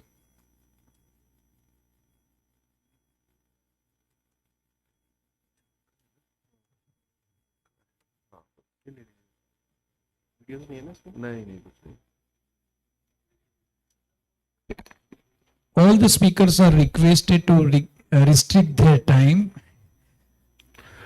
So, mine is very short and sweet. Fine. So if we go into medical oncology, it might take couple of days to discuss advances in cancer. So what I've done is I've restricted myself only to medical oncology and restricted myself to a single case. I'll show you what we do now. I'll take, let's say, 10 minutes. So first of all, thanks. Let me thank the audience who are still here and the organizers for a lovely conference. I think the organization is great. So let us go directly to the topic in hand. As I told you, I've restricted myself to medical oncology. I'm a medical oncologist. And as you could see, Dr. Bhavin Bhai finished his topic on hematology. We practice together at HOC Vedant. We are a team of about 12 medical oncologists, hematologists. So what I'm going to talk today is what was the past, what is the present, and what the future is going to be, and we'll do it with a single case. It's a simple case, it's a hypothetical case. She's a 46-year-old female, she's a non-smoker, no comorbid conditions, has a history of coughing and dyspnea of exertion since last 4 months. You would I've skipped the in-between part, you would do a X-ray, you would do all sorts of investigation. I have cut to the point.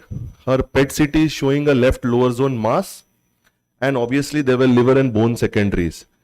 Without going into much detail, biopsy was done and which suggested a adenocarcinoma of the lung. So the final conclusion was that she's a female non-smoker and she has a stage 4 lung cancer. So she has an advanced lung cancer. So what would be her treatment? As of, let's say, there are senior colleagues in this audience from the previous era, let's say from 1980s to almost 2010, the treatment would have been a simple plain chemotherapy, right? We are all aware that chemo is the treatment of choice for advanced disease. There were all sorts of drugs which came up. So the previous 2 decades, 3 decades only showed up new modalities of chemotherapy. So you had simple basic chemotherapy drug like cisplatinum, then you landed up with newer chemotherapeutic drugs, but nothing more than a chemotherapy. And these are the several different classes of the chemotherapeutic drugs. What happened from the 80s till 2010 is that you just kept on increasing the class of these chemotherapeutic drugs. So there were 1, 2, 3, 4 new chemotherapeutic drugs which came up, and the standard of care till 2010 would be a combination of chemotherapy like a paclitaxel carboplatin or a gemcitabine carboplatin or a pemetrexate. So we had new chemotherapies which got added to the list of the treatment. They definitely showed some improvement in the survival, but with a lot of side effects, which is what we know as of stage 4 cancer. So what happened after, let's say, 2008? We landed up with targeted therapy. So what is a targeted therapy?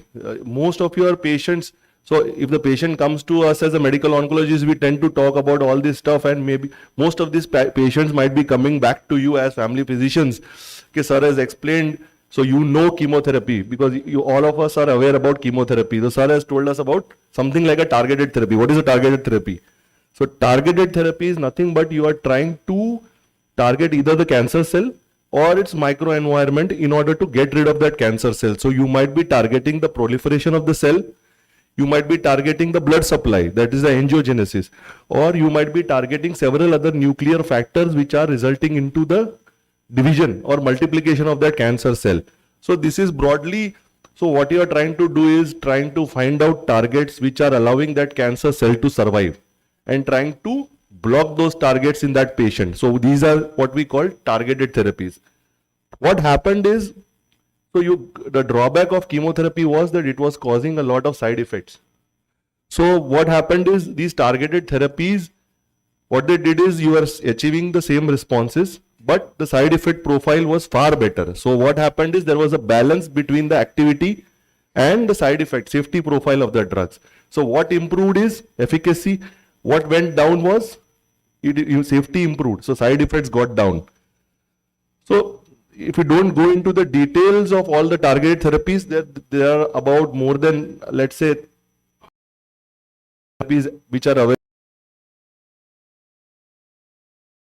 in the 90s, which is a targeted therapy used in lymphoma. Several targets available for breast cancer. You have trastuzumab. For chronic myeloid leukemia, you have imatinib. So the list kept on in 2000, once the journey of targeted therapy started, now you are looking at chemo plus targeted therapy. If I had to broadly classify them, they might be antibodies.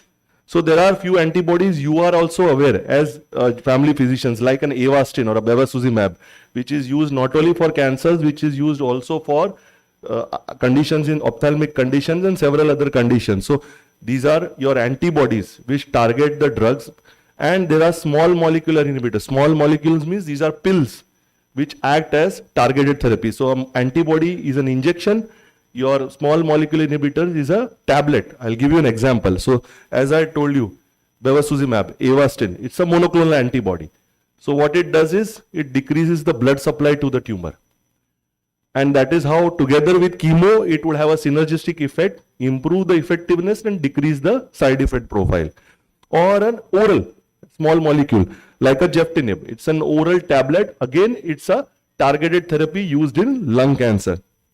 So what was the advantage? If you have to summarize, obviously they help in killing the cells, they block the cell growth, they block the tumor flow, they reduce the multiplication of the cells, and there are targeted therapies which would act in other ways to circumvent the side effects of chemotherapy and improve your responses. So from chemotherapy, it became chemo plus targeted therapies. So this was the scene till, let's say, 2015. For the last 2 decades, we are using chemo plus target therapies. But this is nothing new. Chemo was old. This was new. So what is the future, or what is the present? I would say people like to say that's the future, but that is the present. So what is new and what is the future is immunotherapy. So a lot of your patients must be asking about immunotherapy. You do tend to see a lot of WhatsApp messages and videos. But what is immunotherapy? So it's not a WhatsApp message. Immunotherapy is available and we have been using it since last 5 years, and it's a standard modality of treatment for cancer now. So what is an immunotherapy? What you need to understand is that body tends to take care of your infections. How? As a result of the immune cells, your T cells. But it fails to take care of the same thing called cancer. So that immune system does not work in front of the cancer. So your T cell can recognize a bacteria, a virus, but your T cell is not able to recognize your cancer cell. So you should ponder over it. Why does that happen? So the same immunity does not identify a cancer cell, but it is able to identify all sorts of infections in the body and take care of it. The reason is cancers are smart. They develop from your own body. So what they do is they tend to bring out antigens which tend to block your access of your immune cells to the cancer. So that access is blocked, your immune cells are not able to recognize the cancer, and the cancer is able to freely move around. Nobody is able to catch hold of it. So what immunotherapy does is, it gives you that access. It gets rid of those antigens or the block which is there in cancer, and your T cells or your immune system is able to recognize your cancer, which it was not doing. And it is able to take care of the cancer by itself without even the need for chemotherapy or any other thing. It's just like any other vaccine. Your vaccine tends to build your T cell immunity against the infection. So these are targeted treatments which are able to build up your immune system against your own cancer. This is called immunotherapy.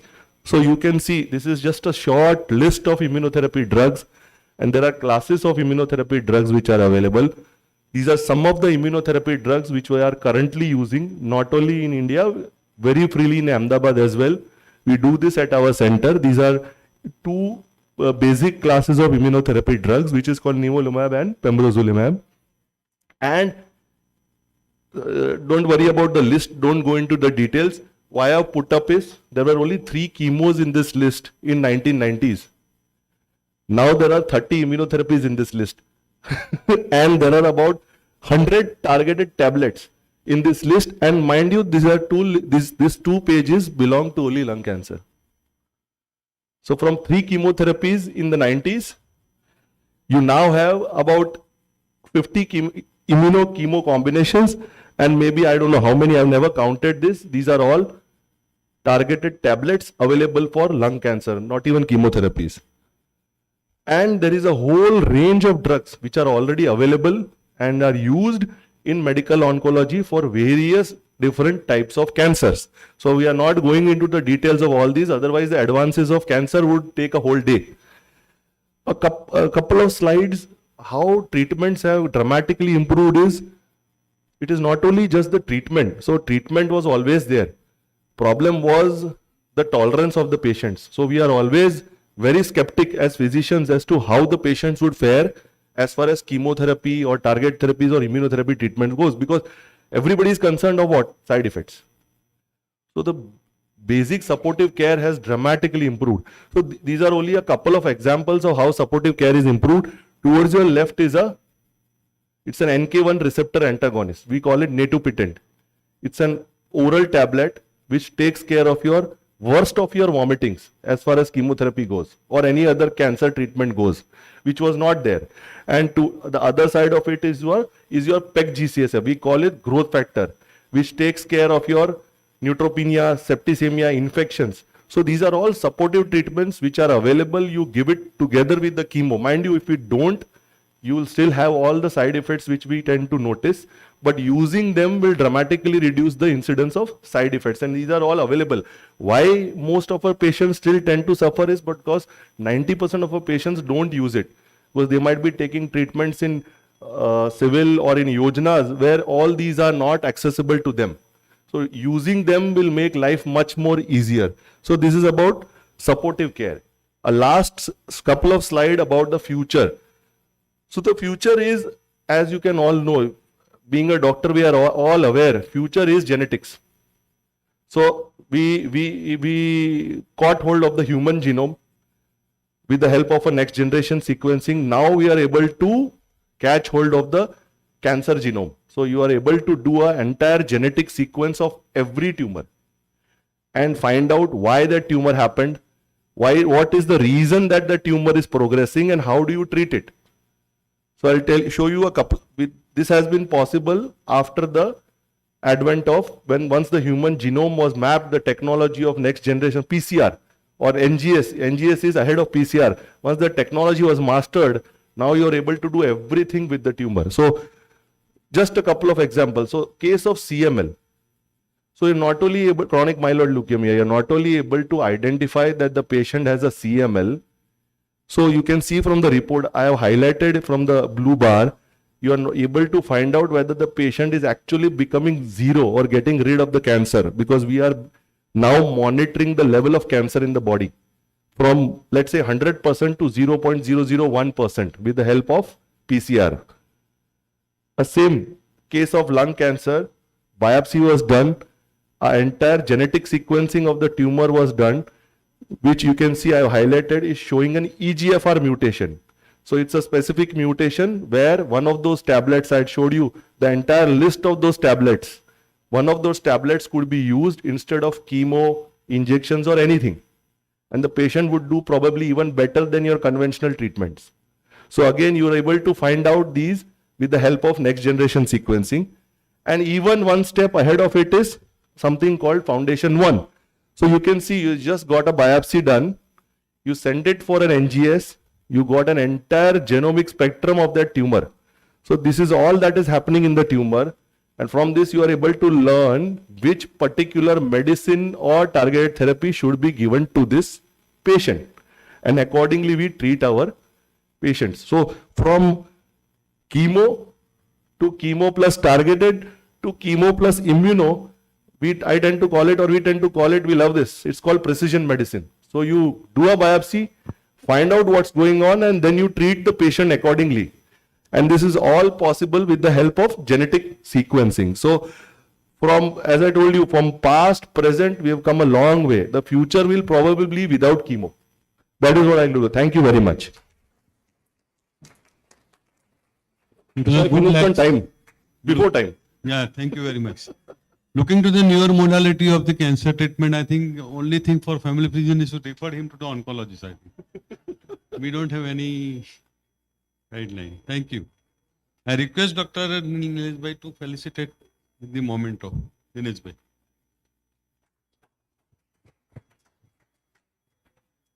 I am inviting Kaushal Anand sir for surgical gastroenterology for family physician.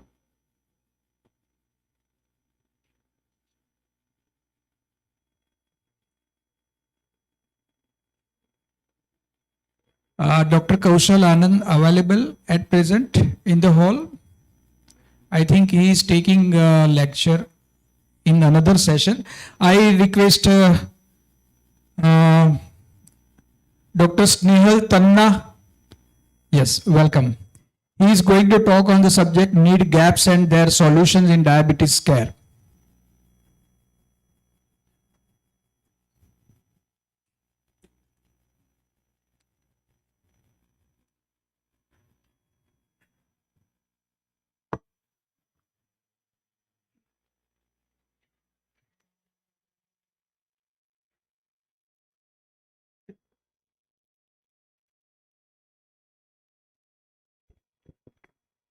Uh, Good afternoon, everyone, and I would like to first of all thank the organizers for inviting me for this particular lecture, and a kind of a sincere namaste to all of you. Though I am a postgraduate from Topiwala Nair Hospital, I have learned how to practice from general practitioners. One of them is my dad, who's been practicing since last 50 years in Thane, Bombay. So I've learned a lot from you, and today my agenda would be, so I'm a diabetologist at Jupiter Hospital, Thane. Uh, Today, we all have, my agenda would be to see the need gaps and explore the need gaps in the current diabetes practice. One, how to fill this gap digitally. Now, digital therapy, we have all seen it evolve during the COVID times, and it's now a legal thing since the COVID times. So how we can use these therapies in our day-to-day practice. We all know how the number of patients have increased over a period of time. In 1998, when I took admission for post-graduation in Nair, I was ridiculed by a lot of friends and said, "Tu pagal ho gaya, tera sirf buddhe aayenge tere paas. The practice sirf diabetes ka kya karega?" All these things were told to me in 1998, and over the period of times now, the same people wants their sons and daughters to join diabetology as a post-graduation thing. So you all have seen this increase in the number of patients coming to your clinics. Hearing today Dr. Bhavesh's lecture in the morning, ये जो stress आ रहा है हमारे ऊपर, we need to de-stress ourselves also. And how could we do that digitally is what I'm going to take you over through. So the basic need gap is time. We all are busy.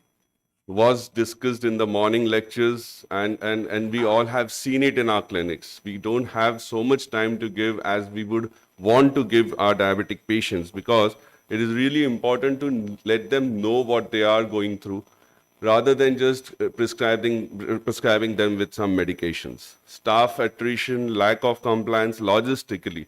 In Mumbai, it's really tough to get even a one room for your clinic. I've seen clinics over here, they are very good and very big, but there is a logistic problem there as well.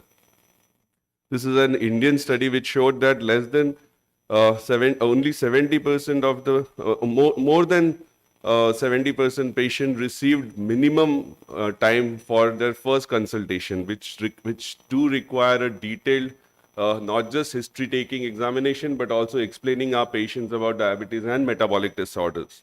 And the follow-ups receive only less than 10 minutes.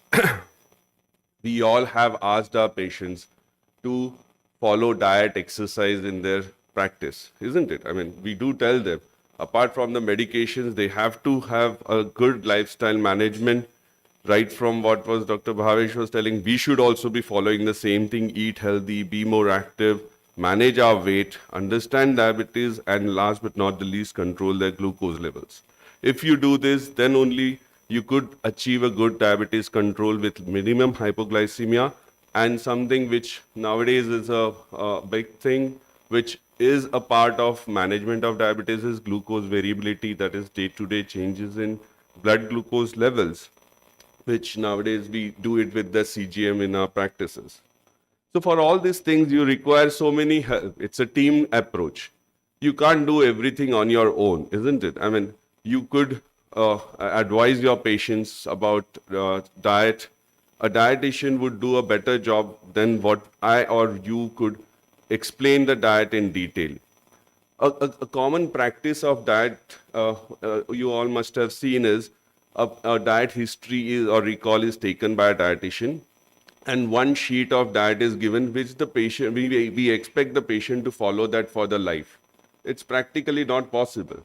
So this is something which requires a team approach where not just diet, but physiotherapist is involved, where we cannot tell, it's not a blanket statement saying that because you have diabetes or hypertension or dyslipidemia, you need to walk.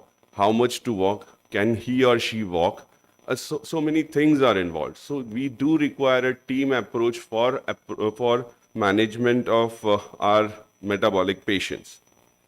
And so how do you solve this problem of all the gaps that we see, that I just mentioned? We could outsource the same thing. And post-COVID, it is possible and legal to outsource it digitally.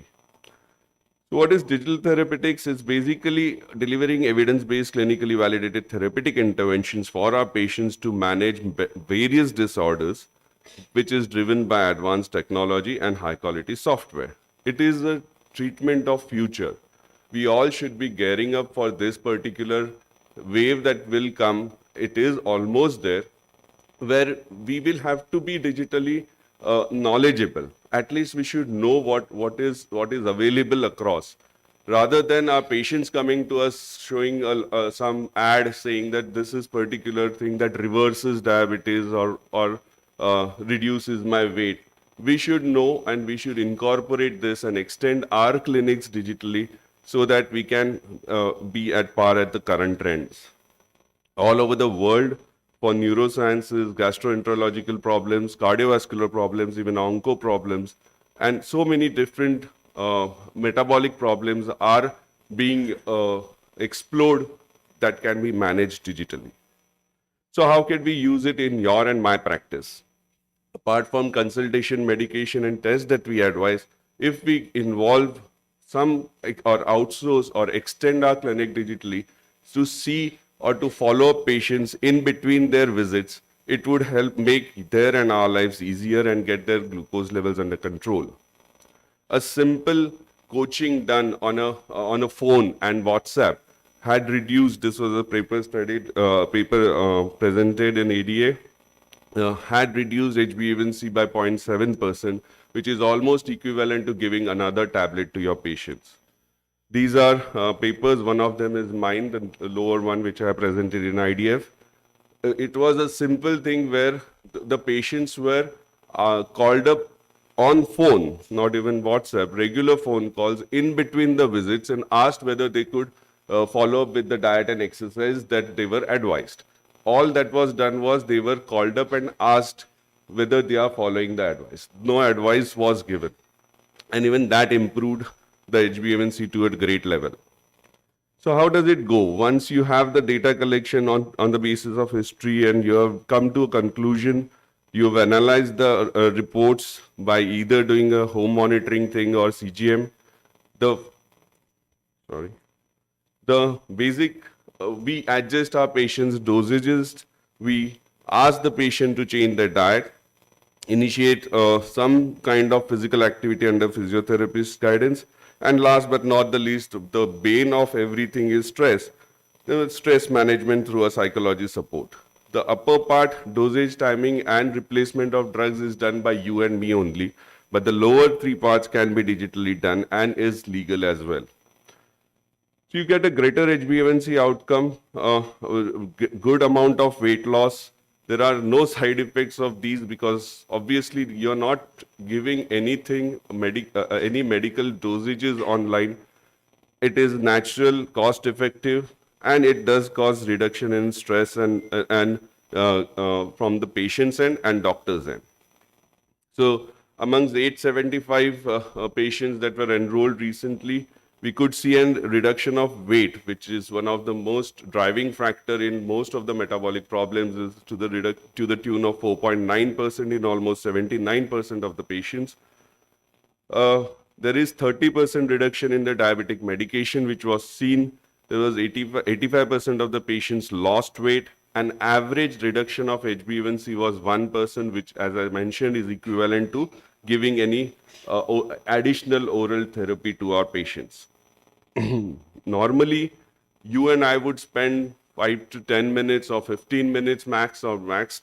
Beyond that, we don't spend much time on an average with our patients. But what digitally you could do and achieve is you can give a 45-minute consult almost to the tune of 8 consults, 4 consults of 30 minutes by a physio, and 5 consults by a psychologist. Plus, in between your visits, you could outsource it to someone who have an evidence-based program and give a chat support in between as well.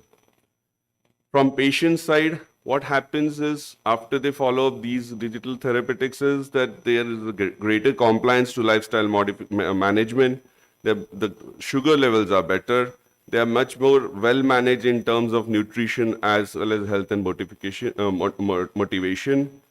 There are better outcomes. It's a habit building thing because telling your patient once to follow something for the life is not enough. You have to change their habits. We all know, we all have seen that though we advise our patients to follow particular diet and exercise, we ourselves could not, most of us could not achieve what we would have wanted actually for ourselves and our patients as well.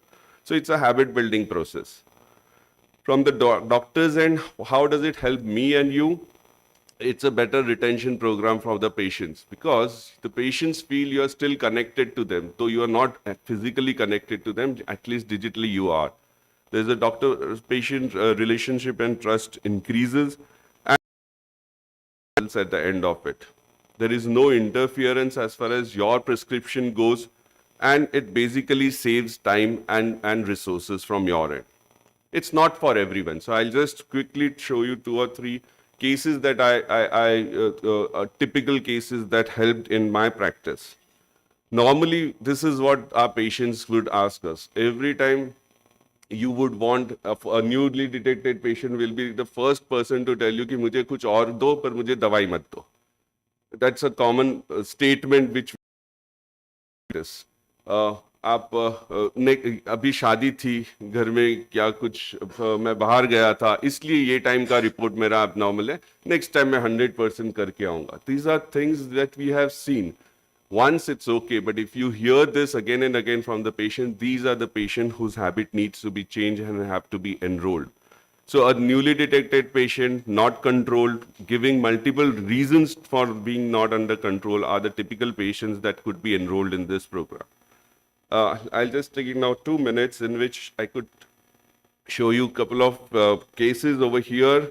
A borderline pre-diabetic, overweight, obese with a age, 46-year-old male, 90 kgs, was enrolled, was just advised nutrition and physiotherapy and good amount of sleep pattern. He's actually my friend from California, so he had come to visit in India, and that's when I enrolled him. What was done was digitally, he went back to California and was digitally connected to these programs. He reduced weight from 91 to 78 kgs, waist circumference reduced, and obviously HbA1c, which was anywhere in a pre-diabetic state, was better. A 43-year-old male whose HbA1c was normal, on a slightly higher side, 7.1, but if you see weight-wise, he was okay, 6.2, 62 kgs. All what was changed over a period of time was his diet and exercise. No change in medication was done, and still his HbA1c reduced from 7 to 5.4. Another 47-year-old male, he was of a lower BMI actually, rather than an obese patient, but see his HbA1c, which was 15.7, reduced to 6.8 without change in medication, only on the basis of diet and exercise that the patient followed. During this COVID period, post-COVID, we saw a lot of young patients coming in our clinic with type 2 diabetes. This were 3 patients in the age group of 19, 19, 16, and 14-year-old. All were diagnosed with type 2 diabetes, not type 1. And all I did was, if you see their average, HbA1c was 8.9, 7.8, and 6.6. Young patients, 16-year, 19-year, and 14-year-old, all I told them was that follow a diet and exercise regime for 3 months, and you could see the results from 8.9 to 6.1, from 7.8 to 6.2, and from 6.6 to 5.7. No medications given to them. All that could be, all of this could be achieved just digitally by good nutrition habits, fitness, mental well-being monitoring, and last but not the least, most important, self-awareness and education of the diabetes. So there is a lot of evidence-based, this is an evidence-based practice which is going to come in your and my clinics. So we better be aware of these things before the patients come and tell us about it. Thank you. Thank you, Dr. Tanna. It was very informative, and Dr. Girish Bhai will facilitate Dr. Tanna.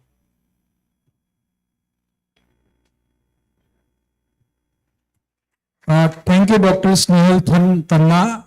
He is the director of Flutterfly.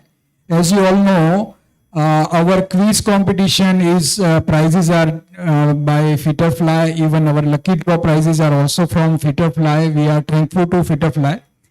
And as you all know, nowadays lifestyle change is very much required in diabetic patient, hypertensive patient, even cancer patients and everywhere.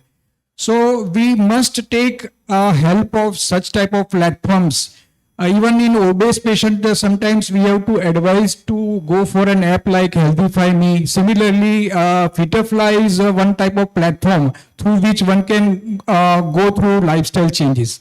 Now for next session, I request Dr. Sanket Shah for his talk, and this will be the last session of HOC, common side effects of chemotherapy and its management.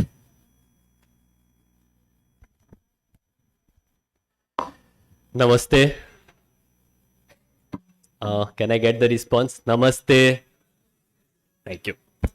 So I am from the HOC. You have already heard about Dr. Bhavin and Dr. Abhishek, who are my colleague and my seniors at HOC Vedanta. And it is a bit of continuation of what the talk given by Dr. Abhishek. So there is significant change has happened in the medical oncology. There are so much new advances targeted and all that things. But as already have mentioned by Dr. Abhishek, that most of our patients are still taking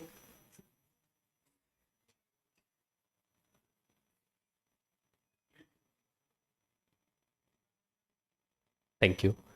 So most of our patients are still taking the chemotherapy either in the Ma Yojana or in the government hospital because of the various reasons, right? So that chemotherapy will invariably have some or the other side effects. There is significant progression has taken place in the chemotherapy and supportive care, but some side effects is inevitable. And for that, they cannot go to again back to that center. So most of them will come to you because you all are the primary caretaker of them. And so you people need to be aware how to manage that things and how to refer that patient to the higher center. So I'll be a bit of quick on that. So first of all, thank you the Federation of Family Physicians as well as the Ahmedabad Family Physician Association. No disclosure from my side. So any drug that is used for the treatment of cancer is chemotherapy, right? It's maybe the conventional chemo, hormonal, targeted or immunotherapy. So we can say conventional chemotherapy is like a blind machine gun. You are firing it, whatever the cells comes into the way of it, it will get destroyed. While the newer targeted or precision medicine is like guided missile. They will go to the only that area which is supposed to go. These are the general side effects, immediate side effects that happens like any other therapies, hypersensitivity or extravasation and that thing. And remaining there are the early and delayed side effects. I'll going to discuss only those which are very common and that comes to day-to-day practice. So first is fatigue. It is probably the most common side effect as described as feeling tired, weak or exhausted. It is mostly goes unrecorded. Most of the patient feels કે મને cancer છે એટલે મને થાક તો લાગે જે common વસ્તુ છે. But that is not common thing. We need to work on it. Multiple factors, disease, treatment, lack of sleep, nutrition, activity, even the emotional factor also takes place in the fatigue development. Pain and anemia are the other factors. So treatment, first and foremost is counseling. Right? This is a normal phenomena. Don't get excited or don't get nervous or depressed or anything. Find out the nutritional status, provide nutrition. If anemia, correct it. If there is a pain, you need to take care of that pain. because most of the patients have chronic pain and they don't take medicine in the fear of મારી kidney બગડી જશે હું બહુ લઈશ તો ભાઈ તું અત્યારે તો તારું ધ્યાન રાખ, kidney we will take care of later. So improving sleep. Now activity, again most of we are advising the patient, you are taking chemotherapy, please take rest, which is contrary to the actual thing. We should encourage them to involve in as much as physical work, as much as routine work, as much as office work as possible.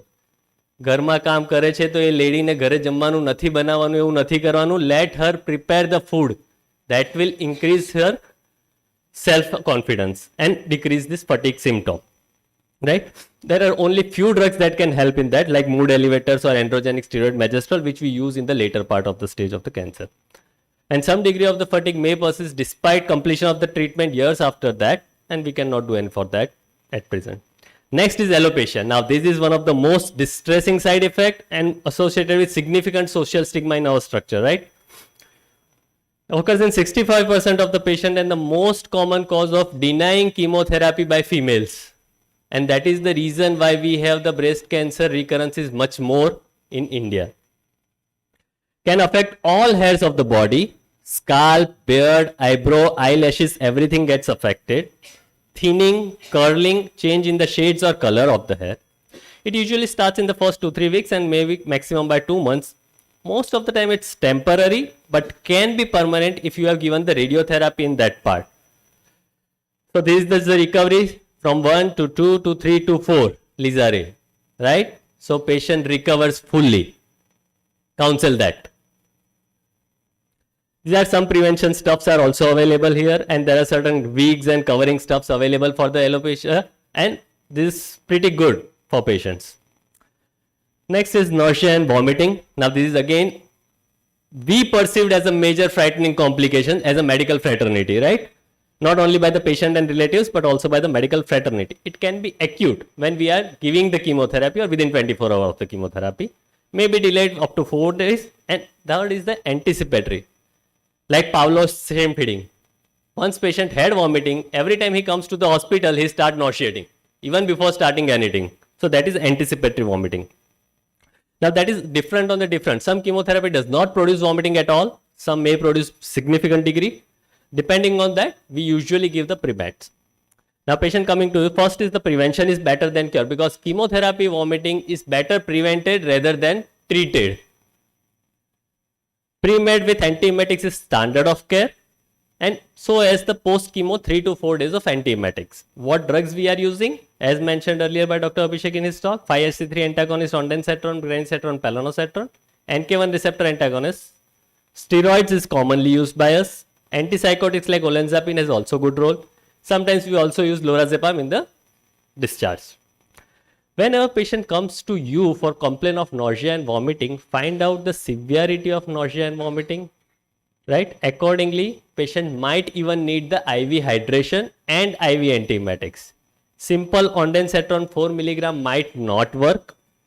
We give sometimes as high as 16 mg of ondansetron along with 16 mg of dexamethasone, right? For very high hematogenic. So you need a higher dose of antiemetics. Don't give simple ondansetron 4 mg BD and expect that vomiting will subside. Food habits, activity, constipation, all are the other core factors that may precipitate the vomiting. Find out the problem and try to solve that.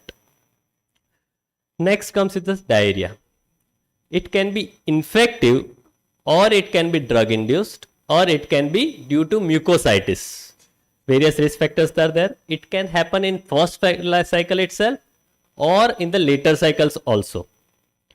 It is also common with many newer targeted therapies, that oral pills that we are talking about, that is especially when that inhibits the tyrosine kinase enzymes. So again here the major point is assess the severity. How frequent is going, whether it is solid or watery, whether it is associated with abdominal pain, whether there is also nausea and vomiting is there, so patient is not able to take anything orally, right? And there is fever or not. Also duration from chemotherapy is also important. Keep a low threshold for aggressive management. Adequate hydration is always essential. NS and RL is good enough, or you can give ISOM. Correction of electrolytes, particularly potassium and magnesium, is very required. Immediately do blood counts of all such patients to rule out neutropenia, because otherwise it will become an emergency, medical emergency. Oral treatment is effective in clinically stable patients with 3 to 4 formed stools like that. But be vigilant, and regular monitoring, calling once or twice in the day to your clinic is very important. Loperamide is useful in secretory drug-induced diarrhea only, but avoid in acute cases with signs of infection. In patients with recurrent mild to moderate diarrhea, prophylactic use of Lomotil or octreotide can be considered.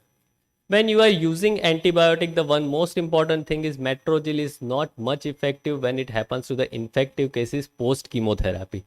If it is a mild case, your onidazole ofloxacin can work, but in severe cases, it is most likely due to the gram-negative organisms, and you need to have the higher gram-negative coverage. Mucositis, again, mucosal cells are rapidly growing cells like the cancer cells in our body. They are also affected significantly by the chemotherapy. It can be as high as 40%, and newer targeted drugs also have the high incidence of mucositis. Usually occurs 5 to 7 days after chemo and resolved by 2 to 3 weeks. It's just a simple soreness it can be, but sometimes can be excessive mucosal, complete sloughing of mucosa. It can lead to severe pain, malnutrition, and increase the hospitalization. So how to prevent? First, we can give ice kind of thing at the time of chemotherapy. Correction of properly fitted, unfitted denture. Denture is very important thing when elderly are there. Proper oral hygiene. Use of soft bristles toothbrush and mouthwash after meals. Avoid spicy foods.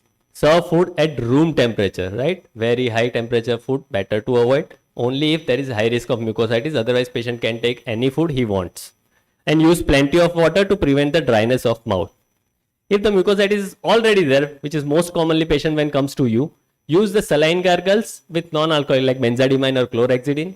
Even adding a baking soda along with the salt water gargle is good enough. Local anesthetic and anti-inflammatory gels like lidocaine viscous is good. Morphine may be required in very severe cases. Hot food to be avoided. IV and parenteral nutrition if patient has severe mucositis and not able to take food. Otherwise, nutrition will be affected and the second cycle will again get delayed. Antifungal is used only if there is thrush. An antibiotic is only if fever. Everything should not be treated with antibiotics. Myelosuppression, now most dreaded complication in which lead to the death. Lineage can be affected, leukopenia, anemia, or thrombocytopenia. Now the point important is neutropenia is when ANC is less than 1500 and severe neutropenia is ANC is less than 500. Now febrile neutropenia is when neutropenia of any grade plus fever. Febrile neutropenia is an oncological emergency. Immediate and proper management is essential. It can make or break. The golden 1 hour rule applies here also. You have to take the blood culture and give the IV antibiotic shot within 1 hour of the presentation to get the maximum better outcome.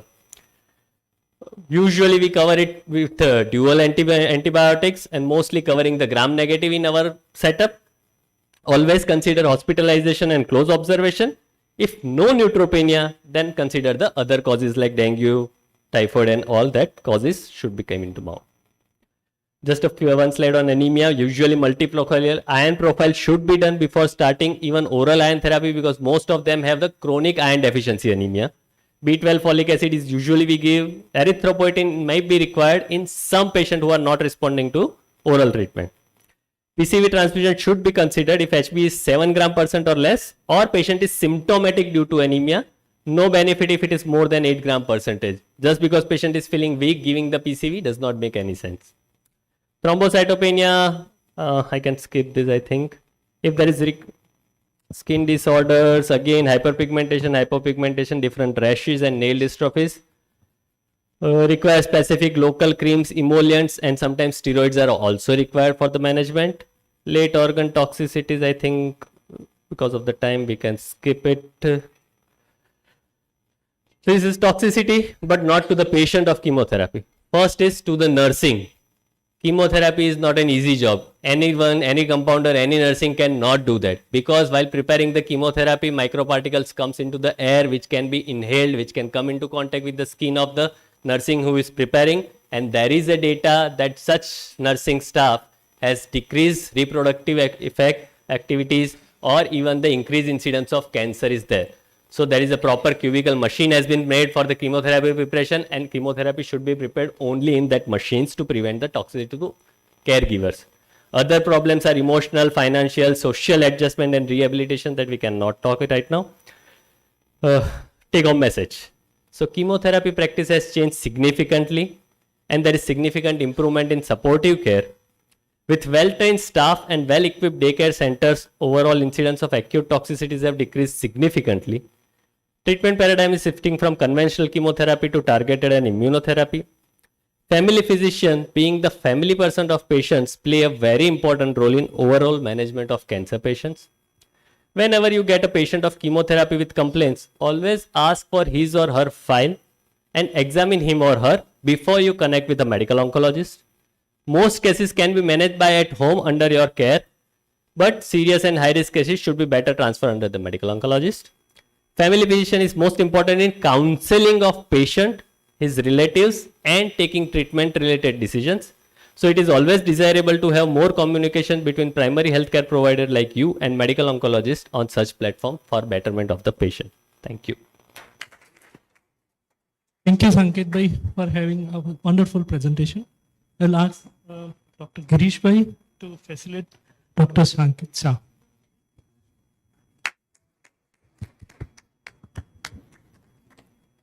Thank you, Dr. Sanket Bhai.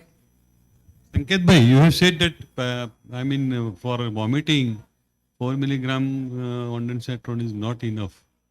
So, but there is a dehydration and IV fluid is going on. What kind of parenteral ondansetron dose? You can give it to 16 milligrams. Thank you, sir. Thank you, all the team members of HOC. And it's a time for quiz. So there was no question from HOC team. So I have prepared one question from Dr. Bhavin Bhai's talk. Please upload the question on the site. Please go on the site www.apa.co.in/quiz, and question is already put. So please answer. We are giving only half a minute because question is very simple. Only half a minute. And between this, I request Dr. Vishnu Bhai to felicitate our chairpersons and reporters.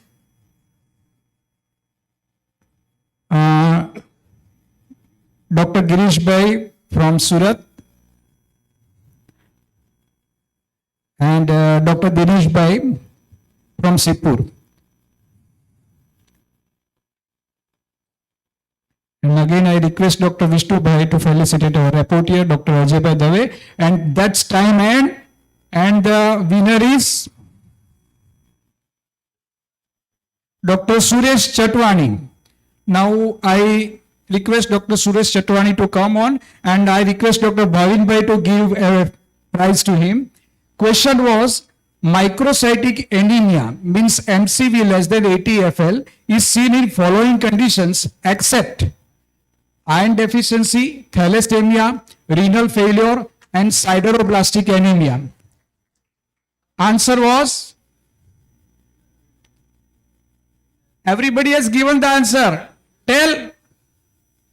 Renal failure. Yes. Third was the correct answer. Renal failure is, you will see, normocytic anemia. Here it is microcytic anemia. Okay. Now we start our last session from EPIC.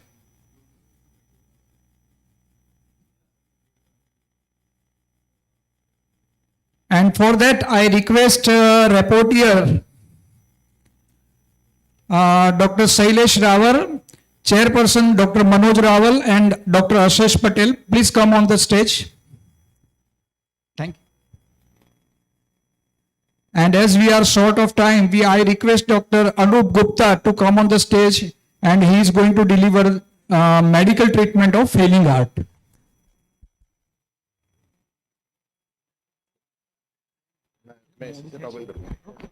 I'll toggle from here again.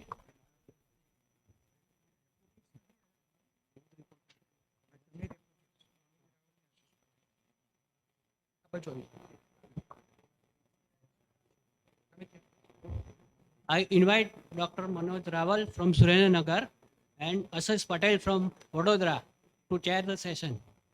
Yes. And Manoj Rawal from Surendranagar. Yes.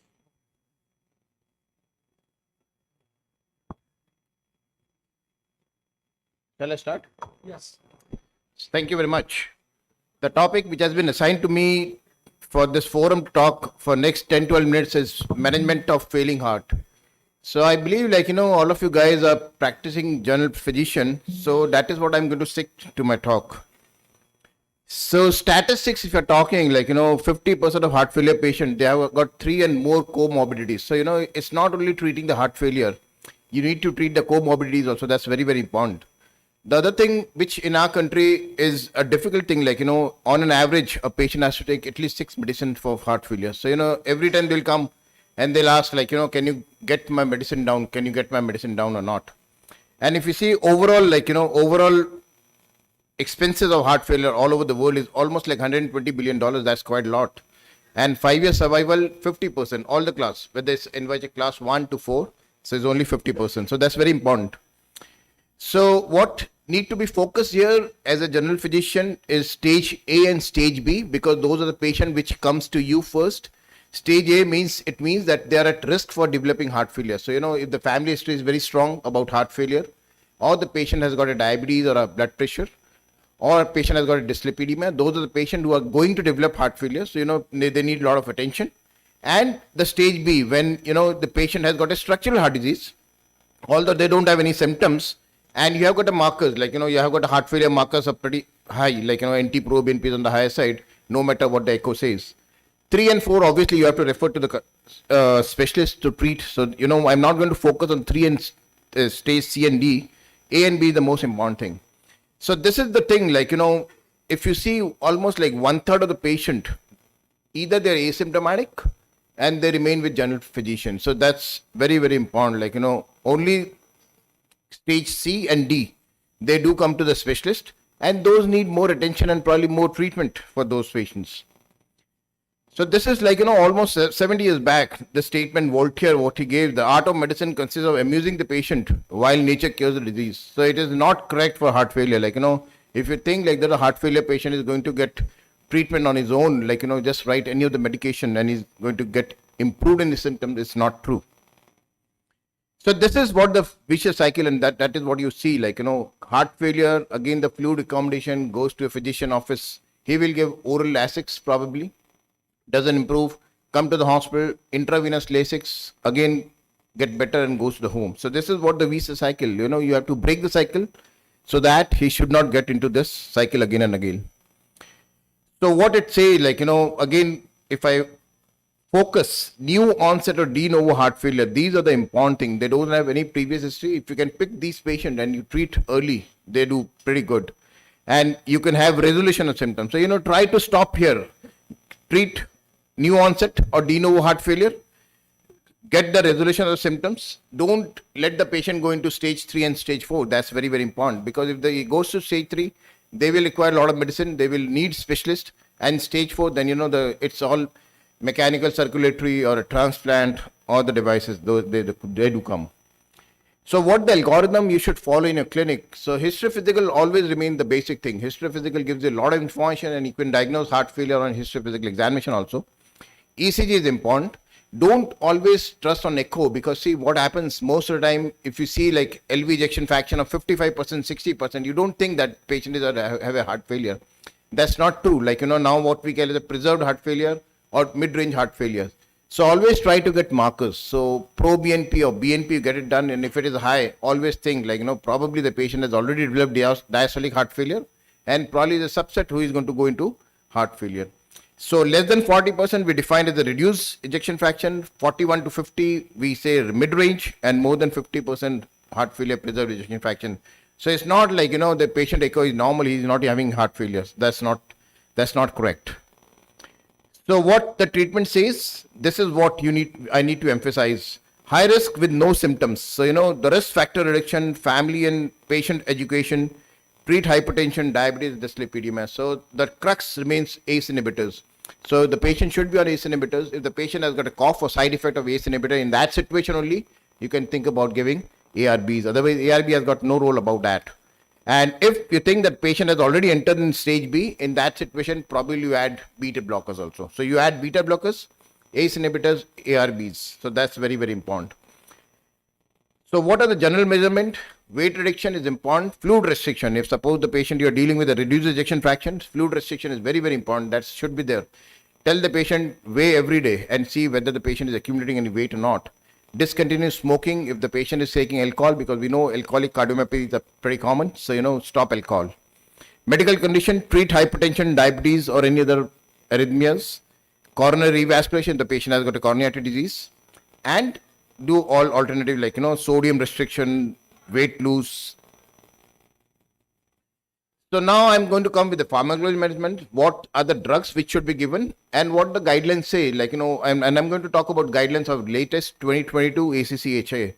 So diuretic, which is very common, and you will see in practically all the prescription, patient will be having diuretic, either Lasix and nowadays, the torsemide. So probably torsemide will be there. So it's only given to relieve the fluid retention. So that's very important. And once the patient is on diuretic, you should monitor the electrolytes, because electrolyte depletion is very, very common, and patient, they do get a lot of arrhythmias because of electrolyte imbalance, particularly the potassium. And we know that, it should never be used alone. Diuretic should be added to other medication. And if the patient requirement of diuretics are going up, that is not a good sign. That is not a good sign. It means the mortality is going to be pretty high. So what the recommendation says, it's class 1. So class 1 level of evidence is B, it's a non-randomized. So any patient who has got a fluid retention should be given diuretic. And if torsemide and furosemide is not working, in that situation you can add thiazide. So that is again a class 1 recommendation. What are the commonly medication used? Obviously bumetanide is not available here, so what we use is furosemide. The common name is Lasix, what we use. Other is torsemide. It comes with a very lot of trade name. And the doses. So the doses, what it is, furosemide, we know that we give 20 to 40 milligram once or twice a day. Torsemide 10 to 20 milligram. But you can go almost up to 600 milligram or 200 milligram as per the requirement of the patient. So again, if it's a high dose of diuretic, it's not a good subset. Cornerstone ACE inhibitors, it is recommended in all heart failure patient. And don't see if the patient comes back to you within a week or maybe 2 weeks and he's not improving, so you try to change to any other medication. It takes at least a month or two to improve the LV function of the heart failure symptoms. That's very important. What the recommendation says for the ARBs, it is not equivalent or superior to ACE inhibitor. The only situation where ARB should be given up over and above ACE inhibitors when the patient has got side effect of ACE inhibitors. So that's very, very important. So if the patient develops intractable cough or angioedema, in that case, you think about ARBs. This is very important, and this is one of the take-home message also. Now, ARNI has come. So, the ARNI has revolutionized in last 5-6 years in heart failure management, and it has replaced both ACE inhibitors and ARBs. So if the patient is not improving on ACE inhibitors or ARBs, switch over to ARNI. Even in a NAPE patient, if the patient first time you diagnose heart failure, you think that he falls into the reduced ejection fraction. So even in the NAPE patient you can give, it's a class 1A recommendation. So that's very important. The important thing what you have to see when you're starting ARNI is what is the renal function, what is the creatinine levels, and what is the blood pressure. So the systolic blood pressure should be more than 100 to start ARNI. That's very important. And if the patient is on ACE inhibitors, make sure you stop ACE inhibitors for 2 days before starting ARNI. Otherwise, you will land up in a big problem of angioedema. So what ACC-ASA guideline says, again, class 1A indication, class 1A indication for all three. For ARNI also, for ACE inhibitors. Where does ARB stand?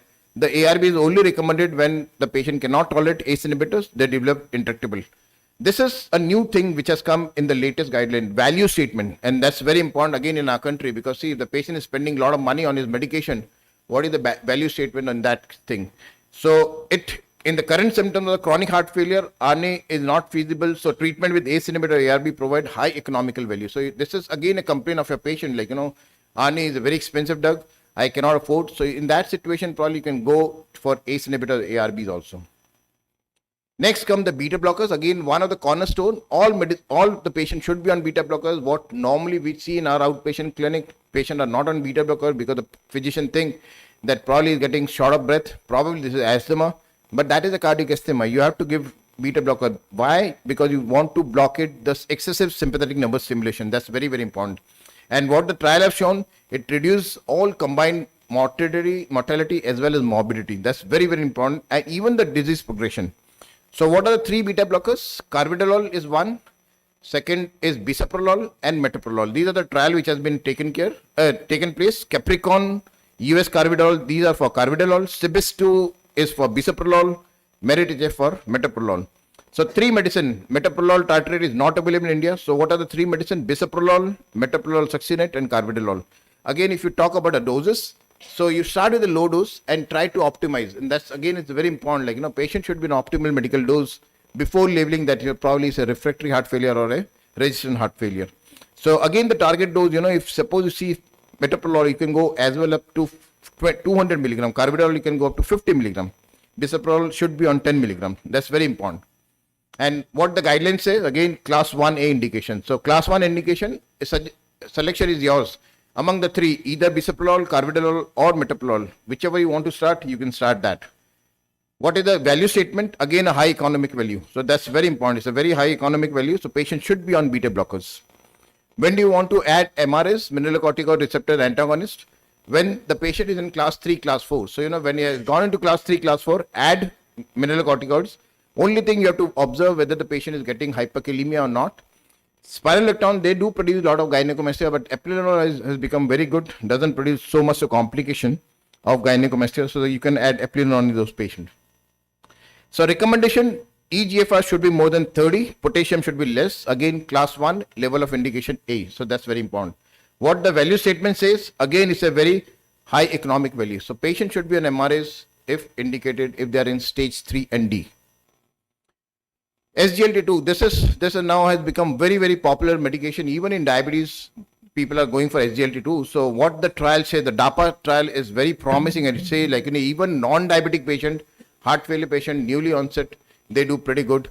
And what it does, it's slowly as well as a real disease. So what the recommendation say, class 1 indication, it should be recommended to reduce hospitalization for heart failure, cardiovascular mortality, irrespective of diabetes, whether patient has got diabetes or no diabetes. That's very, very important. So this is what is the thing is, ARNI, ACE inhibitors, beta blocker, MRAs, SGLT2, diuretic as and when required. So stop at stage A and B. That's very important. Because if it goes to stage 3 and stage 4, in that situation, probably you end up with a device, maybe CRTs, or any of the mechanical circulatory supports, or goes into transplant. That's very important. Few lines about other medication. Ivabradine, again, if the patient has pulse rate remains more than 70-80, you can add ivabradine. Vericiguat is very promising. Still, the recommendation is 2B. Probably it is going to become the 5th pillar. Digoxin has got no role, except for atrial fibrillation, severe LV dysfunction, digoxin has got no role. For mid-range and for preserved ejection fraction, SGLT2 is still a 2A recommendation. Otherwise, rest of the medications are all 2B. So, you should not be advised. So, advanced heart failure. 1 minute left. Yeah, I will finish before that. Don't worry. So, there are clinical indicators for advanced heart failure. So, what are this? So, if patients still remain in clinical congestion, there's a deterioration in renal function, or there's a significant hypotension, there's a cardiac acacia, those patients needs a lot of attention. They need admission also and hospitalization also. So, what is the take-home message for 2022 guidelines? SGLT2, they recommend in all the patient, even mid-range and preserved ejection fraction. If the patient improves, despite that also you should continue heart failure treatment. Value statement has been created. That's very, very important. And there are selective patients, if the patient has got a iron deficiency, you should treat those patients also. Primary prevention is very, very important. So this is my last slide. What the 4 pillars right now says, SGLT2, ARNIs, beta blocker, MRAs. So all patients should be on these 4 medications until as proved otherwise, diuretic according to the fluid status. I'll stop here. Thank you very much. Thank you, sir, for your nice and informative talk. Now I will request Dr. Manoj Bhai to give moment to Dr. Anu. Dr. Anup, you have given good treatment guidelines, but for family physician, when we see a borderline heart failure patient, there are two investigation we comes in our mind. Newer investigation anti-pro-BNP and another old one is echo. So which will you recommend, which is good, specific? Eco stand for the gold standard. You have to have what is the ejection fraction of the patient. So, you both are actually both are different things. So you should get both the things. If you have got a very good indicator, clinical histophysical, that patient is a heart failure, you should get an anti-proBNP. Provided your patient should not have any other comorbidities. Like, if suppose you get an anti-proBNP for renal failure patient, it can give you a fallacious anti-proBNP and then you're fooled about that thing. Probably you're dealing with a heart failure. So echo stands like, echo should be done in each and every patient for sure. Thank you. So now the medical part is over. Now we are going for surgical part, right? So Dr. Anil Jain is invited. Thank you, Dr. Anil Bhai. Good afternoon, everybody, and I thank the organizing committee for having given us this opportunity to make a few presentations here. Dr. Anup just now gave a very great detail on how medically we can manage heart failure, but there is one point of time where medicines will play their role and still the progressive disease overtakes it. Like, for example, if the patient gets admitted today, he is a diagnosed case of heart failure. Heart failure is a progressive disease. You cannot stop it. As time goes by, the frequency of episodes of heart failure increase, hospitalization increases, and one day finally the patient dies. So in between somewhere, if possible, some sort of a therapeutic or surgical treatment should be given so as to prevent his death or mortality of this patient. So what can you do for heart failure? Can surgery help? You're all family physicians, so I'm not planning to make you surgeons, but I'll just give you a little idea of what we can do surgically to help these patients who fail on medical treatment. So we all know transplant is the most glamorous thing. Yeah, there's a patient with heart failure, get him, change his heart, put a new heart with the normal ejection fraction and send him home. But can transplant be given to everybody? No. The number of patients with heart failure in any country is far greater than the number of hearts available. For example, India has an incidence of 0.5 to 1% of its population suffering from heart failure. So we can never give a heart transplant to everybody. This will, of course, be for strictly screened population, maybe the young patients, patients who don't have nephropathy, who don't have any sort of cancer, who don't have any other sort of comorbidity. They are the ones who will get a heart transplant usually. So for the remaining, there is something else to be done. And heart failure usually goes like regional. For example, Gujarat hearts will stick to Gujarat, Rajasthan hearts will stick to Rajasthan. Some sort of a network is there to be able to give hearts. So only patients who are very compliant, who are going to follow a strict lifestyle, who are young, who don't have comorbidities are the ones who are going to get a heart transplant. The remaining, we'd have to look for something else. And in fact, if you're going to treat a population for heart failure, you have to have something other than transplant. Transplant is glamorous, it is very good, it is very nice, but it has its own set of problems too. So to understand non-transplant treatment of heart failure, I just want to remind all of you that the heart is like a rugby ball. It has its certain size and shape. And we all should remember the Frank Starling principle for the heart contraction. As the heart dilates, the effective contractility keeps coming down. So that means if the heart changes its shape from a rugby ball to a football, then it starts failing. So the idea is to try to bring down the heart size by any way or any surgical therapy. So this is what happens. Basically, if the heart is in its nice elliptical shape, the contraction is good. If the heart changes its shape, it starts failing. So surgical treatment depends on the shape of the heart and the size of the heart.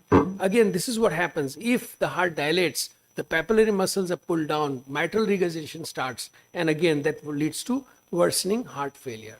So if we are trying to treat a failing heart, and why do I make this point to all of you? At one stage, we all believe that it's a very sick heart, 15% EF or 20% ejection fraction or hugely dilated heart. No treatment is possible. This person is destined to die if he doesn't get heart transplant. But that's not true. A lot can be done surgically for failing hearts. I get this question, 10% EF, 5% EF, 20% EF. Can you do something? and we regularly treat these patients. So it is this set of patients which we should not let them die, and in fact try to do something for them so they live a better quality life also, and they live longer also, and they're not in the hospital. First is coronary bypass surgery. Very frequently, 10% EF, 15% EF, 20% EF, they're just said you are inoperable. Not true.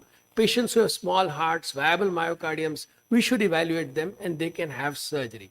So it is not that any patient who has ischemic heart disease and a bad heart should be allowed to die. No, these patients should be sent to surgical teams who are qualified to treat these patients, and they should get surgical treatment. It has been shown that patients with ischemic cardiomyopathy with evidence of viable myocardium and vessels amenable to bypass have an 88% perioperative survival, and I think that is excellent. We shouldn't let these patients die, and a 72% 1-year survival. So if a patient has a bad heart, don't let them die.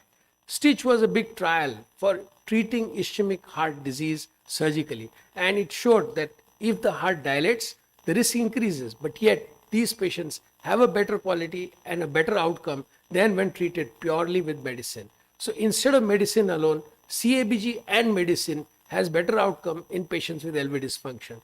Again, creatinine. We all should look at creatinine of patients. If the creatinine is very low, they are very high risk, and creatinine is high, they are high risk. But still, these patients should be subjected to surgery. And patients who have mitral regurgitation, this is something that's not very commonly noticed by people. But if any patient has a dilated heart, he starts getting mitral regurgitation. So when they are sent for surgery, if there is mitral regurgitation, it should be corrected, because if there is a residual mitral regurgitation or the mitral valve is leaking, then these patients have a higher mortality. So it's very important to treat everything on the heart.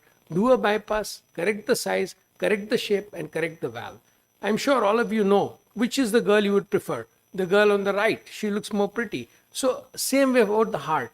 The heart has to have its correct size and shape. If the heart shape is bad, it won't contract blood properly. For example, if there is a big aneurysm like this, the heart is not going to have a forward flow. So very important is surgically try to correct the size and the shape of the heart when the patient comes for bypass surgery, and this definitely helps. If one wishes, we can do a thallium, but usually an echo is more than enough to decide whether the patient needs surgical ventricular restoration or not. So this is how we do it. If you've got a patient like this, we open the heart, we put a balloon inside it, and we correct the size and the shape of the heart. And the patient's ventricle, once it is restored to the normal size and shape, it does much better than a dilated heart. These are a few examples where we've opened the heart and we put, this is a big heart, clot is removed, a sizer is placed, and the heart is corrected. And these patients do very well long term, and they do better with medicines and surgery than medicine alone. Shape is very important. So we use a balloon, a mannequin inside the heart to give it proper size and proper shape. We cannot leave the heart big, we cannot leave the heart small. It should be correct size to have a good result. So what I'm saying is that if a patient has a failing heart, with a huge heart, with the dyskinetic segments, a proper balloon placed surgical ventricular restoration is good. Our team itself has done around 800 ventricular restorations, and we've had excellent results. I don't have the time to discuss that right now. Sometimes there are big lateral wall myocardial infarctions. We can correct them with simple pegylated sutures like this. Second is treating the mitral valve. If we leave severe mitral regurgitation alone at the time of surgery, then 30 to 40% of these patients will be dead at 1 year. So if you have a patient with a bad heart, with ischemic heart disease and mitral regurgitation, treating the MR will reduce mortality, and hence these patients should be sent for surgical treatment. Basically, the heart dilates, the papillary muscle moves down, and regurgitation sets in. Just put a ring, correct this regurgitation. The simple thing has to be done. A small ring is placed, and this helps treat. Just a simple ring like this can help, reduce the annulus again, make the mitral valve competent, and once the MR is gone, preload on the heart is gone, and the patients do very well. I have had patients who come with 10% EF, severe mitral regurgitation, very sick, class 3, class 4. We put a balloon pump, take them on the table, do the grafts. I did one yesterday like that. Put a ring, correct the mitral regurgitation, and after a few months, the rejection fraction is back to 30-40%. They are asymptomatic and they do extremely well. So these are treatment options that should anyhow be at least considered for your patients who have a bad heart. Correct the mitral regurgitation, correct the ischemia, and correct the size and shape of the heart, and they do very well. However, patients who fail on this also, can be offered devices like left ventricular assist devices. These are devices which will suck blood from the left ventricular apex and send it to the aorta. So these can be used as, destination therapy, where they will be permanent treatment. Just implant the device and forever he can live with the device. They can be bridged to transplant. Put a device right now, and maybe when he gets an organ, remove the device and get him okay. Or they can be bridged to recovery. Put a device, let the heart recover, and remove it later on. These devices, I'm just mentioning this because these devices are now available in India, and in patients with end-stage heart disease, these can be offered in Ahmedabad also. And average cost for a device will be between 30 to 50 lakh rupees. Yes, it is expensive, but these therapies are likely to get cheaper and they will be offered. It's something like this. There's a machine implanted, there's a battery that's worn outside, and these devices are available and will be offered to patients. The prices are steadily coming down. And any day, these patients have a better survival than end-stage heart disease who don't have a device like this. Coming to stem cells. Stem cells is like the holy grail. It will be the final treatment for heart failure. Something or the other in stem cell therapy will be available in time to come. So stem cells can be taken from the bone marrow, they can be taken from the blood, they can be coming from the muscle, and they can come from cardiac tissue. And we also did our small little experiment using stem cell, but somehow we were not very successful. The day it gets successful, I'm sure that will be the final cure for heart failure. Many mechanisms have been suggested for how that can help. It can help by regeneration of myocardium. It can help by revascularization of myocardium because of the stem cells. It can help by just increasing the local thickness and preventing dyskinesia of the local myocardium. Multiple mechanisms have been mooted, but we are not sure how well they work. But with time, I'm sure there will be a day where stem cells can be used. Total artificial heart is something still on the horizon, but not there. But one day, I'm sure it will be available. Maybe 10, 15 years down the line, it will be a normal thing. If a patient needs a replacement, instead of a transplant, they may go for a total artificial heart. And I'm sure the way technology is going, it will be there one day. We never predicted we'll have these type of mobile phones which will do everything for us. So I'm sure one day these devices will be available. Many hearts are under trial right now, and we are not sure when we will get one, but we will get one. Coming to the last part of my talk, heart transplantation. This is, of course, a big thing nowadays, and with more, all of you know, every other day it's in the press, there is a brain dead person and he donates all of his organs, and from one donor, at least 7 to 8 patients get a new lease of life. So heart transplant is something that's going to come, and it will be given for most of the patients with chronic heart failure. Like, for example, young boys, or young patients with dilated cardiomyopathy, end-stage heart failure. They are initially treated with milrinone and other drugs, prepared, preoperatively evaluated, and taken up for heart transplant. However, there will be some contraindications, like patients who have got hepatitis, viral infections, those who have advanced liver disease, those who have kidney diseases, uncontrolled diabetes, end organ disease, severe pulmonary hypertension. In fact, pulmonary hypertension is a contraindication to transplant. So there will be some diseases for which we will not be able to offer transplant, but most of the young patients, as the organ availability keeps increasing steadily, we will be able to offer transplant to more and more patients. And it is the real end treatment for heart failure. While the patient is waiting for transplant, it is necessary to optimize treatment, milrinone, diuretics, and just as Dr.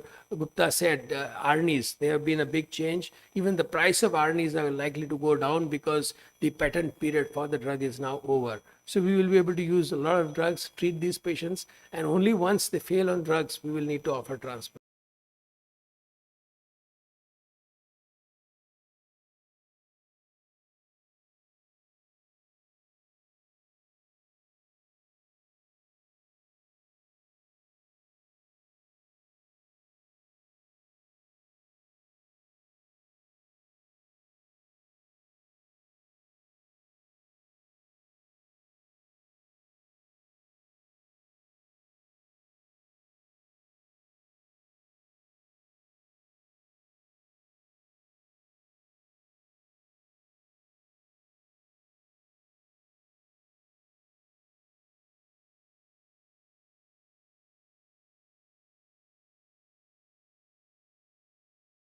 The only problem with transplant is after transplant, there is an aggressive immunosuppression immunosuppression therapy that needs to be followed by the patient, and they have to be careful of not getting incidental and accidental infections. So we can have primary graft dysfunction, we can have rejection of the graft, you can have infection, and one of the most common problem is delayed graft vasculopathy. That is the heart that has been 1 minute transplanted. left, please. Yes, this is the last slide.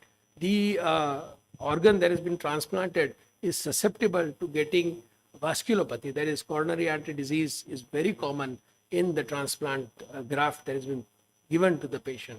So that is another problem. And of course, malignancy is frequently seen in patients post-transplant.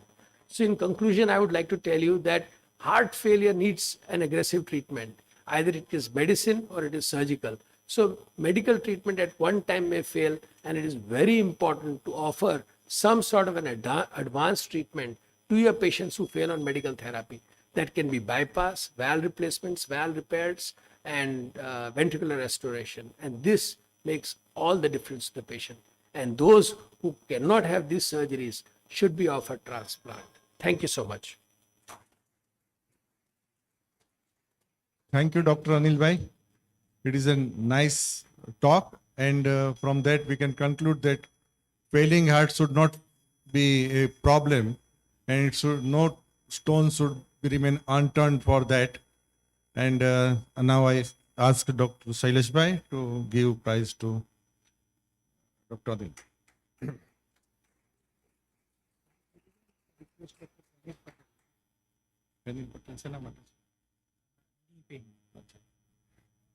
Now I ask Dr. Fenil Patel, please come on the stage and give us a talk on failing heart.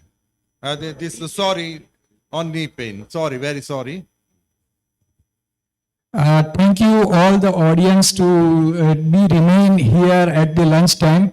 Only 2 lectures are still there. So please be waited. And one more announcement. There is a grand lucky draw at the end of our whole conference. That is at 4 p.m. So there will be around 1.5 lakh rupees prizes. So all you remain present, even outside at Ahmedabad members or delegates are also requested to remain present to get a lucky draw prize. And the prize will be given only those who are present here. I request all the speakers to conclude their talk within 10 to 12 minutes. Good afternoon. It is very hard to be in between you and the lunch.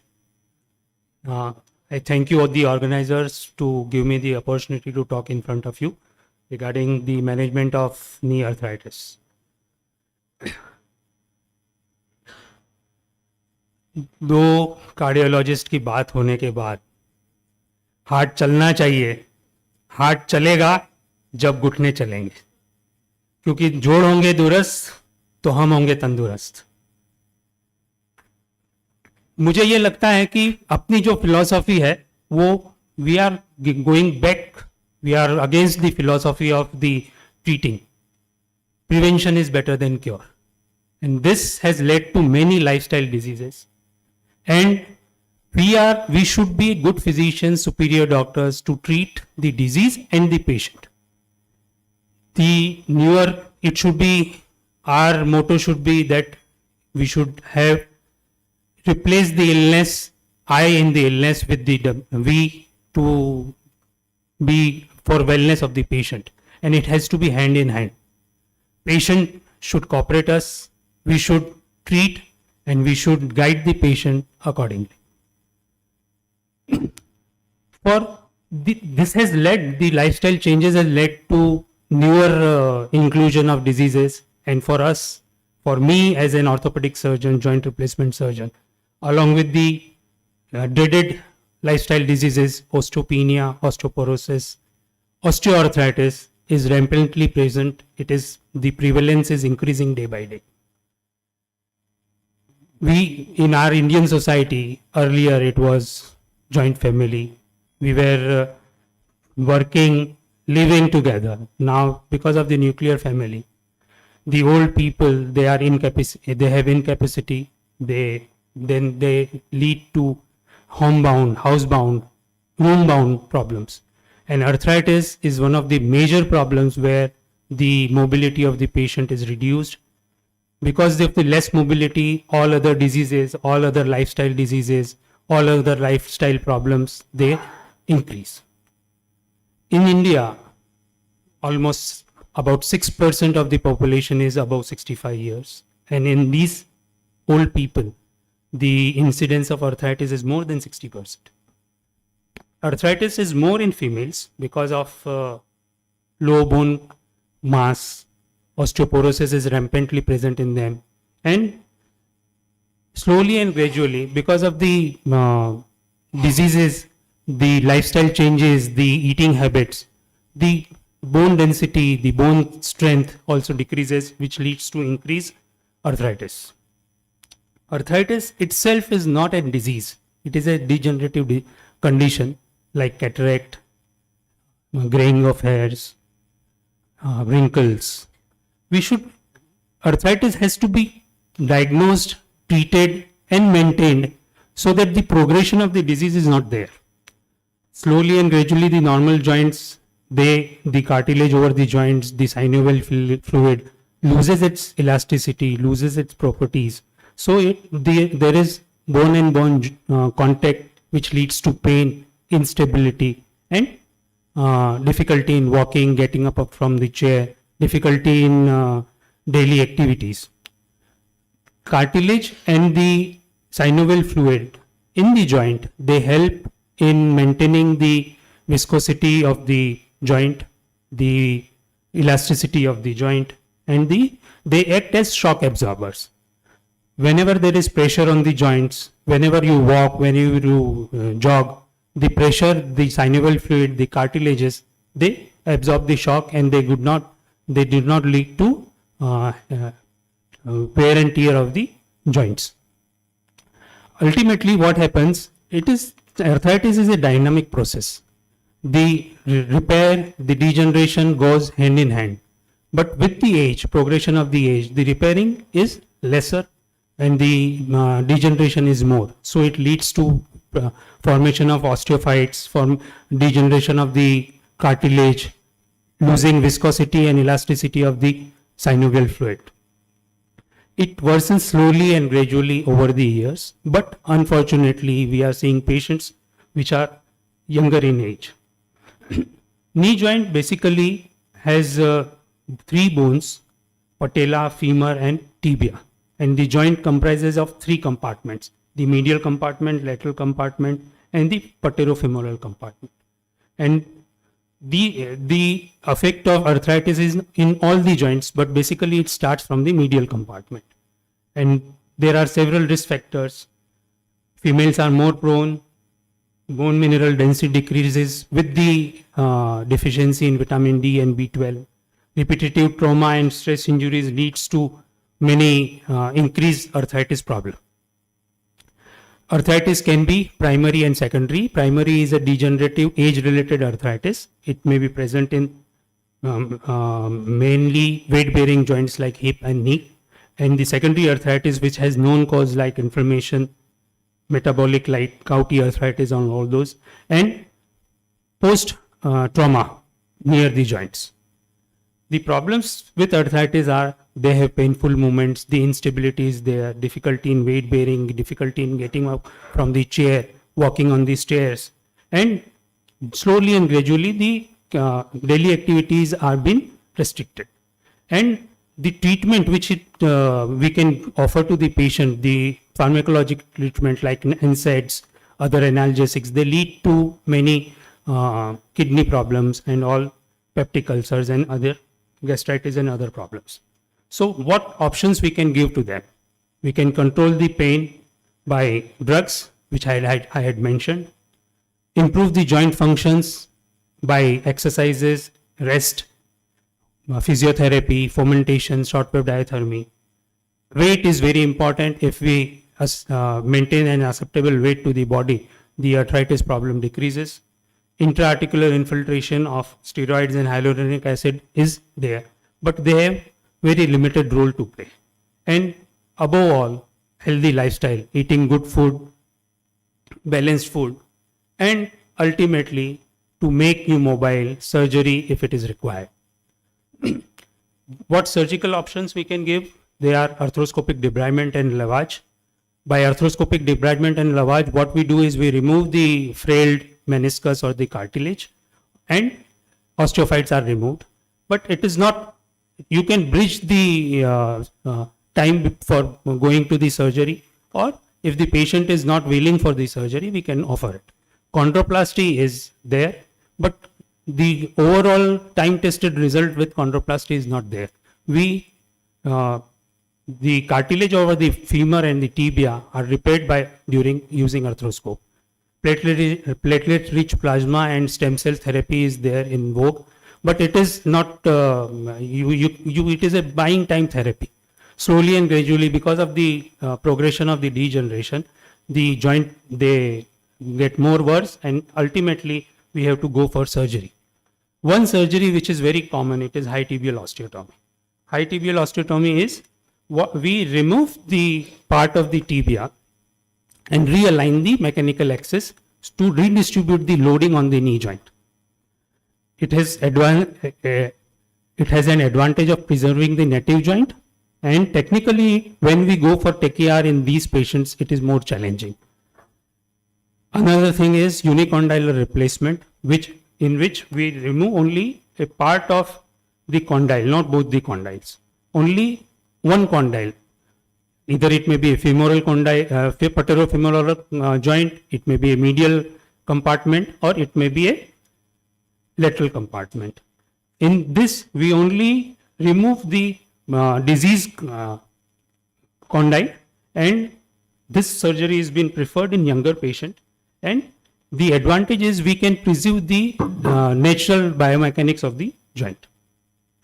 The difference between UKR and TKR is, in TKR, total knee replacement, we replace both the joints, the medial compartment, the lateral compartment, and patellofemoral compartment. And in the unicompartmental or partial knee replacement, we remove only the affected compartment. It may be a lateral condyle or it may be a medial condyle. This is the picture of total knee replacement, and this is the picture of unicondylar replacement. UKR, the selection for the unicondylar replacement is very stringent, because if we go for partial knee replacement in patient having 3 compartmental disease, the recovery would be very bad and the revision of this patient would be very fast. Replacement is needed when there is considerably patient load on the bones, walking distance is less, severe deformities, and patient is trying to avoid going to the social functions because of the deformity and incapacity. This is the way we do the replacement. We remove the affected cartilage and the bone from the femur, from the tibia. This is crowning of the femur with the implant, and the tibial implant goes into the medullary cavity, and these joints are being fixed with the cement. This is total knee replacement. This is the metal, we have different joints, artificial joints. Some joints have metal back support, some joints have all poly support. This is the poly in between the femur implant and the tibial implant. This is the X-ray. You can appreciate that the joint space which has decreased, which is not there, it has been maintained by the artificial joint. We keep our patients for 5 days, and the follow-up is after 10 days for stitch removal. Physiotherapy is important. It has an important role to play for increasing the endurance and the recovery time for the patient. Limitations after joint replacement is one should avoid sitting on the floor, squatting, and contact sports, because it would lead into extra loading on the joints. A successful TKR gives relief from the pain, correction of the deformity, improvement in the function, and improved quality of life. We want to add life to the ears. So replacement offers that the patients are been comfortable in doing their daily activities. These are few of the results of the patients.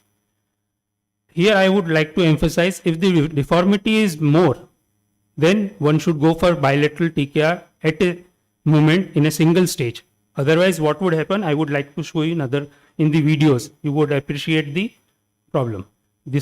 I would like to show few cases which we have done. See the X-ray. There is no joint space. This is the way she was walking earlier. This is the way she walks after joint replacement.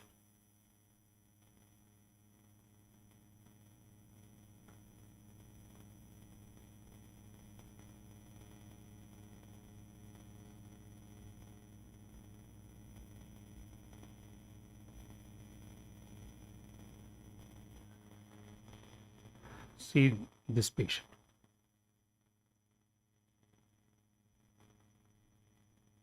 See how difficult he is walking. And we can appreciate that how he would be doing his daily activities. Only one knee has been replaced, the right one. The left one has to be done. Sir, only 1 minute remains. Yeah.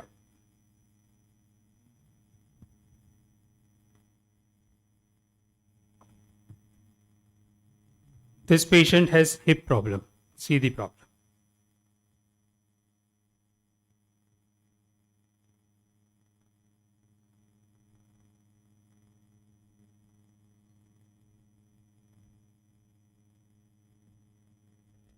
We want to keep you mobile to enjoy all these things in the life. Thank you so much, the profession here. Thank you, Fanil Bhai, for giving such a nice right from prevention to TKR, treatment for knee joints. Thank you. And I'll request Dr. Shailesh Bhai Rawal to give memento to Fanil Bhai.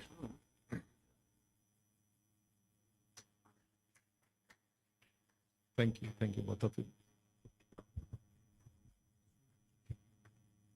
Now I invite Dr. Karnav Banchal to please talk on shoulder joint pain. Dr. Karnav Banchal. Thank you. Thank you, AFPA, for inviting me for my lecture on causes of shoulder pain and its management. So let's start from the basic first, the shoulder anatomy. The shoulder is a ball and socket variety of the synovial joint, where the ball is formed by the humeral head and the socket is formed by the glenoid. If we talk about the superficial soft tissue coverage around the shoulder joint, on the anterior aspect, we have two muscles, that is pectoralis major and minor muscles. On the anterior, lateral and posterior aspect of the shoulder joint, we have this deltoid muscle. And on the back, on the upper aspect, we have trapezius, and on the lower part, we have latissimus dorsi muscle. If we talk about the deep soft tissue coverage around the shoulder joint, then we have this group of muscles, which is known as the rotator cuff muscles.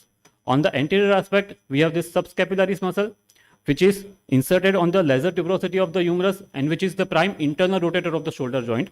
On the posterior aspect, on the upper part, we have supraspinatus muscle, which is inserted on the upper part of the greater tuberosity of the humerus, which is the abductor of the shoulder joint. And in the lower part, we have infraspinatus and teres minor muscles, which are inserted on the posterolateral and posterior aspect of the greater tuberosity and which are the prime external rotator of the shoulder joint. If we consider the ligaments around the shoulder joint, then this coracoclavicular ligaments and the glenohumeral ligaments, which has got superior, medial, and inferior glenohumeral parts, are very much important. The shoulder is the least stable but the most mobile joint of our body. And if we consider the stability of the joint can be compared with the golf ball and a golf tee. You can see that the contact surface between the golf ball and golf tee is very less. Likewise, in the shoulder joint also, at any given point of time, the contact area between the humeral head and the glenoid is only 30%. So shoulder is a very unstable joint. If we consider the stability of the shoulder joint, then we have the static stabilizers in the form of superior, middle, and inferior glenohumeral ligaments and the glenoid labrum, which effectively deepens the glenoid socket. The dynamic stability of the shoulder joint is provided by the deltoid muscle, which prevents the inferior subluxation of the humeral head, and the rotator cuff muscles, which keep the humeral head centered over the glenoid during various shoulder range of motion. The causes of shoulder pain can be divided into two major groups, that is arthritic or bony related causes and non-arthritic or soft tissue related causes. In arthritic causes, we have osteoarthritis, inflammatory arthritis or rheumatoid arthritis, post-traumatic arthritis, rotator cuff tear arthropathy, osteonecrosis or avascular necrosis of the humerus, and infective arthritis. In non-arthritic or soft tissue related causes, we have subacromial impingement, rotator cuff tears, subacromial bursitis, adhesive capsulitis or frozen shoulder, shoulder instability, biceps tendinitis, and referred pain. So, in adults, in generally adult population, shoulder pain is because of sports injuries or instability, whereas in middle-aged population, the pain is because of arthritis or adhesive capsulitis or rotator cuff tears. If we consider site and character of pain, the pain due to subacromial impingement, rotator cuff tears, AC joint pathologies or calcific tendinitis is generally sharp and shooting in nature and is concentrated around the shoulder joint. Sometimes it is radiating over the upper part of the arm and forearm. Whereas the pain due to glenohumeral arthritis and instability is dull aching in nature and it is concentrated around the shoulder joint. Acute pain is found in fractures and dislocations, and chronic pain is generally found in arthritis. Pain with overhead activities are generally found in rotator cuff tears. Pain with cross-body adduction is generally found in AC joint related pathologies. Pain on reaching the back is generally found in adhesive capsulitis or frozen shoulder.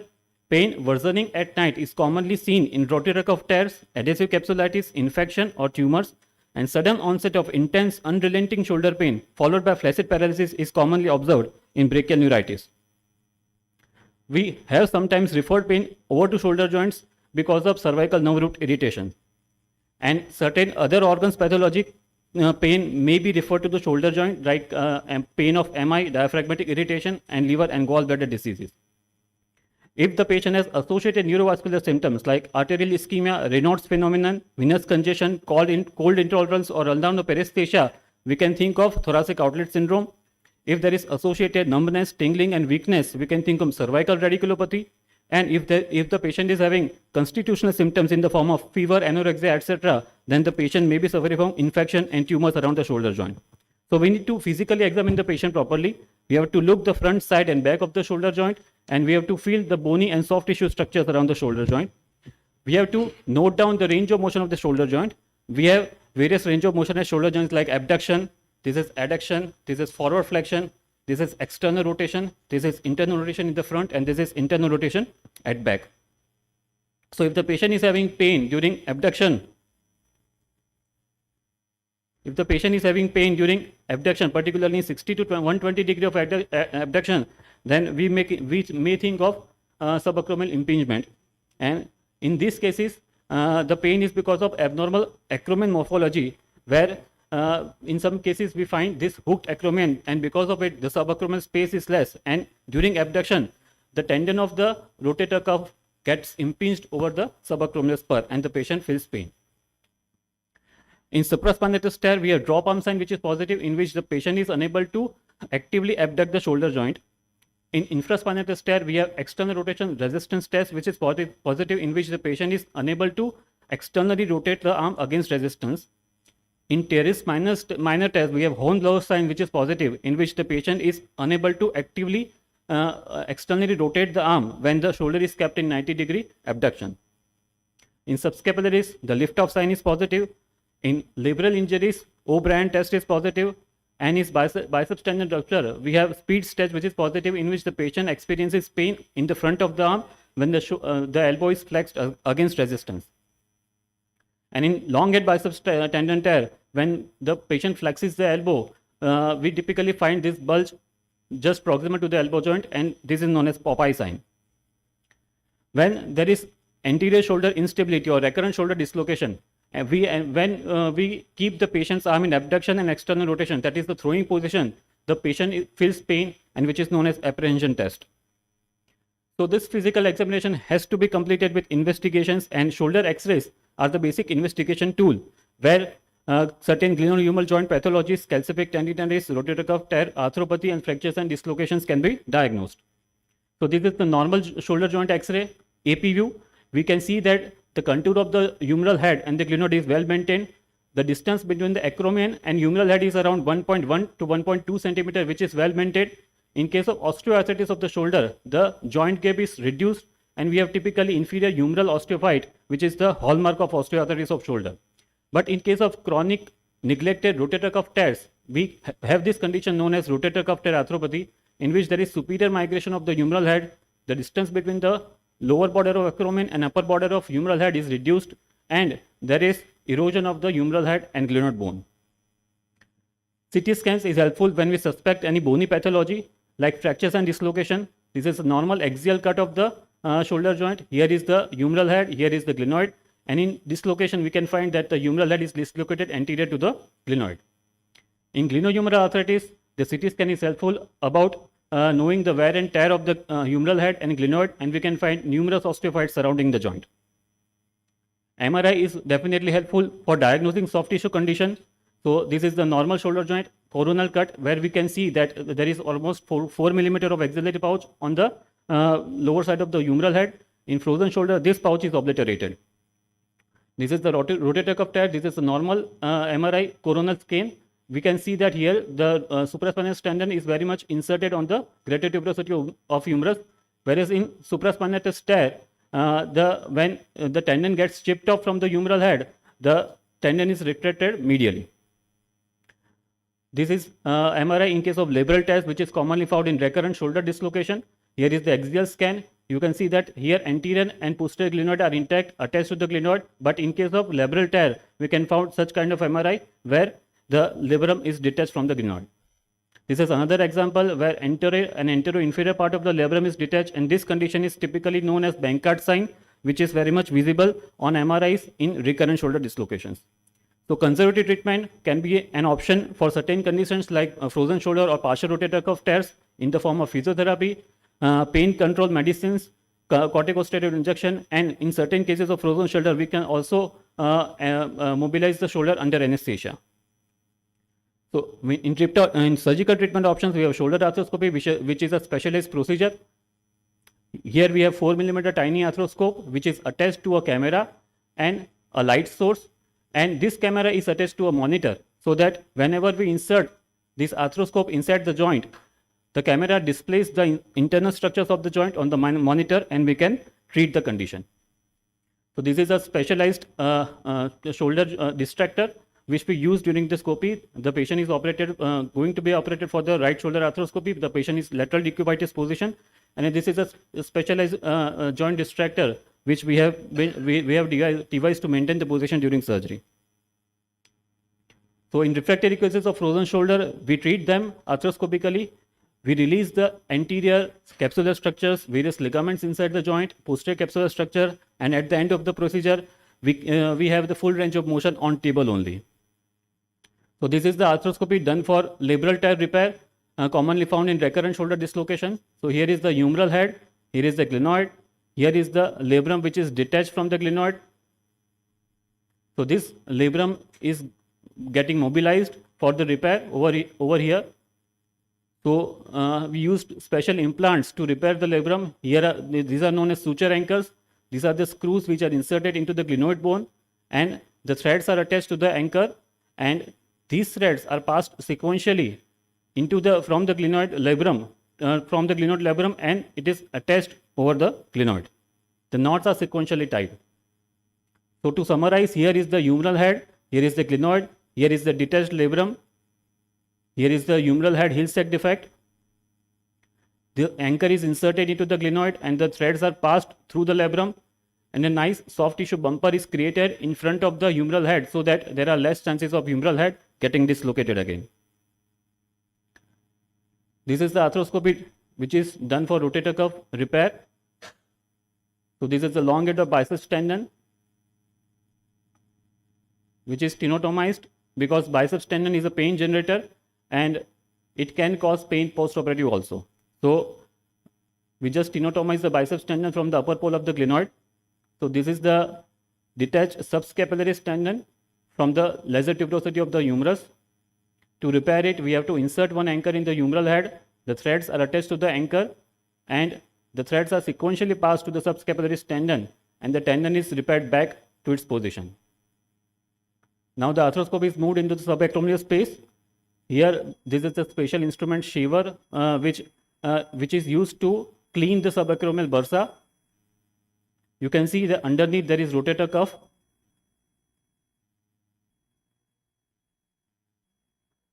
Here is the rotator cuff which is torn from its insertion site on the greater tuberosity. So we insert anchors over this position. This is the first anchor which is introduced, and this is the second anchor which is introduced. And these threads are sequentially passed from the rotator cuff, and the rotator cuff is repaired back to its position. So to summarize, here is the subscapularis tendon which is torn from its attachment on the lesser tuberosity, and with anchor it is repaired back to its normal position and normal tension. And this is the humeral head, this is the glenoid, and this is where normally subscapularis and supraspinatus and infraspinatus tendons are attached. They are detached and retracted over here, and these tendons are repaired back to their position with anchors. Yeah, they are repaired back to its position. So this is the result. The patient has been operated on right shoulder, and at the end of 3 months, the patient is having full range of motion without any pain. Hemi replacement arthroplasty is an option for surgery when the humeral head is defected. Here is a young male patient, an alcoholic one. The patient's right shoulder, there is a restricted range of motion with pain. You can see that the abduction, forward flexion, internal rotation, external rotation, all are limited. Here is the X-ray. You can see that here the humeral head, there is chondrolysis. This is the MRI showing avascular necrosis of the humeral head, and this is the CT scan showing subacromial or subchondral cyst. This is the intraoperative finding where there is chondrolysis.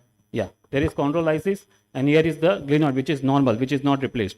So these are the implants, and this is the final X-ray, and this is the follow of the patient compared to the preoperative picture. The patient is having full range of motion without any pain. So this is a special condition in which there is comminuted fracture involving the humeral head. We have replaced it with the artificial head, and this is the patient function at the end of 3 months. Total shoulder replacement is done when the glenoid is also affected. Here is a young female patient. The patient's left shoulder is restricted range of motion and with pain. If you see the X-ray, there is monoarticular rheumatoid arthritis involving the shoulder joint, the glenoid, and the humeral head. Both are destroyed.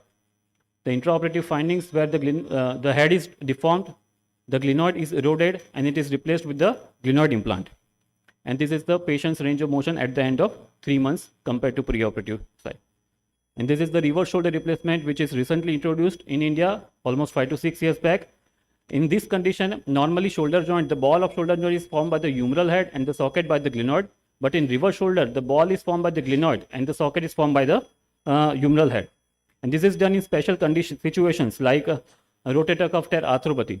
When in chronic neglected shoulder rotator cuff tears, the patient has got a rotator cuff tear arthropathy. This is the case, 80-year female patient. You can see that the shoulder is very much arthritic, and it is replaced with this kind of special implants. And it is done in smaller incision also. So the take-home message is diagnosis is the key to treat chronic shoulder pain successfully. Many patients with chronic shoulder pain in old age with rotator cuff tears have been misdiagnosed with frozen shoulder. If the X-rays are normal, the MRI and CT scan are must to rule out any soft tissue or bony pathology. Recent implants for total shoulder and reverse shoulder replacement have provided excellent surgical outcomes if utilized in appropriately indicated patients, and refer to a shoulder specialist orthopedic surgeon whenever necessary. Thank you. Thank you very much for informative lecture. Now I request Arvind Panchal, Dr. Arvind Panchal, to give memento to Dr. Karnav Panchal. Karnav Panchal is his son, father to son. Father is giving memento to his son, and Dr. Karnav Panchal has taken a very good talk. And that's the end of epic session. And our last talk is by Dr. Kaushal Anand. We left in between. He is going to talk on the subject surgical gastroenterology for family physician. But before that, we have a quiz for epic session. I request to put the link. And I also request Dr. Kaushal Anand to come on the stage for giving his talk.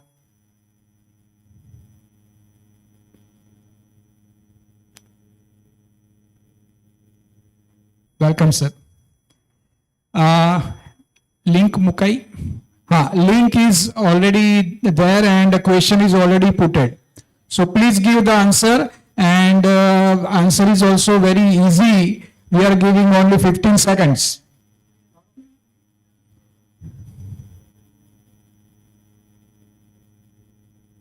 As the question is prepared by Dr. Karanav, I request Dr. Karanav will give the prize to the winner.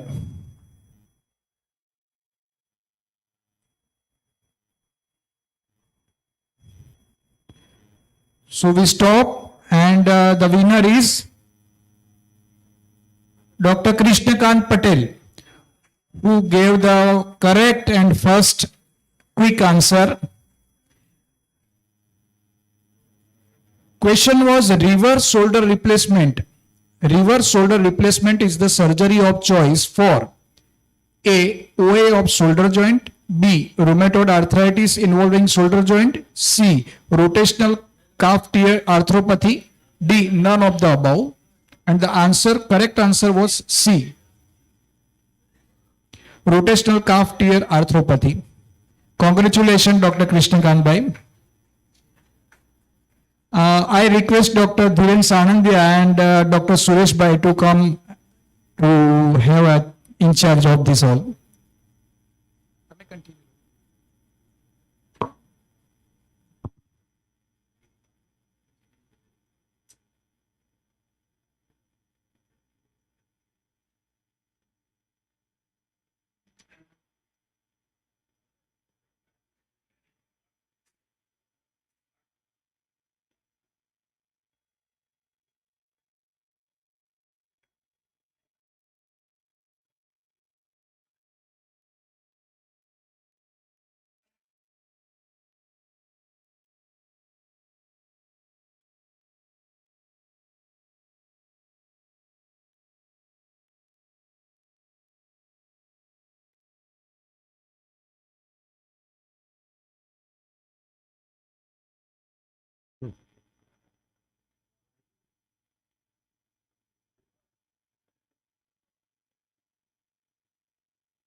I welcome Dr. Kaushal Anand, and the topic is surgical gastroenterology for family physician.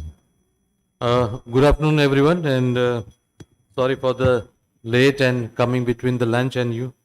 And today I am going to talk about one philosophy that is for the HPV oncology.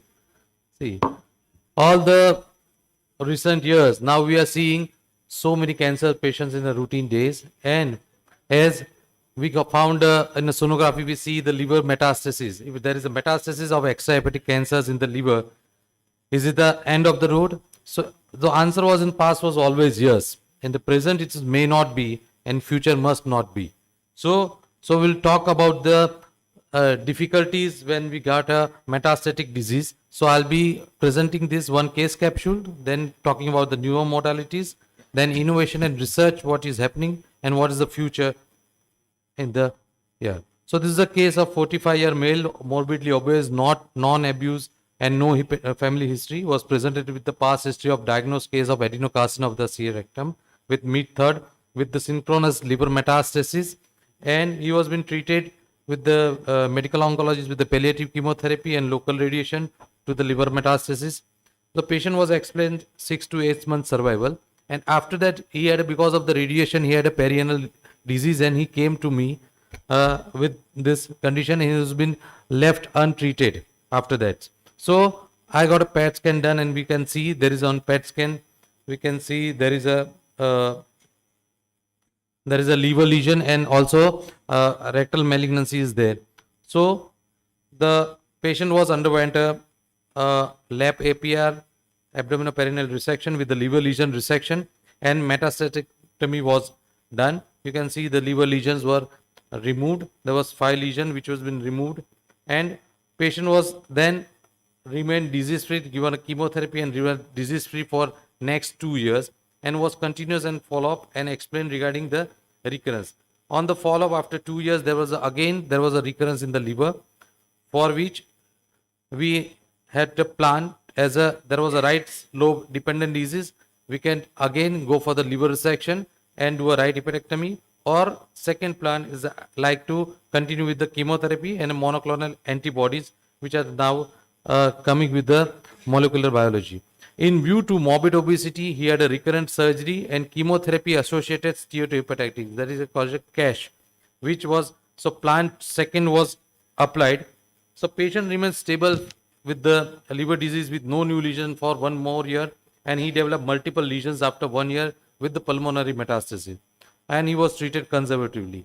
So these patients, after he was told about 6 to 8 months of survival with the surgical and medical treatment, and with the modern treatment of the monoclonal antibodies, and so he survived total 5 years after the starting our treatment.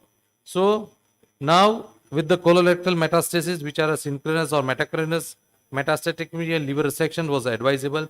Even single with multiple lesions in the one lobe, if we resect, that 40% 5-year survival and 20% 10-year survival are possible when we see a colorectal liver metastasis.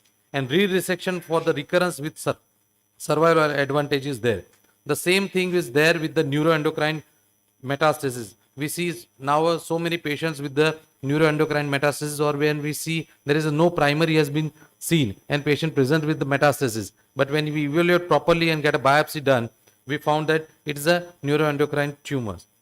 So what's the new modalities? New modalities is a microwave ablation, what we use in a patients where the patient is not a surgically fit for the treatment, and along with the chemotherapy we can do a microwave to the lesions, and that can give us surgical results, and patient can be survived. You can see there is a post ablation. There are the same CT of patient where there we can see on the right side there is a lesion, and left side after post ablation. Another one advanced surgery which has been there, where we can see where the patient has been not and the family has lost the hopes. But this is the surgery. This is the extensive surgery. It is not routinely performed, but these are the there are some cases where in 100 cases there are 2 or 3 cases where we can make a patient survival prolong and give a good quality of life. This is an associated liver partition and portal vein ligation for stage hepatectomy. It's called the ALS procedure. Principally it was incidentally developed procedure during the liver resection surgery. So how this surgery is there is a stage 1 where because the patients had a large disease in the liver, and if we remove the total disease liver, then the residual liver will be not much to give a post-operative survival, and immediately post-operative patient may have a short graft syndrome, and for that this procedure has been done. So when in the first surgery we divide the liver parenchyma, we ligate the portal vein, but we do not ligate the hepatic artery, or we do not cut the bile ducts, or not ligate the hepatic veins. So we continue the arterial flow, we continue the venous flow, outflow, and we just obstruct the portal venous. And once we close down or ligate the portal vein, there is a regenerative changes. Usually previously we used to do a portal vein embolization, but after doing a surgical the 2 lobes, the growth of the normal very fast. Within 14 days the normal liver enlarge, And at the stage 2, we do evaluate on the CT scan, and then we go in. So this is the one case where you can see there's a right lobe of the liver is extensively diseased, and left lobe there is no disease. So in the first stage, we ligate the portal vein, we divide the liver parenchyma between the two disease and non-disease part, and then we close down the abdomen and we keep them into the ICU for the 10 to 14 days, and after 10 days we again evaluate. You can see in the second surgery we can see the diseased liver which has been atrophied, and the residual liver, which is the normal liver, has been grown to the enough size to survive the patient in the second stage. So you can see this is the final result when we remove the disease portions and the residual liver is there. So post-operative liver failure is not there, and patient can survive with the liver.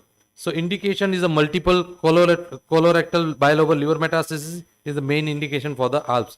So this is an extensive surgery we can give to some of the patients. And now the research and innovations are there, where there is a new term which is you are going to see regularly now. It's going to oligometastasis. So what is a oligometastasis?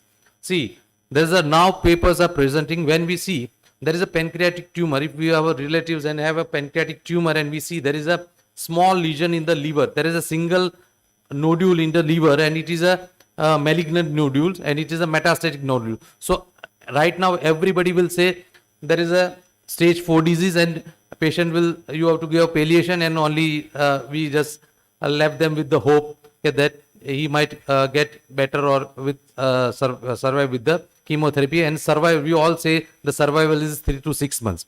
But now there is a simultaneous resection of primary tumor with liver and liver metastasis after conversion chemotherapy versus standard therapy in pancreatic cancer, and which has shown the significant median survival. You can see these are the patients where 24 patients out of 530 patients of the pancreatic cancer and liver metastasis met the above criteria of oligometastasis. Oligometastasis is one less than 3 lesions into the liver, that is called oligometastasis. So the median overall survival for the time of surgery and from the time of diagnosis was 18.2 and 13.41 months. So almost 3 years survival patient has been received. This is after the downstage. We give a chemotherapy first, we downstage the disease, and then we do a simultaneous pancreatic Whipple surgery along with the liver metastatectomy.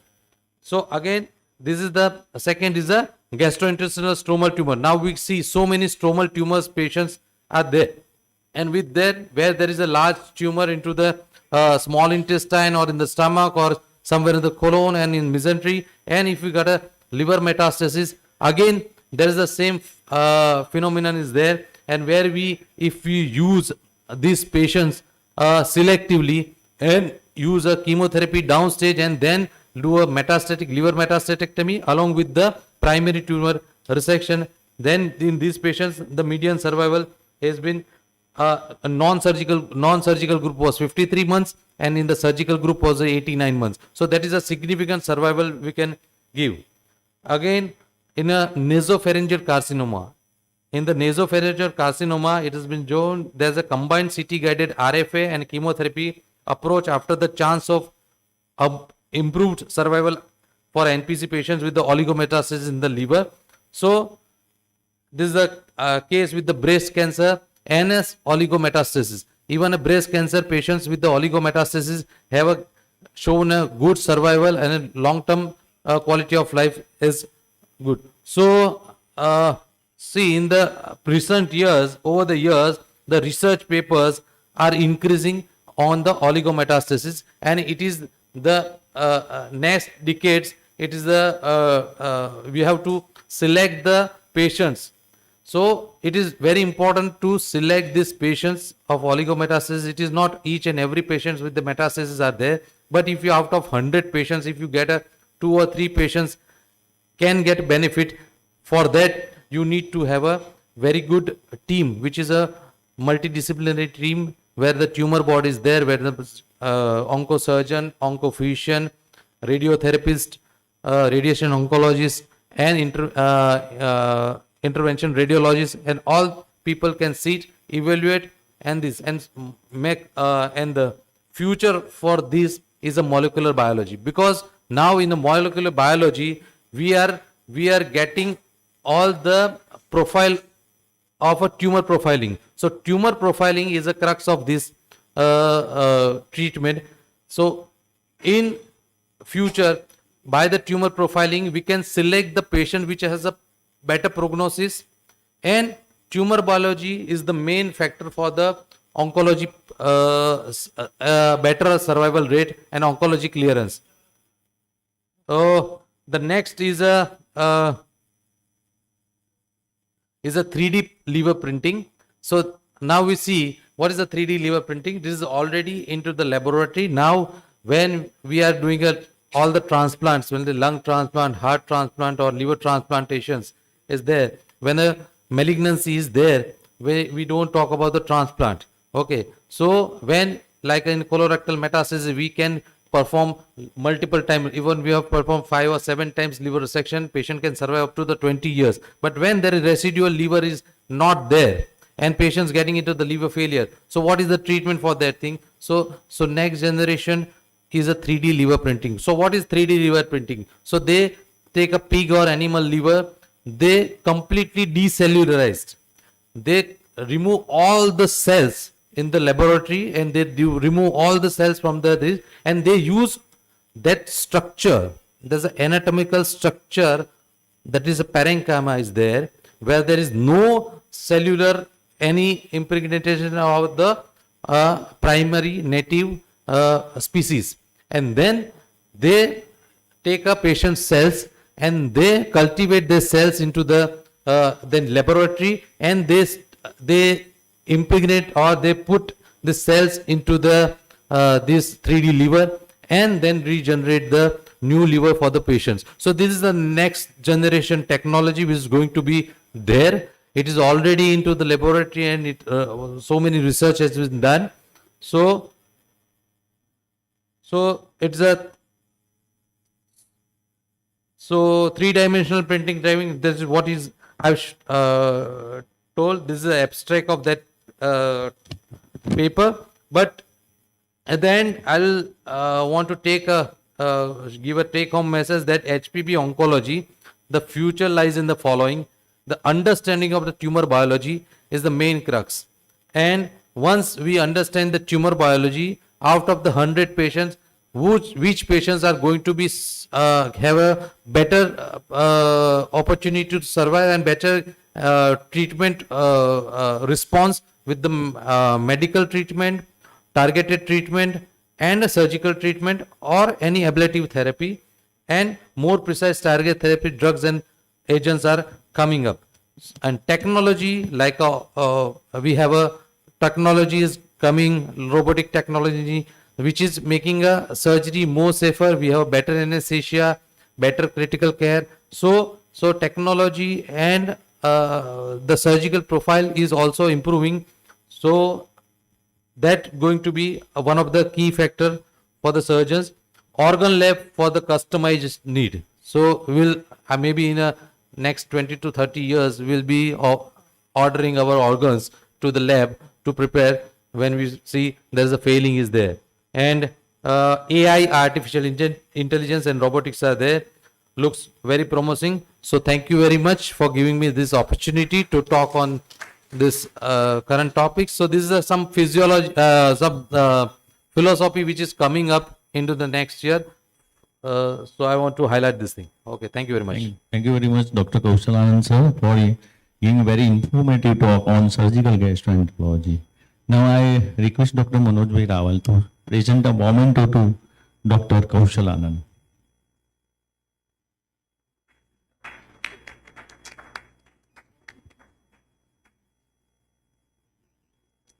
So, due to lack of time, and we are very late, so we continue with the post lunch session.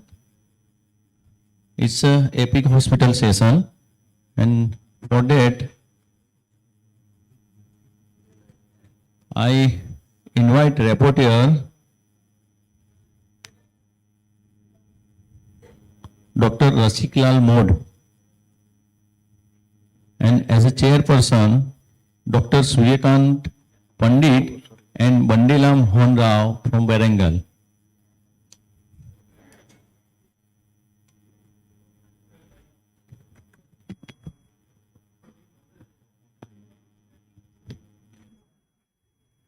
Rapporteur Dr. Rasiklal Mode, chairperson Dr. Suryakant Pandit, and another chairperson Dr. Bandela Mohan Rao. Please welcome.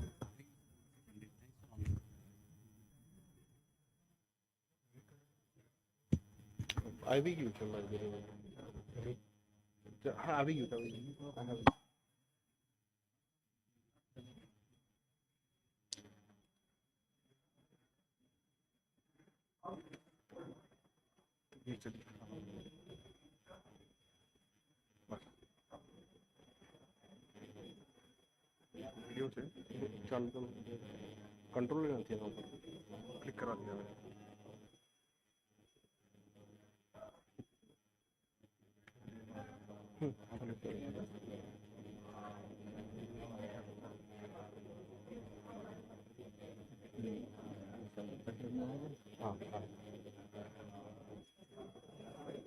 Headache में जो लो निकाल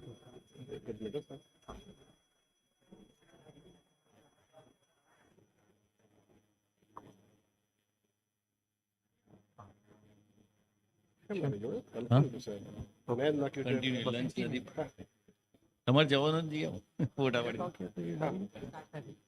हो गया load हो चुका है कौन सा ये दिखाओ हाँ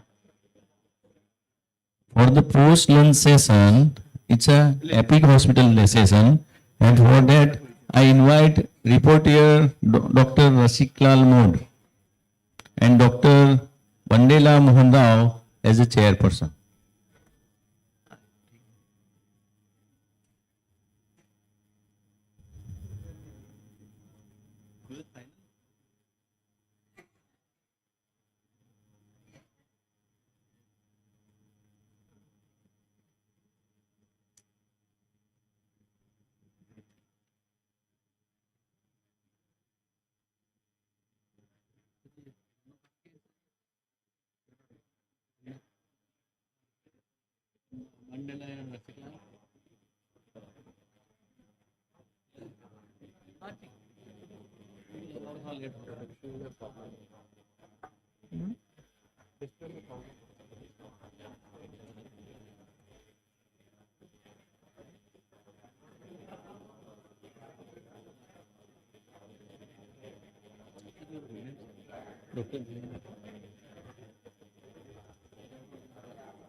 it's not coming on the screens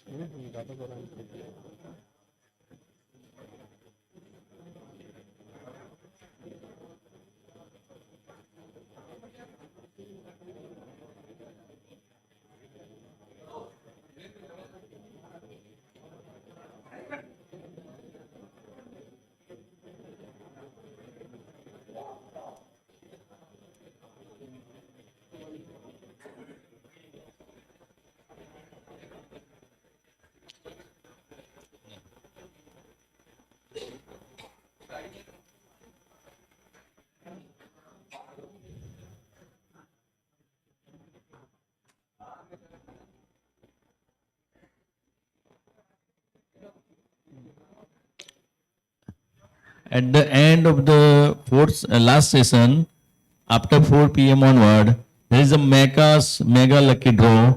Please be seated till the end. You all are provided one coupon in this hall. After 1 hour.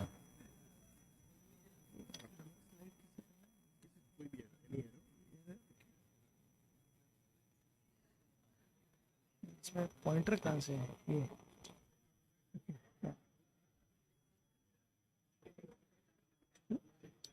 Ready?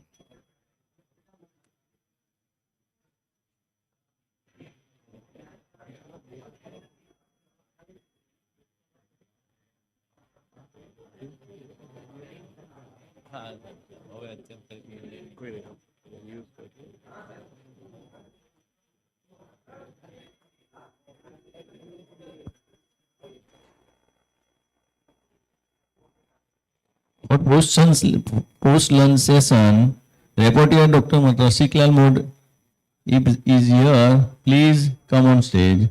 And Chairperson Dr. Bandila Mohan Rao, if he is here, please come on stage.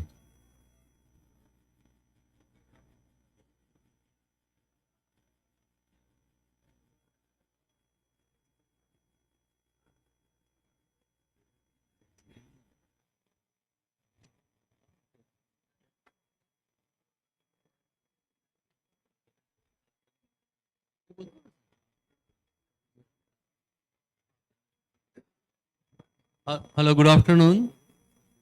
We had a very interesting morning session, and I think we are all being enlightened by the quality of the scientific programs. Ahmedabad Medical Association has done it, tremendous work they have done it, and to give us the best of the knowledge to all of us. Now we are going to have a post-lunch session, minimal invasive cardiac surgery. Where does it stand today? Dr. Vishal Gupta, sir. Please go ahead. Thank you very much. Greetings from EPIC. I'll be talking on minimally invasive cardiac surgery. Where do we stand today? Because there is a lot of hue and cry about keyhole surgery, minimally invasive surgery. With the advent of laparoscopic surgery in the field of GI and maybe minimally invasive surgeries in a lot of other specialities, people keep asking. We get a lot of patients who always come to our OPD and they ask, "Ke nana cheka mathi operation thai jai ki nahi?" So where do we stand as far as cardiac surgery is concerned with minimally invasive? This is what I'm going to talk in my subject. So what is minimally invasive surgery? So it is heart surgery performed from several small incisions instead of the traditional open heart surgery that requires a median sternotomy where the sternum central bone is cut in the middle and split into two and we do the surgery.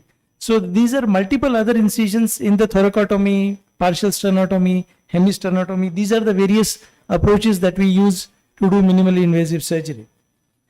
So as you can see from the slide, right now most of the intracardiac procedures that we do, they can be done by catheter-based interventions by the cardiologist or in a minimally invasive way, especially the valvular cases.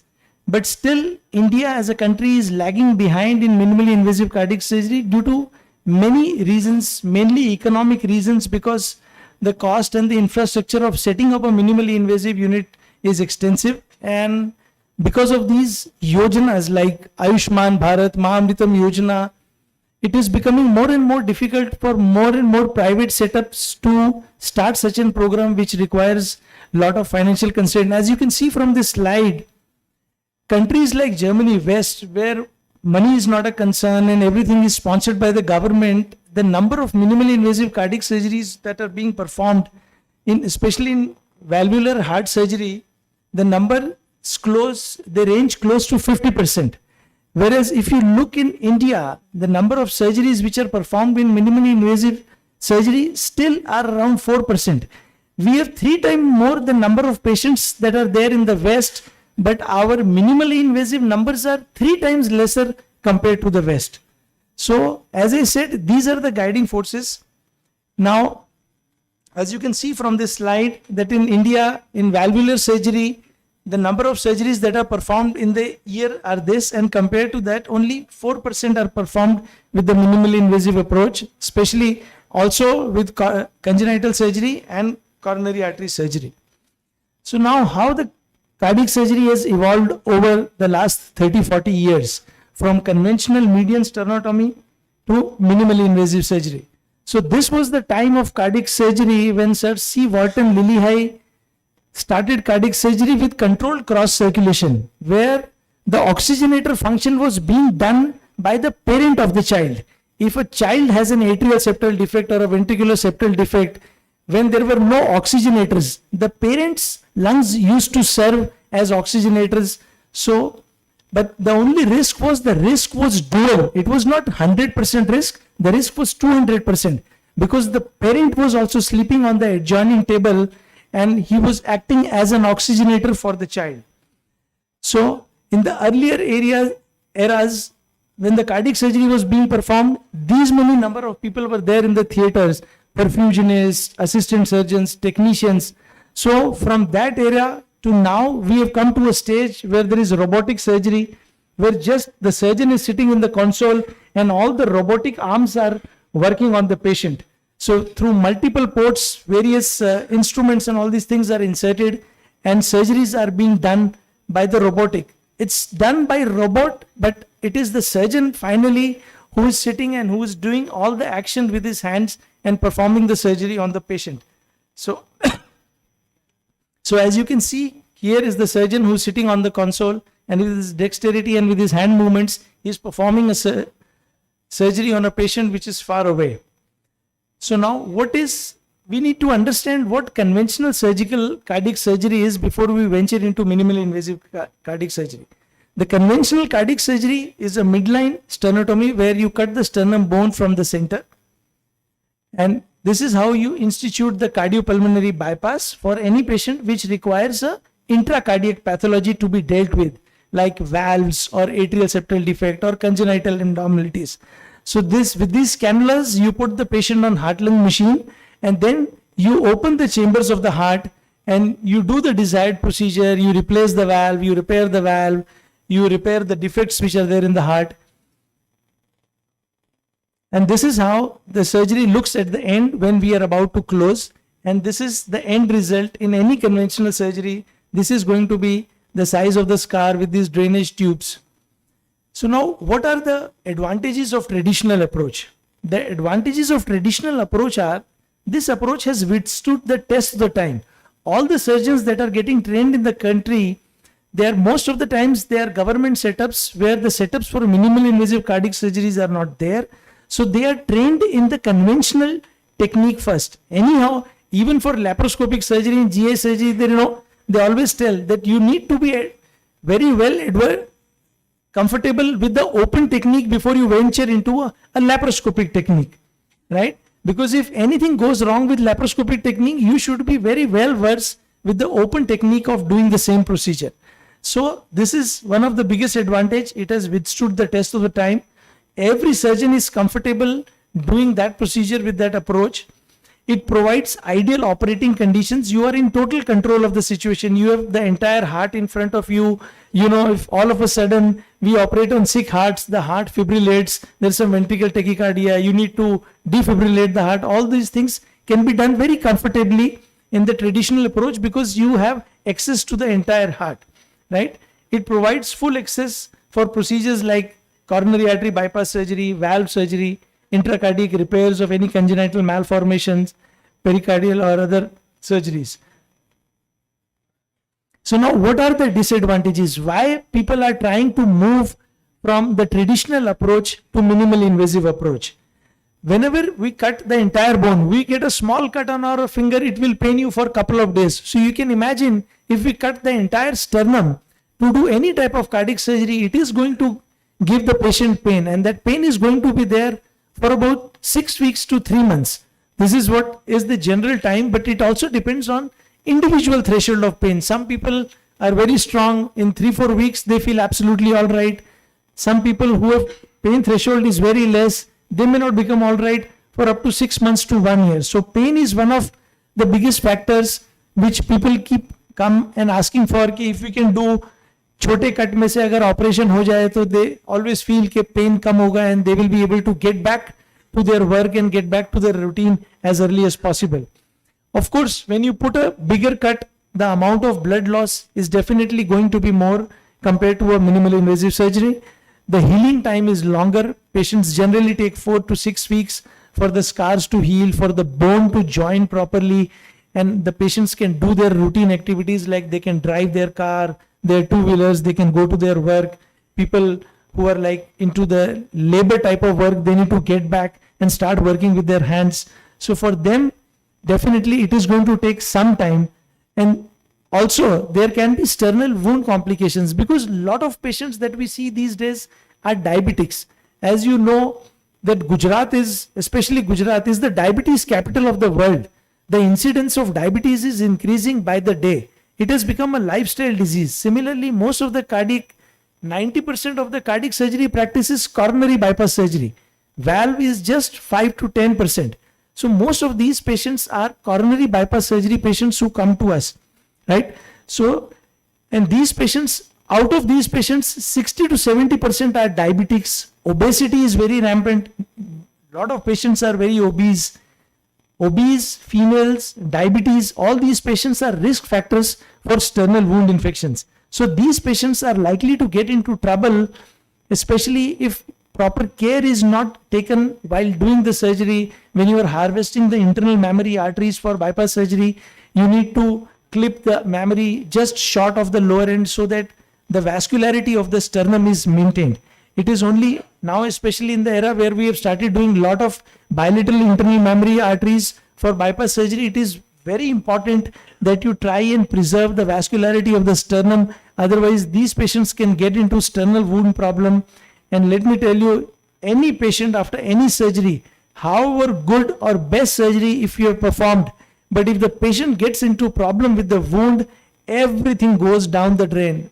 Everybody will forget કે અંદર bypass તો સારું થયું છે, એક વખત ટાંકામાંથી પાણી નિકલે, they are very upset, right? Because they have to keep coming for dressings, they have to be on regular follow-up.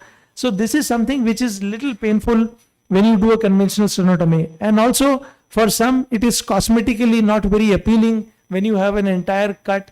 So these are the reasons why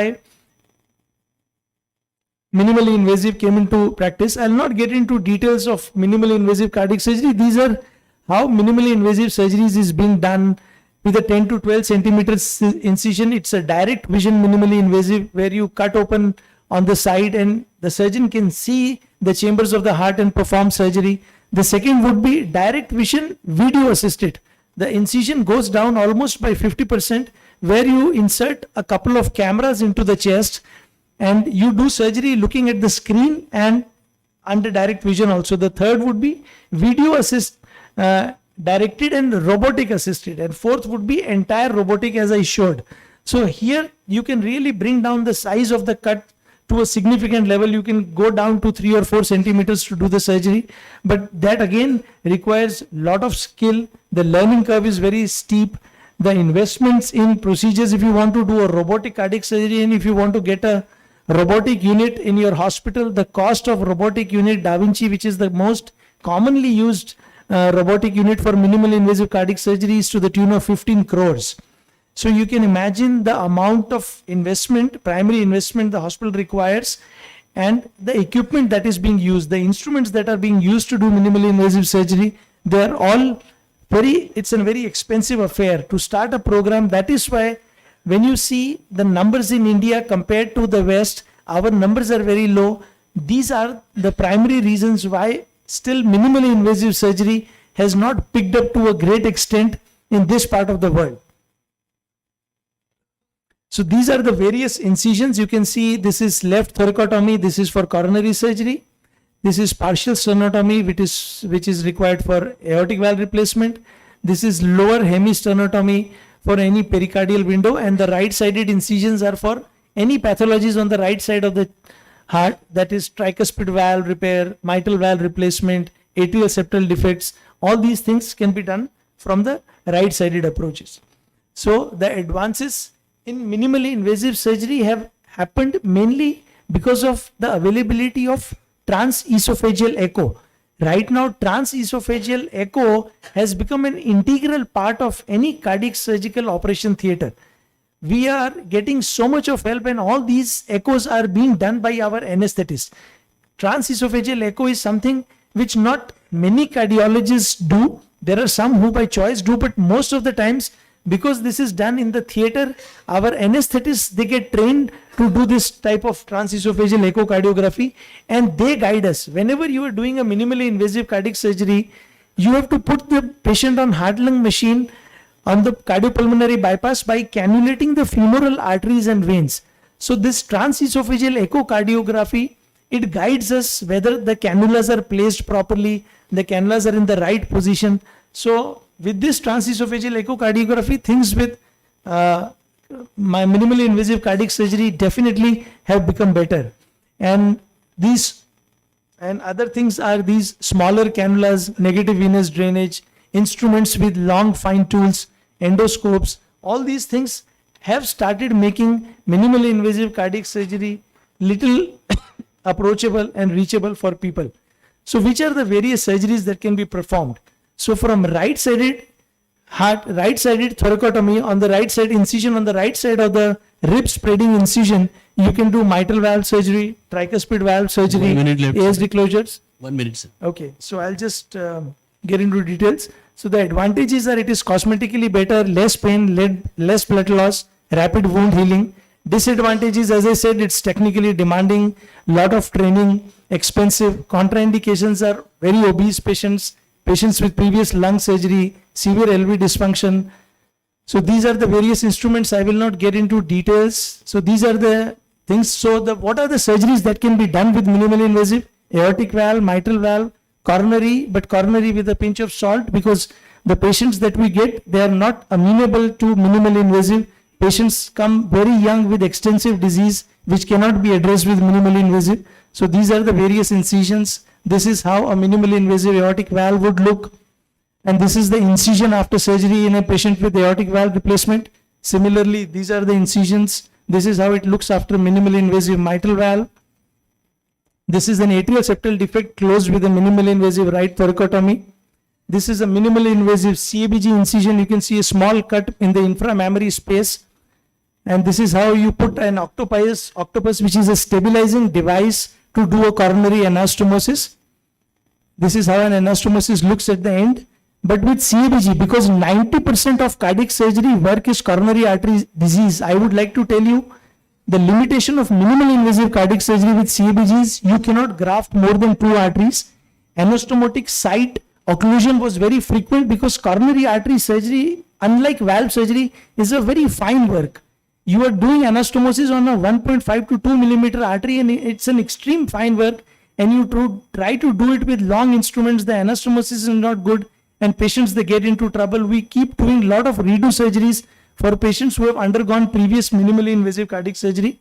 So cardiac surgery is a difficult option. So contraindications to minimally invasive would be small target vessels, calcific vessels, diffusely diseased target vessels. You look at these angiographies, multiple blocks. This is what the patients come to us.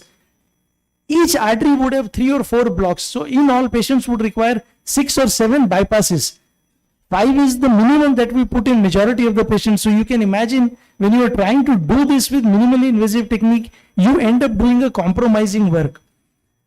So a normal peculiar Indian, I would tell you, is a young person, because these days we operate on patients as young as 35 to 40.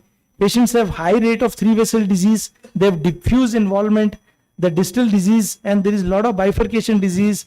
And as I said, prevalence of diabetes mellitus, small coronary vessels, strong family history. So these are the patients you really have to think whether you have to subject them to a minimally invasive technique or not. So my take-home message would be isolated valve diseases. Patient needs an aortic valve replacement, mitral valve replacement, atrial septal defects. These are the cases which are best suited for minimally invasive, and people have got reasonable expertise to perform these. But in CABGs, mix should not be at the cost of number of arterial grafts. It should not be at the cost of complete revascularization. A patient who needs 5 bypasses because of minimally invasive technique, if he gets 1 or 2, that is not serving the purpose, because he has come to you for complete revascularization. That is what differentiates surgery from PTCA. If you are going to put 1 or 2 bypasses, might as well subject him to a angioplasty. They would open 1 or 2 arteries. Patients come to you, patients come to surgeon with diffuse involvement, multivessel disease, because they want complete revascularization. That is what is going to keep them disease free for years together. So coronary artery disease, minimal invasive, we still at our center, only patient if he has a single vessel disease which cannot be stented, we subject them 1 or 2 bypasses, we subject them to minimally invasive technique. Otherwise, you do total arterial, put 5-6 grafts, these patients will be all right for years to come. So you cannot do minimally invasive at the cost of safety, efficacy, and durability of the procedure. Thank you very much. Thank you, sir. Thank you. Yeah. No, that's it. Thank you, Dr. Vishal Gupta, sir. It was just fantastic. And diabetes is very common. It's very common. All of us are getting a lot of diabetes patients. And yeah. So it's and all of us get huge number of diabetes patients. And it just struck me that not only the cardiac, but then this robotic surgery is the need of the day. The more the technology we take, the cost will go down. Thank you, sir. Thank you so much. Myself, Dr. Suryakant Pandit from GPA Mumbai. I was past president. I am founder secretary of IMA Vasai, secretary president of IMA Vasai. The purpose of sharing with you today's diet and giving you an opportunity. Yesterday, Abhay Dikshit and Ahmedabad Medical Association has started a beautiful quiz program, and we were the proud winner of this. And we worked very hard, and we told Dr. Dikshit also, you made us to work for last 1 month, and our captain is there. Dr. Merchant, please stand. He worked very hard for us, and we worked hard for 1 month. And that was the victory, we got it. And second thing, diabetes is so rampant, you got a very good teachers in Ahmedabad. Dr. Sabu is there, Dr. Dhruv is there. But I learned not only in Mumbai, but Public Health Foundation of India is doing huge number of courses. And I would request all family, I take this opportunity to share with you to learn more on the diabetes from Public Health Foundation of India. And second thing, the last, 18th and 19th of March, General Practitioners Association has got a annual conference. Please join. We have got a best of the scientific team in Mumbai. We work very hard for this scientific activity. Thank you, sir. Thanks for giving me the opportunity.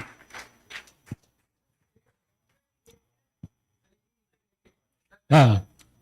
Suryakant Bhai will give a moment or two to Sir Vishal Gupta, sir.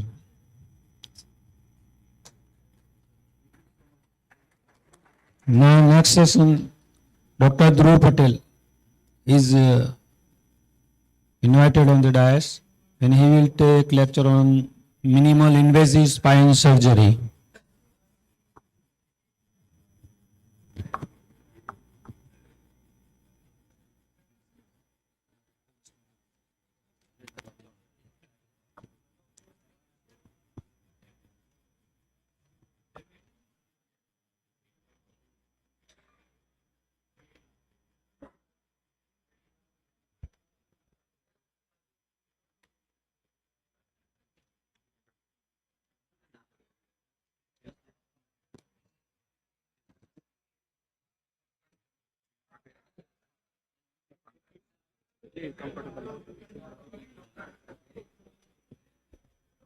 Good afternoon, everyone. I am Dr. Dhruv Patel. I am a spine surgeon working at Active Hospital, Ahmedabad. So my today's topic is minimal invasive spine surgery. Before going through the topic, let us go through the normal anatomy of spine. As we all know, spinal column is made up of 33 spinal vertebrae, which includes 8 cervical vertebrae, 12 thoracic vertebrae, 5 lumbar vertebrae, 5 sacral, and 3 coccygeal vertebrae. Going through the bony anatomy, the anterior big chunk of bone is a vertebral body which is placed anteriorly. It is connected to the posterior structures by pedicle on both the sides. The posterior structures include transverse process, articular process, lamina, and spinous process. If we see spine from sideways, the two vertebral bodies are connected to each other by intervertebral disc, and they form an intervertebral foramen on the side, which is bounded superior and inferiorly by pedicles. Now, the spine is very flexible organ, but it has to be very stable to protect the spinal cord, which is passing through it. So, the stability of the spinal cord is provided by various ligaments. The important structures are anterior longitudinal ligament, which runs along the anterior surface of the vertebral body. There is a posterior longitudinal ligament which runs on the posterior surface of the vertebral body. There are numerous ligaments like supraspinous ligament, interspinous ligament, intertransverse ligament, which are present on the posterior structures. Now, the most important ligament is ligamentum flavum, which is present between the lamina. And if we go through the neural anatomy, as we all know, spinal cord runs down from brain to the spinal column, and at each level, the spinal cord gives roots which pass out through the intervertebral foramen and supplies the upper limb and lower limb. In cervical spine, the rootlets which comes out, they form a plexus, that is a brachial plexus, and supplies the upper limb. In lumbar and sacral spine, the rootless form a lumbar and lumbosacral plexus and they supply the lower limb. So the common spinal pathologies are prolapse intervertebral disc. In this part of disc is prolapse posteriorly into the spinal canal. Please keep silence. The prolapse disc compresses the spinal cord in the spinal canal and giving rise to sciatica type of symptoms. Another common pathology is spondylolisthesis. It is anterior translation of one vertebrae over the another vertebrae and leading to stenosis of the spinal cord behind. Another common pathology is spinal canal stenosis because of degeneration and aging. The facet joints and the ligamentum flavum they go into hypertrophy and eventually the diameter of the spinal canal decreases. And another common pathology is osteoporotic vertebral fractures. So after giving a fair conservative trial, if they do not respond to conservative treatment, we offer them surgery. Mostly it is an open conventional surgery seen like this. Actually, it is open surgery.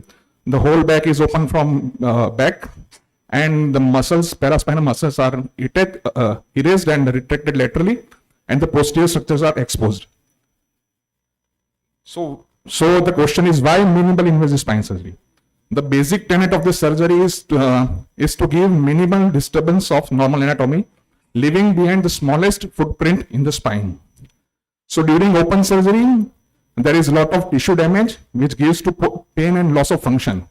But in minimal invasive spine surgery, with better illumination, magnification and specialized instruments, the surgery is done through small incision, which gives less tissue disruption and eventually it decreases the sequelae of tissue damage.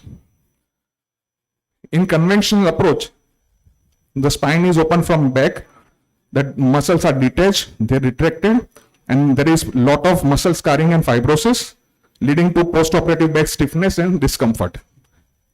If this is a case of L4-5 disc prolapse lying on table, if we imagine, so in conventional approach, without magnification, conventional light, for good visualization, almost 2 levels of vertebra is opened and muscles is exposed.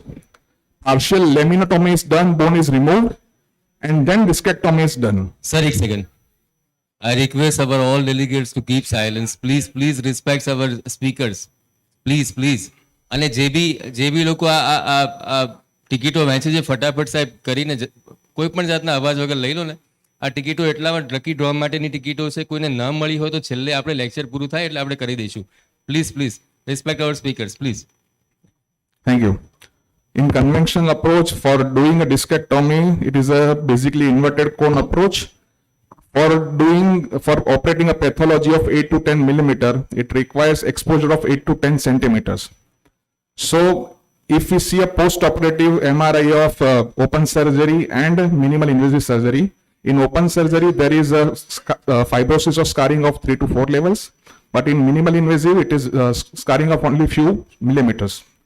So the method or the topic is minimal invasive spine surgery. It is basically there are two schools of thought. One method is using the dilator system and the microscope. Another method is using endoscopy. So first I will go through the dilator microscope system. This is the initial basic surgery which is microendoscopic discectomy. It is the discectomy is performed through smaller incision. We take 2 centimeter paramedian incision under ITV guidance. After incising the skin, the serial dilators are inserted. Over the serial dilators, a working tube or working cannula is inserted, which is fixed with the table. And through that working tube, a patient is operated with under microscope, which gives light and magnification both. And with specialized beyond that instrument, the discectomy is performed. The basic steps which can be seen through the tube. In first image, there is a bone removal, that is lamina. After removing the lamina, there is a ligamentum flavum which is removed, eventually showing the dural sac and the root. The root and the neural structures are retracted medially and disc is approached and discectomy is done. So all of this procedure is done by 2 centimeter incision. Now there is a small video of this procedure. it shows the bone removal through a Carrison forceps. That is, we are removing the lamina. After removing the lamina, we can see a yellow ligament, that is ligamentum flavum, covering the spinal cord.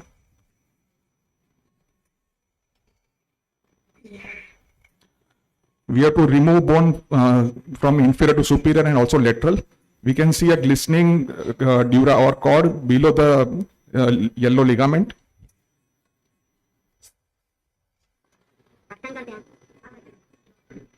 We can see the glistening dura or spinal cord.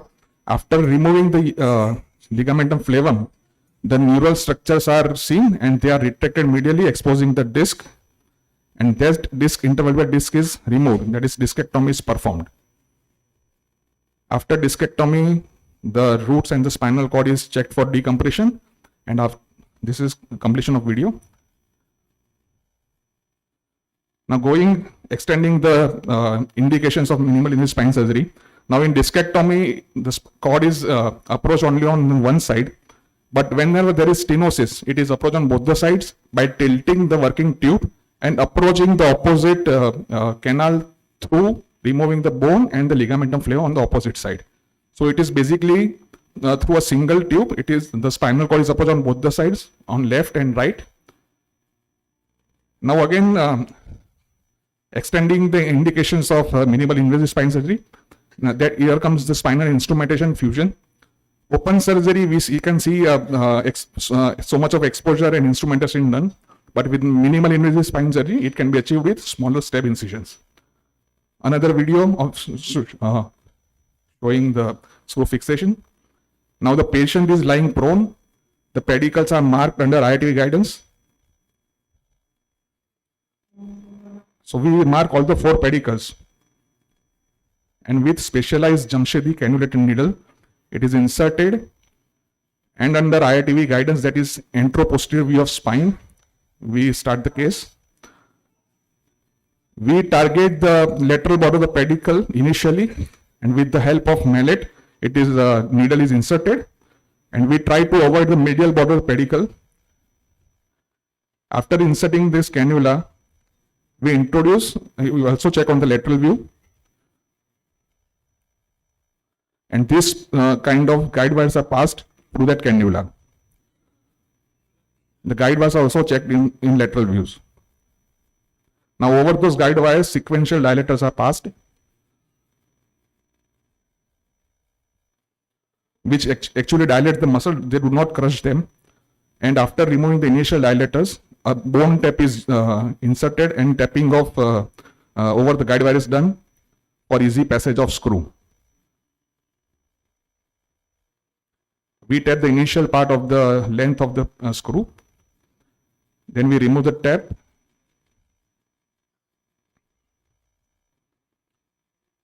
And we remove the final dilator also. Now the specialized screw with extended jig is inserted over the guide wire. And it is introduced inside the body through a small stab incision. Okay, thank you. It is checked under IITV guidance. Similar procedure is repeated on the other pedicles. Now these pedicle screws are attached with a connecting rod, which is inserted through a separate stab incision. After securing the rod in the 2 screws, the top screw is inserted and tightened to secure the rod in the screws. And the extended jig are removed. This is the IITV pictures of the screw. And it is done through very small incisions. Now extending the indication of minimal invasive spine surgery. This is a 40-year-old lady having a L4-5 disc prolapse which is very broad based, and she had significant back pain.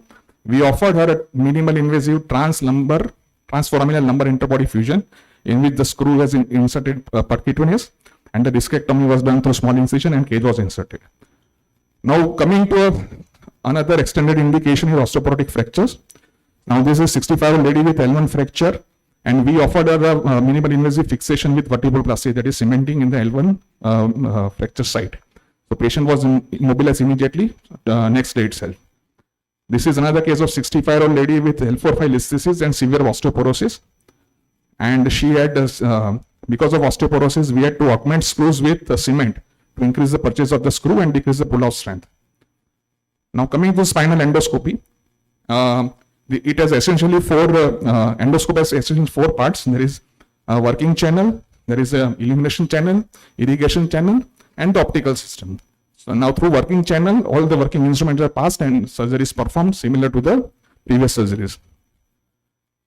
In spine, the endoscopy can be done from posterior, that is interlaminar, and through oblique approach through foramen, that is transforaminal.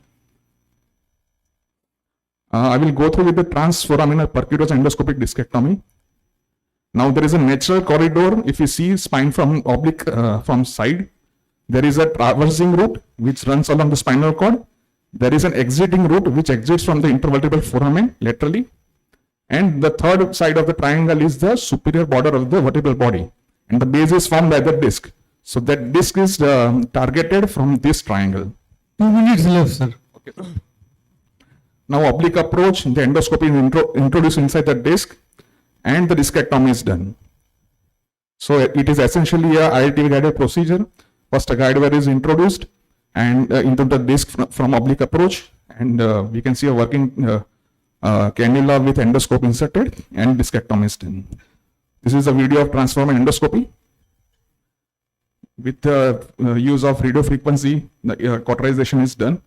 This is we have landed directly on the disc, and the discectomy is done piecemeal by the spatial disc forceps. This disc is removed.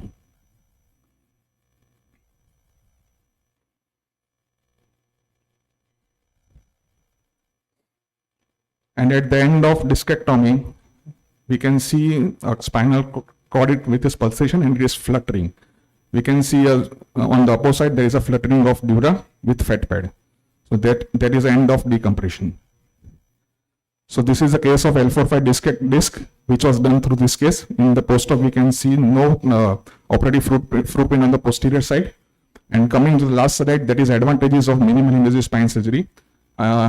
It offers less soft tissue damage. There is lesser blood loss. Because of all this, there is a shorter hospital stay and lower infection rate. Other proposed advantages are faster initial recovery, less adjacent segment disease, maintain paraspinal function, and improved overall patient outcomes. Thank you for patient listening. Thank you. Thank you, sir. Dr.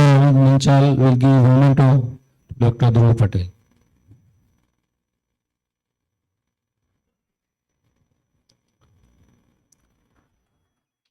Our next speaker is Dr.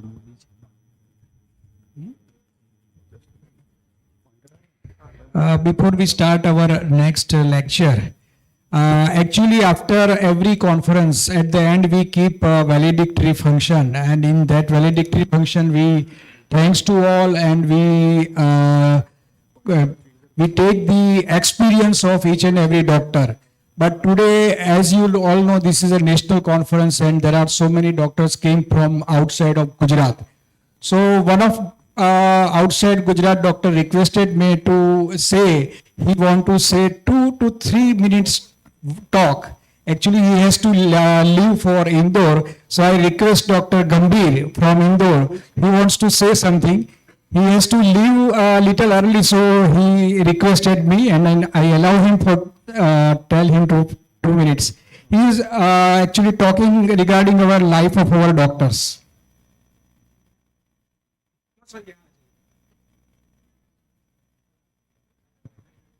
पहले तो मैं सबसे माफ़ी मांगता हूं कि मैं थोड़ा सा डिस्टर्ब कर रहा हूं, मगर सभी डॉक्टर्स बैठे हैं, सभी डॉक्टर्स को लाइफ का अनुभव है। मैं भी पिछले 47 ईयर्स से प्रैक्टिस कर रहा हूं, मगर डॉक्टर्स के लिए जो प्रॉब्लम्स आती हैं उसका कुछ मैंने ऑब्जर्वेशन किया है। उस ऑब्जर्वेशन के लिए मैं आपके 3 मिनट ले रहा हूं। डॉक्टर की व्यथा, डॉक्टर की क्या क्या प्रॉब्लम्स हैं। हाँ, मैं एक डॉक्टर हूं, मुझे भगवान ना समझो और शायद मैं हकदार भी नहीं, मगर एक इंसान हूं, उससे तुम्हें इनकार भी नहीं। जब तुम जिंदगी में मस्त थे तो मैं किताबों में व्यस्त था, तुम्हारे घर में जश्न था, मैं मरीजों को देखने में और अस्पताल में व्यस्त था। तुम परिवारों के संग त्योहारों की खुशियां मना रहे थे और मैं और मेरे साथी दुखियों का दर्द मिटा रहे थे। बिना जात पात के, धर्म पूछे ये हाथ मदद को बढ़ते गए। त्योहार हो या दिन हो या रात, हम फिर से सेवा करते रहे। तुम्हें कोई हक नहीं बनता मुझ पर झूठे आरोप लगाने का, अपनी गंदी मानसिकता कायरता का मुझ पर थोपे जाने का। अरे दुनिया वालों, तुम्हारे लाने वाली तुम्हारी माँ थी तो संग में भी तो खड़ा था। तुम्हारी जिंदगी और मौत के बीच में न जाने कितनी बार लड़ा था, लेकिन मेरी तकलीफों को मेरे संग कोई नहीं खड़ा था। हक के लिए चिल्लाया तो अभद्र, थक गया तो गुनाहगार, फीस मांगी तो लालची और अपना अस्पताल खोला तो व्यापार। अरे पत्थर को पूजने वाले समाज, मैं भी एक जान हूं। हाँ, मैं डॉक्टर जरूर हूं मगर पहले इंसान हूं। थैंक यू, आप लोगों ने 3 मिनट का समय दिया। मैं एसोसिएशन को धन्यवाद देता हूं। Thank you. Thank you, Dr. Gambhir. I think each and everyone has something to say, but we will take your opinion in valedictory function. Now I request Dr. Rajan Modi. He is going to talk on option in treatment of valvular heart disease, repair replacement. Good afternoon, everyone. Thanks, Ahmedabad Physician Association, to inviting us for the lecture. I am sure you must be seeing and following your patients having lot of valvular heart disease like rheumatic heart disease, degenerative valve disease, calcific aortic valve disease, even mitral valve prolapse. Many patients you must be seeing, must be pre-operative or the post-operative. I will just highlight some of the important issues with related to valve repair or the replace. See, once we do the valve, if we want to do the change the valve or replace the valve, we have two options like mechanical valve or the tissue valve. But both these valves have their own problem, as mechanical valve has a problem of valve thrombosis, or the tissue valve have a problem of longevity. Tissue valve does not last long. And mechanical valve also have a problem of anticoagulation that may lead to the cerebral hemorrhage, or sometimes the warfarin can lead to the fetal teratoma, and it has a problem during the pregnancy. So for valvular heart disease, we do not have a good option which can neutralize the disease or which can last long once you change or give the treatment to the valve of the patient. So why we should repair the valve? So as we say, the prosthetic valve, if you change the valve of a patient with a prosthetic valve, whether it is mechanical or the tissue, you are introducing a prosthetic valve disease, because either it has a problem of longevity or it is related to the problem of anticoagulation. So to overcome this, if we repair the valve, it can give improved survival following the valve repair. And repair is possible in all type of valve like mitral valve, aortic valve, tricuspid valve, all valve we can repair. So aim of the valve surgery is to neutralize the heart disease or neutralize the valve disease, where survival and quality of life is comparable to the matched population. So if we repair the valve where we preserve the native tissue, it gives a good result. Why? Because it preserves the native tissue where there is a cordae, papillary muscle, annulus, everything is in continuation, and patient's own valve tissue is there.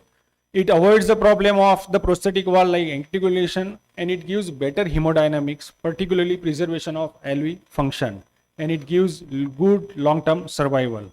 That's why valve repair always have an advantage over changing the valve. Whether all the valves are repairable, we have to see that, because our country has many cases with rheumatic heart disease, but only few rheumatic heart disease will be repairable, particularly regurgitant lesion and less stenotic lesion, where the leaflet tissue is preserved. There is a good amount of leaflet tissue like anterior mitral leaflet or posterior mitral leaflet, where we can repair the valve. Majority of ischemic mitral valve will be repairable, like 80 to 85%, and degenerative valve, over 90% of the degenerative valve will be repairable. And now we see lot of patients with the knowledge and with the echocardiography, we see the many patients with the degenerative valve. Initially we say that this is not a disease in our country, it is a Western type of valvular heart problem. It is not like that. We see lot of many degenerative patients. So and it requires a total team approach where when we want to repair the wall.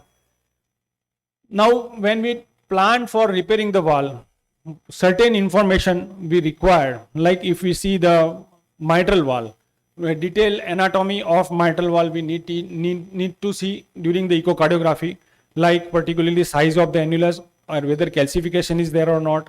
Identify the involved part of the leaflet like A1, P1, P2, A1, A2, A3, P1, P2, P3. We divide the leaflet into the different segments and we check on the echocardiography which part of the valve is involved and whether there is a caudal rupture, caudal elongation or caudal shortening.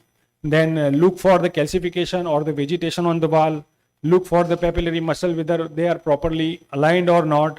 See the size of the LV and PA pressure and LA, whether the LA thrombus is there or not. All details like from left atrium to aorta, all details we need to check before we go for the valve.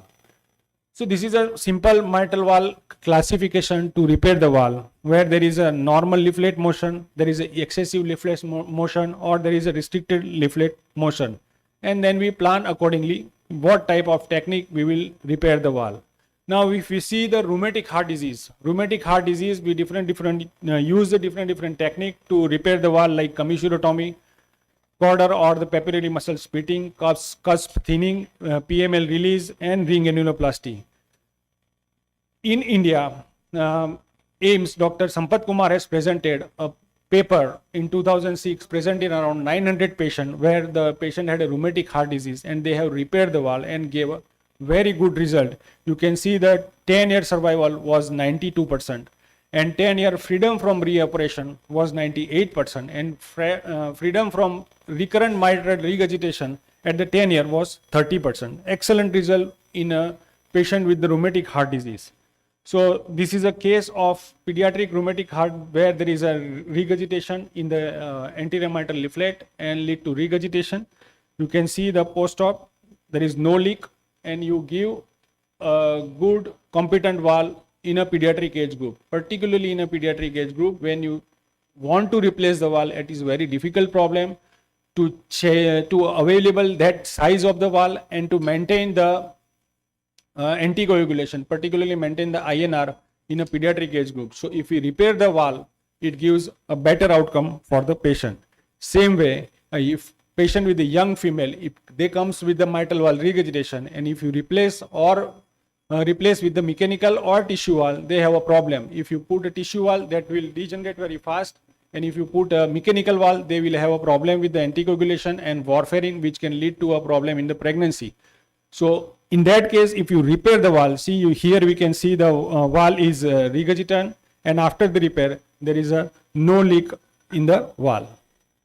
Same way as I said, this is the paper came with the result showing that the degenerative mitral valve repair give a better outcome and over 90% of the degenerative valve can be repaired. And if you see the survival at the 20 year, it is almost 50% survival at the 20 year if you repair the patient with the degenerative valve, and 10-year survival in a degenerative valve is almost 95%. So degenerative valve, if we see like this AML prolapse, in AML prolapse is anterior mitral leaflet prolapse. Different techniques we can use, like we can put neocordi, we can do the caudal transfer, or we can do the caudal shortening and repair the valve. Here you can see a small video where we are where annuloplasty sutures are put on the annulus and we are inserting a neocordi near the A2 and attached to the papillary muscle and prevent the regurgitation. So this is a typical case of anterior mitral leaflet prolapse where the jet is going on the PML all the way into the left atrium, and after the repair and putting a neocordi, you can see there is no leak. So we can give a better outcome without putting a prosthetic valve in a patient with a degenerative valve. Same way with the posterior mitral leaflet prolapse, you can see we can use different techniques to repair the posterior mitral leaflet, where we can do the resection, edge to edge repair and sliding plasty. Here in the video you can check that there is a P2 prolapse. We excise the segment of that flail P2 segment and do the edge to edge anastomosis. Along with, you can see the annuloplasty sutures have been put on the annulus. After that, excising the P2 segment, we do edge-to-edge repair and do the annuloplasty. So you can see here, this is a typical case of a P2 prolapse where we excise the segment, and after the repair, you can see a nice coaptation. There is no regurgitation. Same way, patient with the infective endocarditis in a mitral valve. Infective endocarditis also, we can treat the valve, but basic important change, whatever infected tissue is there, we have to remove. So recurrence chances are less. So excise all the diseased tissue, use a pericardial patch augmentation, and do the neocordial placement. Here you can see there is a vegetation on the anterior mitral leaflet. You can see that there is a severe regurgitation of the mitral valve. All the jets is going to the LA. And after repairing the valve, there is no leak and good coaptation of valve with the pericardial patch augmentation of the leaflet. So excellent result we can produce in a infective endocarditis also. With various reports have shown that 90% of the infective endocarditic valve can be treated with the repair without doing any replacement. If you replace the valve in infective endocarditis, there is always chance of prosthetic valve endocarditis is more, and to treat the prosthetic valve endocarditis is very difficult option. So it is always preferred that if we can repair the valve with the infective endocarditis, that gives the long-term result to the patient. Same way for the ischemic mitral regurgitation. Ischemic mitral, you can see on the right side, there is a normal mitral valve. There is a good conical shape left ventricle. But once the patient has a myocardial infarction and dilatation of the left ventricle, the ventricle become elliptical and that pulls the papillary muscle down. So the coaptation of valve will not be there, and that leads to the ischemic mitral regurgitation. So if you see the patients with the ischemic mitral regurgitation, the overall, after myocardial infarction, there is diagnosis of the mitral regurgitation, the 10-year survival comes down to 20% or 38%, and without MR, the survival is 60%. So patient with myocardial infarction and MR should be treated with the CABG plus mitral valve repair. So this is the paper showing that if you replace the mitral valve in ischemic mitral valve disease, the overall result is not good with the replacement. The 30-day survival, 1-year survival and 5-year survival with the replacement is around 81%, 56% and 36%. But if you repair the valve, the 1-year survival is 82%. So it can give an excellent result if you repair the mitral valve in a patient with a ischemic heart disease. So this is again a paper shows that the overall survival in a patient with ischemic mitral regurgitation when there is a papillary muscle rupture, and if you repair that valve, that gives an excellent result. Here echocardiography, you can see this is a patient with MI and papillary muscle rupture, which is prolapsing into the left atrium. You can see the ruptured papillary muscle there. And after reattaching the papillary muscle with the pledgeted stitches and repairing the valve, and excellent result you can see post-op, there is no regurgitation. Same way for the tricuspid valve. Majority of the patient with the left-sided valve, like aortic valve disease, mitral valve disease, there will be some amount of regurgitation because of pulmonary hypertension, because of dilatation of LV, or there is some disease process into the tricuspid valve that leads to the tricuspid regurgitation. But most of the time we see the patient is treated with the left-sided valve only. They neglect the right-sided valve, means tricuspid valve. They will not do anything to the tricuspid valve, but that is not an ideal. If you see, if you treat just left-sided valve and right-sided means tricuspid valve, if there is a moderate or the severe tricuspid regurgitation, if you leave them, the survival will drop to 50% at 4 years. So this was the paper presented, and which is showing the importance of treating the tricuspid valve when you treat the left-sided valve. Again, if you tricuspid valve is a disease process which is ongoing, and if you don't treat the tricuspid valve, the tricuspid regurgitation will be gradually increasing. That will lead to RV dysfunction, that will lead to the liver congestion, patient will have ascites, patient will have edema feet, and patient will have normal mitral valve. So that is not a good choice. We need to treat the tricuspid valve. We have to be aggressive in treating the tricuspid valve. So if we see that during the follow-up, an increase in the tricuspid valve regurgitation by the 2 grades in almost 48% of the patient in isolated mitral valve disease. So treatment of mitral valve disease alone is alone decreases only the afterload, but it does not affect the preload or the right ventricular function for the patient. So patient with symptomatic functional tricuspid regurgitation, asymptomatic moderate to TR severe tricuspid regurgitation undergoing concomitant cardiac surgery, or tricuspid valve annulus dilated more than 40 mm, we must treat the tricuspid valve when they are going for the cardiac surgery. So this is a picture showing a tricuspid ring annuloplasty. You can see sometimes the cleft there, or there is a big scallop there. You can suture and do the bicuspidization of the valve and put a ring annuloplasty. So correct annulus, increase the leaflet coaptation, reinforce the suture line, and prevent the further dilatation of the annulus. Same way, aortic valve also should be repaired if it is possible. So same way like mitral valve, we have a good detailed anatomic orientation for the mitral valve also, as we have a like annulus, then sinuses, then leaflets, then a sinotubular junction.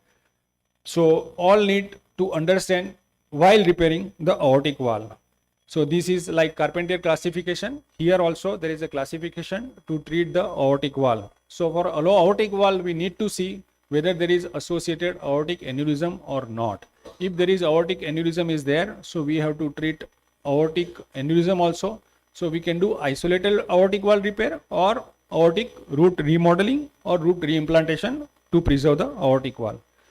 So what are the indications for the aortic valve repair? Is aortic aneurysm, bicuspid aortic valve, degenerative leaflet prolapse, endocarditis, and aortic dissection. So this is a typical case of aortic aneurysm with severe AR. You can see there is severe aortic regurgitation, jet leading into the LV, and above that there is a dilatation of ascending aorta. Post repair, you can see there is a good coaptation, and there is no leak into the, this is a post-operative echo picture which shows the good coaptation and no leak into the aortic valve. So 1 minute, please. Yeah. In summary, the valve repair should be preferred considering its multiple benefits over the replacement. Patient should be referred to a excellent center of excellence for the valve repair. Regurgitant lesions are more amenable to repair as compared to stenosis. And concomitant tricuspid valve should never be neglected while treating the mitral valve disease. And aortic valve repair is an evolving and promising options for the aortic regurgitation. Thank you. And above this, I would tell you that if we want to have if we want to overcome the problems of prosthetic valve, we are in one trial called a TriValve. That TriValve is come with the polymer valve, which does not require anticoagulation and is long lasting valve, like it can last up to 25-30 years. So if this valve becomes successful, then it's a miracle for the valvular heart disease. And for last 30 decades or 40 decades, what the surgeons are or physicians are looking for, the very good options for the valvular heart disease. If this valve comes, it will be the fantastic for the valvular heart disease. So this is a trial what we are into it, and TriValve is made up of the polymer.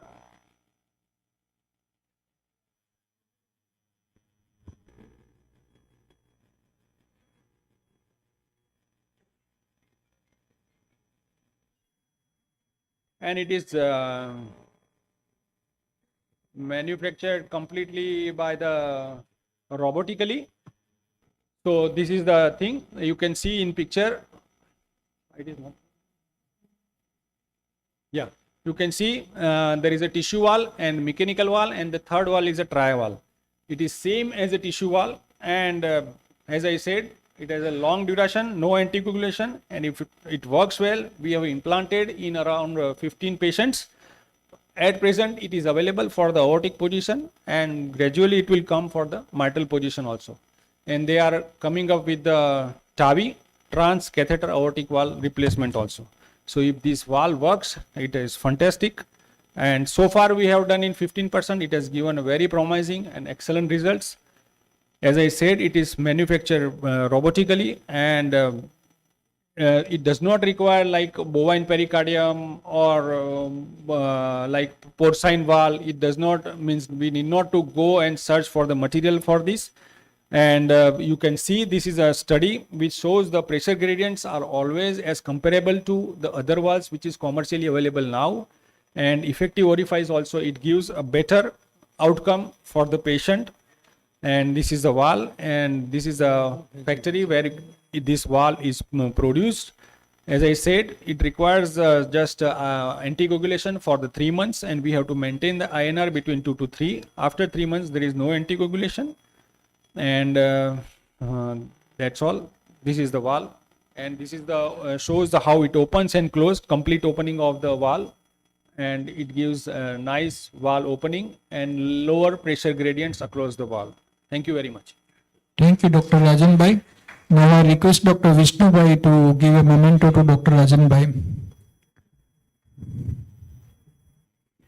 And we forgot to felicitate last session's chairpersons. I request Dr. Sailesh Rawal and Dr. Manoj Rawal if they are here.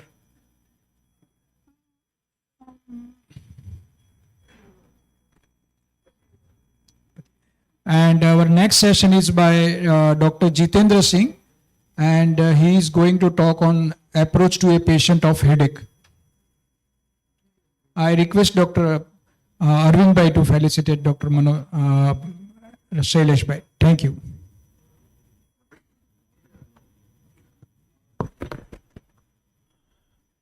Good afternoon, chairpersons and Dr. Vishnu Bhai to Dr. Manoj Bhai. Thank you. Sorry to disturb. no. Good afternoon, chairpersons, and I thank you to the organizers of this conference for inviting us for a lecture. I hope after this session nobody gets a headache, and after Sumter's lunch, I hope I don't make you sleep. Headache. So how seriously should we take them? All of us during our lifetime get a headache once in our life. It's no one in the life that doesn't have a headache. Either it is stress induced or whatever it is, but headache is the commonest symptom in every OPD, including cardiologists, neurologists, and even with family physicians. You people come across headaches daily, day in and day out. And sometimes patients give you headache and they go away. Ke sahab maru mathu kem dukhe chhe. And then you say, okay, go ahead. So headaches are of different varieties. Some can be ignored, but some of them have grave significance. So what are of grave significance, that is more important to note, and what can be ignored is easier to go about. So in any symptomatology, what we come across is that the main things that we should not leave about is the history. The history is the most important part in headache. So the onset time, the characteristic, and then followed by the associated symptoms. So a patient, young patient coming to our OPD during exam time. Now the boards are approaching. So in Gujarat and Central Board, we'll get plenty of students appearing in boards coming with even acute onset headache. So whether it is stress induced, exam headache or something else. So that has to be differentiated with history itself. You don't need a CT scan or an MRI every time, and you don't need us as an experts to differentiate it. So primarily, if we get define, the most commonest type of headache which we get is a migrainous type of headache. In primary type of headaches, primary means in which there is no structural lesion. And in primary headaches, the most commonest is migraine, followed by a tension type headache, then a cluster, and then different varieties of other primary headaches, which are autonomic cephalgias.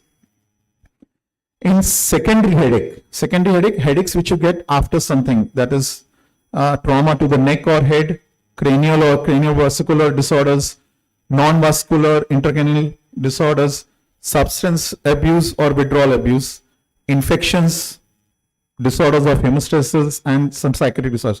Prior, my speaker and friend Dr. Rajan had a highlight that anticoagulation. Anticoagulation in valvular heart disease is common, and that may lead to acute onset headache in which there is an intracranial hemorrhage. And then we classify others like cranial neuralgias, central causes of facial pain, and other type of headaches. The most common headaches is migraine and tension type. So what is tension? It is not that we tie a rope to the neck and then we get a headache. No.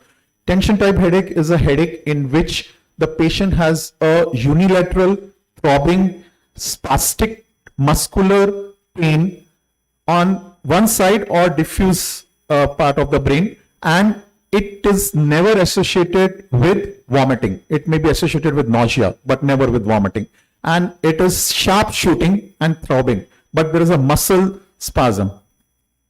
So how do you differentiate with the migraine? Migraine, it may be preceding with an aura or without an aura. What do you mean by aura is the preceding symptoms prior to getting a headache.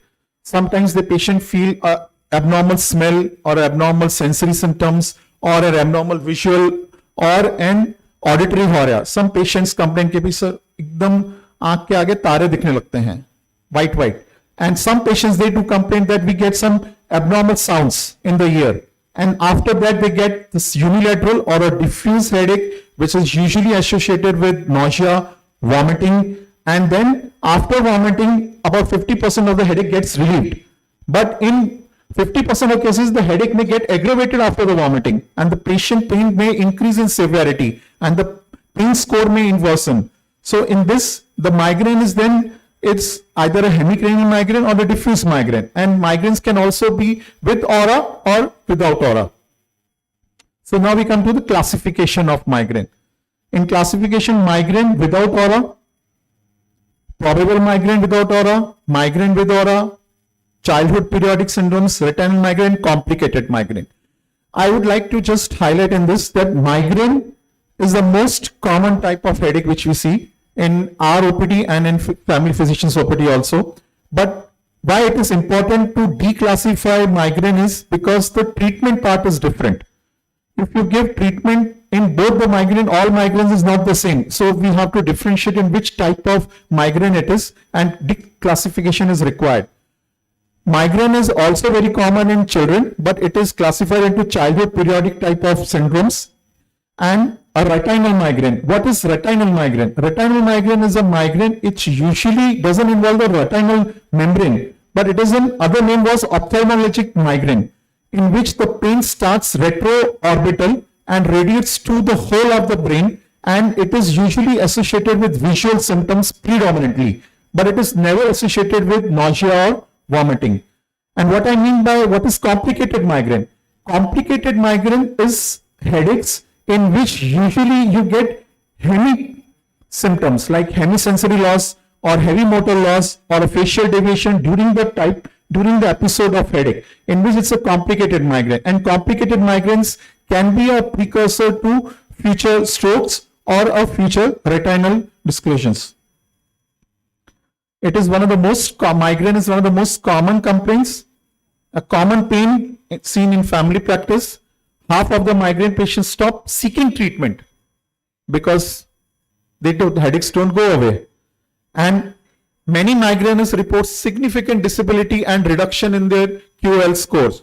Therefore, it is appropriate for all of us to consider prevention of these patients who has substantial impact in life. The migraine onset can be at any age. Family history of migraine is present in around 90% of cases. So in history, you have to always ask whether your mother, father, sister, maternal or paternal history is very important. It tends to recover with varying frequency. Sometimes spontaneously it goes away. Normally in females, we see that majority of females during menses get severe migrainous attacks. So we ask them, okay, once your menses goes away or you enter into a postmenopausal phase, the chances of you getting spontaneously recover from migraine are more than 50%. But still, 50% of females, the worsening of the headache also happens. So it is also hormonal imbalance. And these headaches tend to recover with varying frequency throughout life, and attacks tend to get milder and less frequent in later years. What is the basic pathogenesis of migrainous headaches? It can originate from peripheral or central. Peripheral, it is basically gets activated from the trigeminal autonomic nerves, because the trigeminal nerves covers the whole skin of our brain and the face, and then it releases the vasoactive factors from the blood vessels, which leads to vasodilation. So the peripheral vasodilation and also the central vasodilation. These are the basic pathogenesis which is now being hypothesized, but it's still the exact pathology or pathogenesis of migraine is still not known. We just proposed, it's a proposed hypothesis that there is a vasodilation of these vessels which leads to dilatation, and then it is an automatic activation of the vasoactive proteins which leads to pain and the release of substance P which causes severe headache. Regardless of the source or signaling, common mechanism of headache is dilatation of the large cranial vessels beneath the dura mater. So the cranial vessels are predominantly innervated by trigeminal nerve and form a part of trigeminal vascular system. And these are the vasoactive peptides which in turn lead to headaches. The prevalence of migraine, it is very prevalent in India. The prevalence of migraine is increasing in India because of our lifestyle. Now, the most important slide of my topic, when to refer the patient or when to investigate the patient. The most important part is the headache. The migraine patients comes to you almost monthly. Ke sir, mathu fari dukhwa lagyu. The most important question to ask to that patient who is already suffering from migraine is whether there is a change in the character of the headache. Any change in the character of the headache or severity of the headache of that particular patient, because the patient comes to you first. And if you find, no, this headache is not as it was last time, that is a red flag. Red flag means you need to refer the patient or you need to investigate the patient. Any headache associated with even transient altered sensorium or unconsciousness has to be investigated. It cannot be ignored. Even though you think it is psychological, please do not ignore it. Any headache associated with altered behavior for even a transient of seconds, if the patient has irrelevant talking with headache, or if you suspect that the patient had uprolling of eyeballs or tonic movements, or he was not answering the questions at home properly to the relatives, it may be a probable sensory seizure. So any type of convergence, whether it is a motor phenomenon or the sensory phenomenon, it's again a red flag for us. Any kind of weakness anywhere in the body, headache associated with slurring of speech, facial deviation, eye deviation, hand weakness, sensory numbness, either in the hands or toes or in the fingers, has to be investigated further. Any headache associated with blurring of vision or headache followed by blurring of vision needs to be investigated, and headache with protectile vomiting should not be ignored, because these red flags can be because of brain tumors, hemorrhage or aneurysms. This is a young girl who was appearing for the board exams and all of a sudden got a headache during the exam, and then she had protectable vomiting. So she was first referred to the physician available in the school who gave him antiemetics, no relief, but the headache worsened. And as soon as the patient reached home, she became unconscious. So this girl had a cortical venous sinus thrombosis, which is treatable if treated on time. This is a tumor in the frontal part of the brain, which is a meningioma. Again, this was a migrainous patient who had worsening of the headache and was associated with intractable vomiting and along with facial deviation and transient slurring of speech. So what is the treatment of the headache? Again, after we have seen the types of headache, and so this, how do you treat a migrainous patient and when does a migrainous patient needs treatment? So we divide treatment into acute phase and the prophylactic phase. And the successful treatment of acute migraine attacks is defined as combination of either one or the combination of all of them. Pain-free as early as 2 hours of the onset of headache. Decrease in severity of headache in pain scale from VAS from 10 to less than 5 in 2 hours. And consistent efficacy in 2 or more attacks. And there is no recurrence or no further treatment is required for next 24 hours after the successful treatment. So how do you treat an acute attack? either with acetylsalicylic acid, ibuprofen, naproxen, diclofenac, paracetamol, and tolfenamic acid. These are analgesics, and these are triptans. Triptans are specifically meant for migrainous headache.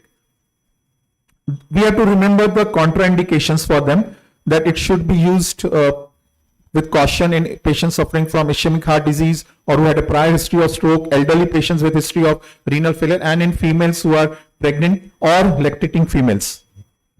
So 1 minute, please. Yes, sir. Antiemetics. It can be given in combination with analgesics. Nowadays, naproxen with domperidone combination is available. And in severe headache, in migraines, which is known as status migraines, which lasts for more than 2 hours and in which the primary treatment doesn't work, then we use antiepileptics such as sodium valproates, magnesium, or levetiracetam. Now, when to give prophylactic treatment? The prophylactic treatment of migraine should be given as per IHS classification only if the patient is suffering from headache or the headache episodes are more than once a week or 4 episodes in 1 month. That is criteria number 1. Criteria number 2, if the headache severity is incapacitating or decreasing the quality of life of that particular patient. Number 3, it is affecting his routine work. And lastly, it is disabling him for more than 4 hours in a day. And in prophylaxis, we can use antiepileptics, calcium channel blockers, beta blockers, and a whole range of drugs. Lastly, I would just take only 1 or 2 slides for medication overuse headache, which is nowadays everybody is Googling. Patient comes to us after taking the medicines. So headache which is present for more than 15 days a month, regular overuse of that particular drug is there for more than 3 months. And in this, it can be triptans, it can be opioids, it can be any analgesics, or it can be a combination of all of them. And headache has developed and markedly worsened during the medication overuse. This is known as medication overuse headaches, which is nowadays we are seeing them because patients take a lot of analgesics and come to us. And the treatment is basically you need to educate the patient, gradual withdrawal of the medicines, and acute treatment can be given with after admission or without admission. And with in this during phase for 5 to 7 days, we may use a high dose of steroids to prevent withdrawal symptoms. Thank you. Thank you, Dr. Jitendra Singh. You have narrated very well about the headache. Now, there is no quiz after this session, but I request in your slides, please show the red flag. Red flag. As you all, we are treating headache quite frequently. So in these red flags, one thing is remained. Can anyone say? In our family practice, we quite often see headache patient.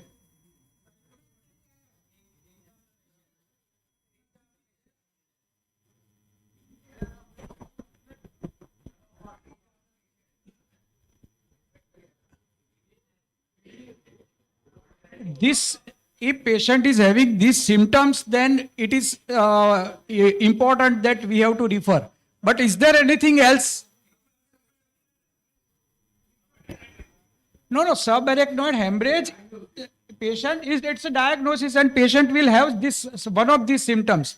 But headache, remember, Dr. Jitendra Singh will also accept. Headache, which is severe and happened for the first time. Those patients who are having headache frequently, they are sometimes not so serious. But a person who came for the first time with severe headache, without these symptoms may appear later on. But patient comes with you for the first time and have tell that I am having severe headache. This type of patient require sometimes reference, and it may turn out to be some serious disease. Is there? Very true. Irrespective of the age, irrespective of the blood pressure or the hemodynamic status, acute headache, diffuse or unilateral, presenting for the first time in his life, without even associated red flags, should not be labeled as migraine on the first day itself. It can be diagnosed properly. Dr. Sanjay Sir will give moment to Dr. Jitendra Singh.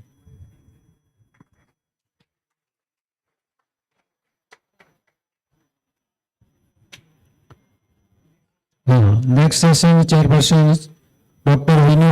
Vinu Patel and Alpesh Shah, rapporteur. Please come on dais. And chairperson Dr. Vinu Patel and Dr. Anil Palod from Unza and Vinu Patel from Valsad.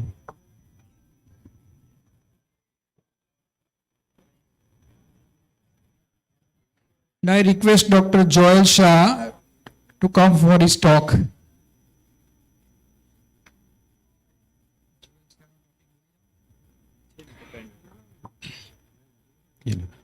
Topic for Dr. Joel Shah, recent advances in structural heart disease. I welcome Dr. Joel Shah on dais, please.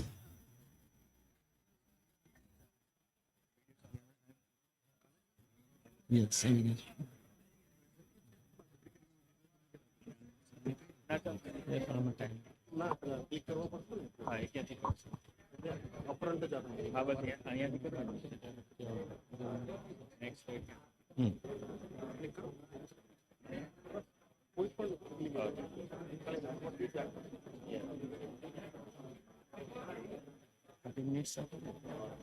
So good afternoon, everybody, and thank you very much, Afpa, for inviting us. May I start, sir? Yeah, you may. Yeah. So today's Please silence, please. All friends, please keep silence. Today's topic is new era in structural heart disease. We are seeing day in and day out all mitral valve replacement, aortic valve replacement. All patients usually require surgery. There are certain areas where intervention has now taken over, and I will be presenting few cases which are done at our institute at Epic. Please keep silence. At Please. Epic, there's a heart team approach. So we work collectively along with surgeons and interventional cardiologists all work together. And we decide which mode or which approach is best and better for the patient outcome. So here are the few cases which are very complicated cases which were done at our institute. So first case is of degenerative tissue mitral valve. This patient underwent a mitral valve replacement years back and then again had a problem. So this was a case first done at our hospital where we inserted a percutaneous mitral valve inside a old degenerated tissue valve. Going to the patient profile, she was she's a 61-year-old female with a history of mitral valve replacement, obese lady with obstructive sleep apnea, and previous pacemaker implantation was done.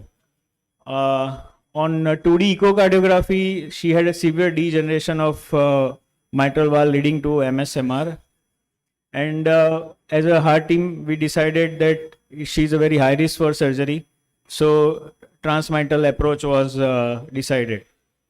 So before going for the procedure, we have to do certain analysis which are very tedious, and this is the crux of the entire treatment where preoperative analysis is most important aspect. We analyze the entire mitral valve in various transesophageal echo as well as CT, and we define various diameters of left ventricular outflow tract to mitral angles and everything.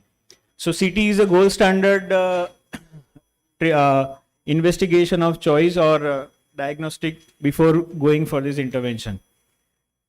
So we decide where to puncture the interatrial septum, where to enter the mitral valve and everything. So the procedure is we go from the groins of left and right femoral axes are taken, and thereafter the procedure is done. So under the TE guidance, we perform the septal puncture first, and after septal puncture, the guide has been navigated, the guide wire is placed.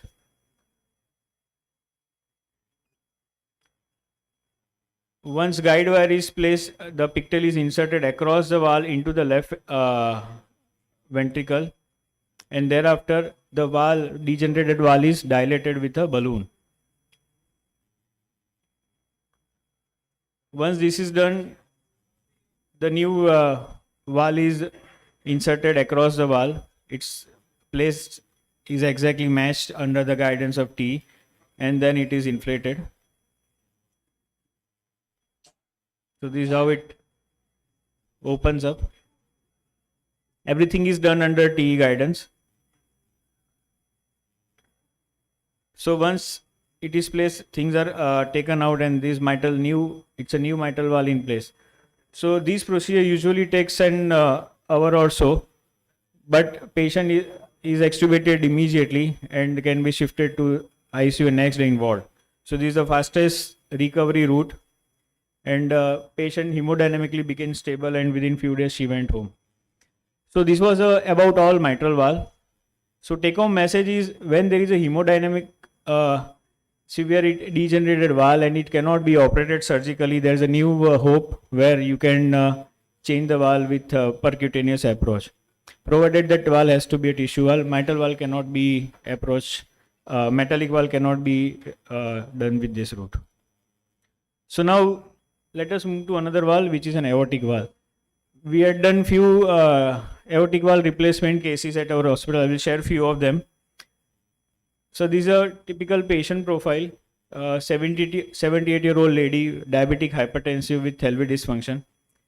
On echo, she had severely calcific aortic valve, severe AS, moderate AR, mild TR and mild MR. History of CVA 3 years back, she was a high risk for surgery. So ECG was suggestive of intraventricular conduction defect with left axis deviation. Angiographically, she had very minimal coronary plaques. Creatine was 2.9. CBCs and LFTs were normal. STS risk score was 12.2 and Euro score was 44, which puts her into a very high surgical risk. So looking at the aortic valve, it degenerates as the age progresses. Right from the normal valve, the calcification starts, orifice starts narrowing, and it becomes pinpoint. So if you look into the natural history of aortic stenosis, it increases with age.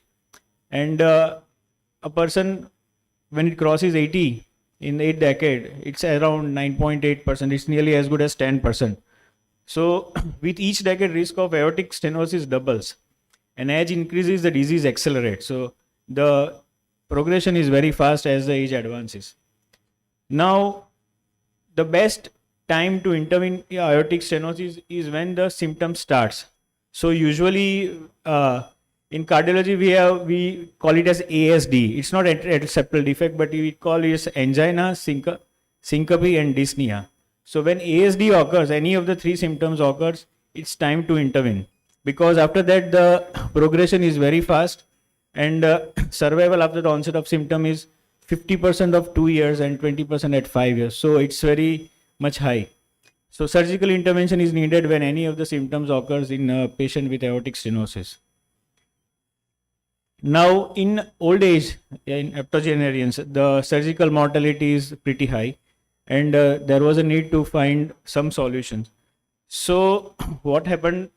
Scientists started searching for some options. So in 1993, there was a first description of valve sutured on a stent, and it was animal model. However, they didn't succeed because coronaries got blocked. However, they got succeeded, and first human implantation occurred in April 16, 2002 by Alan Crevier.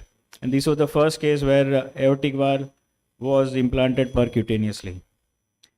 So before going for any aortic valve replacement percutaneously, there has to be certain investigation like CT, and we have to take specific measurement, because if you don't take accurate measurements, you can land up in trouble post procedure.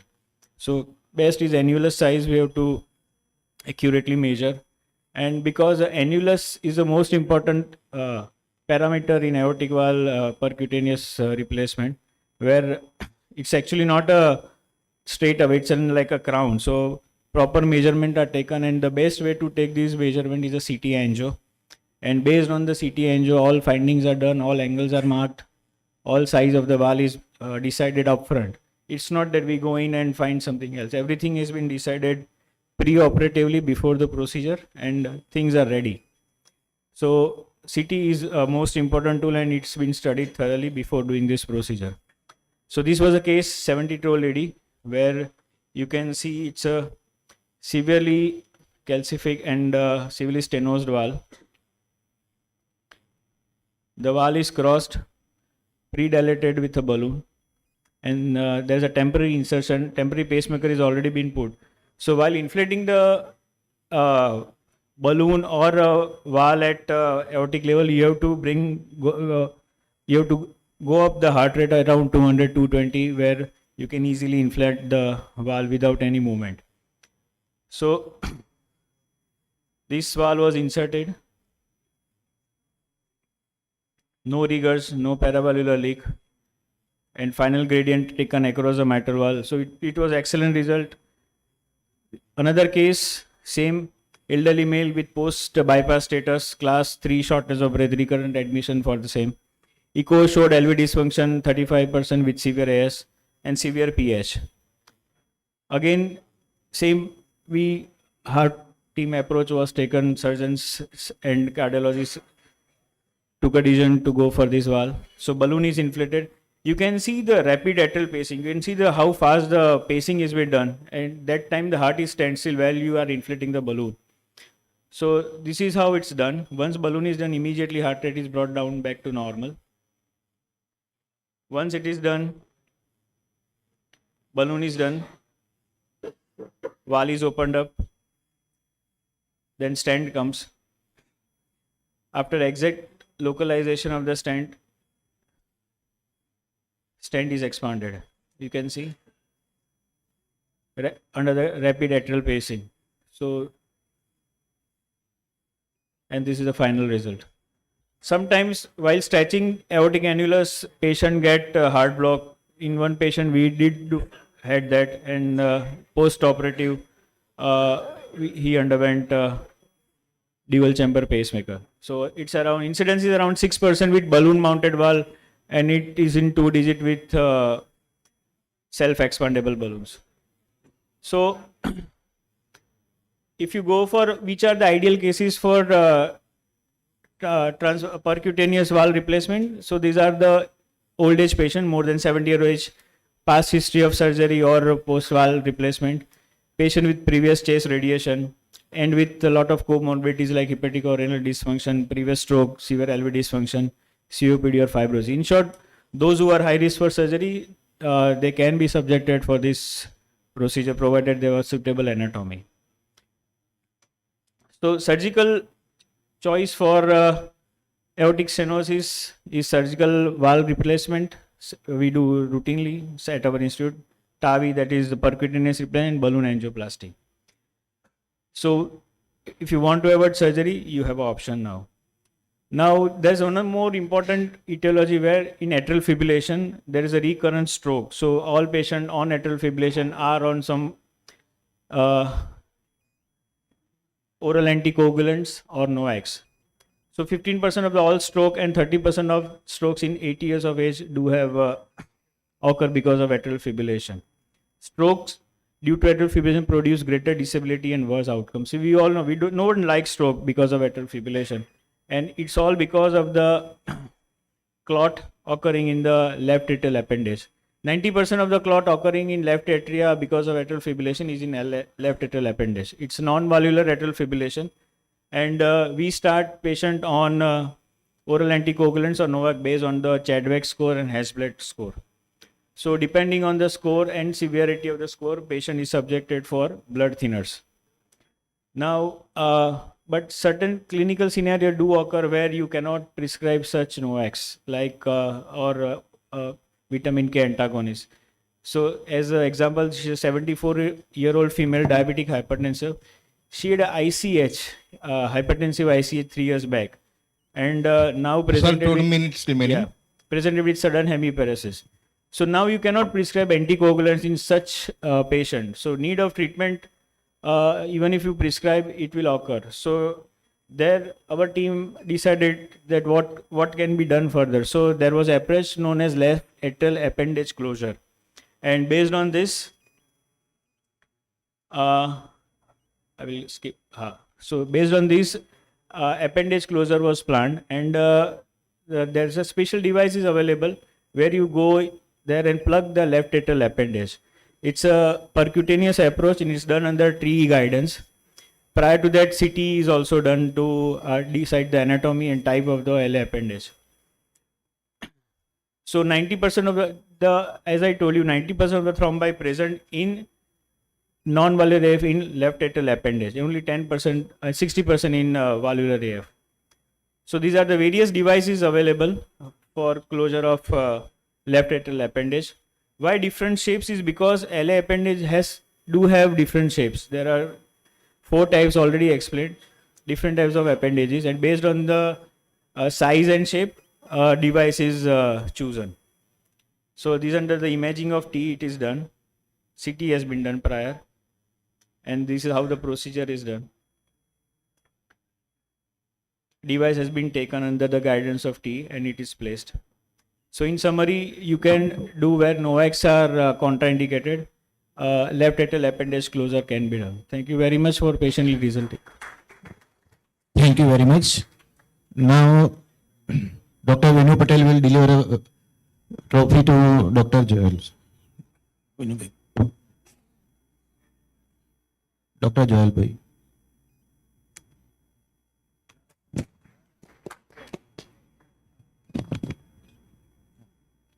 Our next speaker is Dr. Ajay Jain. The subject is sleep apnea, a commonly undiagnosed metabolic syndrome. Dr. Ajay Jain.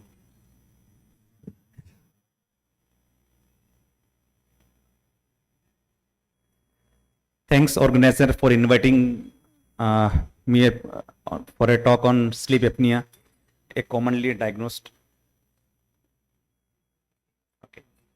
and commonly undiagnosed metabolic syndrome. Sleep apnea. Sleep apnea is रात्र श्वास ऊंघ में श्वास बंद थई जाओ. For how many minutes? More than 10 seconds at least, or more than that. We can call it as a sleep apnea. यकीनन whole our world is facing a huge epidemic of sleep apnea. And since you people are mostly managing the primary cases, so you are more working at the preventive as well as treating. You have the huge responsibilities. So here 2 words are there. One is sleep apnea, another is metabolic syndrome. You people are come across with the many cases of metabolic syndrome, but sleep apnea is an integral and very important part of metabolic syndrome, which usually remains undetected because of your busy practice. Sometimes we cannot ask them the symptoms related to the sleep apnea. Here in the next 15 minutes, we will discuss some facts about this. Sleep apnea usually we are of 2 types, obstructive sleep apnea and central sleep apnea. But from the cardiovascular disease related morbidity and mortality, obstructive sleep apnea is more important. What is obstructive sleep apnea? It is a breathing disorder during sleep when the muscles at the back of the airway relaxes and the upper airway partially or completely collapses. So this leads to the obstruction in the breathing and it restricts the airflow. For how many time? At least 10 seconds or more. What are the symptoms? અમારામાંથી ઘણા બધા લોકો અહીંયા બી છે ને they usually do snores during the night. એમના wife અથવા spouse complain કરતા હશે કે રાત્રે મેં બહુ નસફરા બોલાવો છો. So the symptoms of OSA is snoring, daytime fatigue, excessive drowsiness, overweight, obesity, high blood pressure, nighttime gasping, morning headache, and difficulty in concentration. As the time passes or as the sleep progresses, gradually the airway becomes collapses. So this leads to the complete cessation of the breathing. When there is a partial collapse, then we snores. But when there is a complete collapse of the posterior pharyngeal wall, there is a complete stoppage of the breathing. Why it is important? As far as the epidemics or prevalence are concerned, 1 in every 5 patients with an HI of more than 5 is having the obstructive sleep apnea. if we means category patients, if we see the moderate to severe, 1 in every 15 patients, they have AHI of more than 15. So these are the epidemic, or what we can see in the last line, 8 out of the 10 sleep apnea patients are really remains undiagnosed. So we are having the metabolic syndrome, but associated sleep apnea, but we fails to detect the sleep apnea syndrome. So here in my talk, 2 topics. One is sleep apnea, another is metabolic syndrome, and the third is how these two are interrelated and why they are important. So if we sleep disorder breathing and OSA prevalence is 1 in 5 has mild OSA and 1 in 15 has moderate to severe OSA. And according to Phillips Nelson survey, around 93% of Indians are sleep deprived. These are the risk factors: obesity, male gender, postmenopausal woman, increasing age, pregnancy, anatomical abnormalities, smoking, diabetes, family history. These are the signs and symptoms what we have discussed in the previous slide. The another one is metabolic syndrome, which you people came across regularly. What are the component of the metabolic syndrome?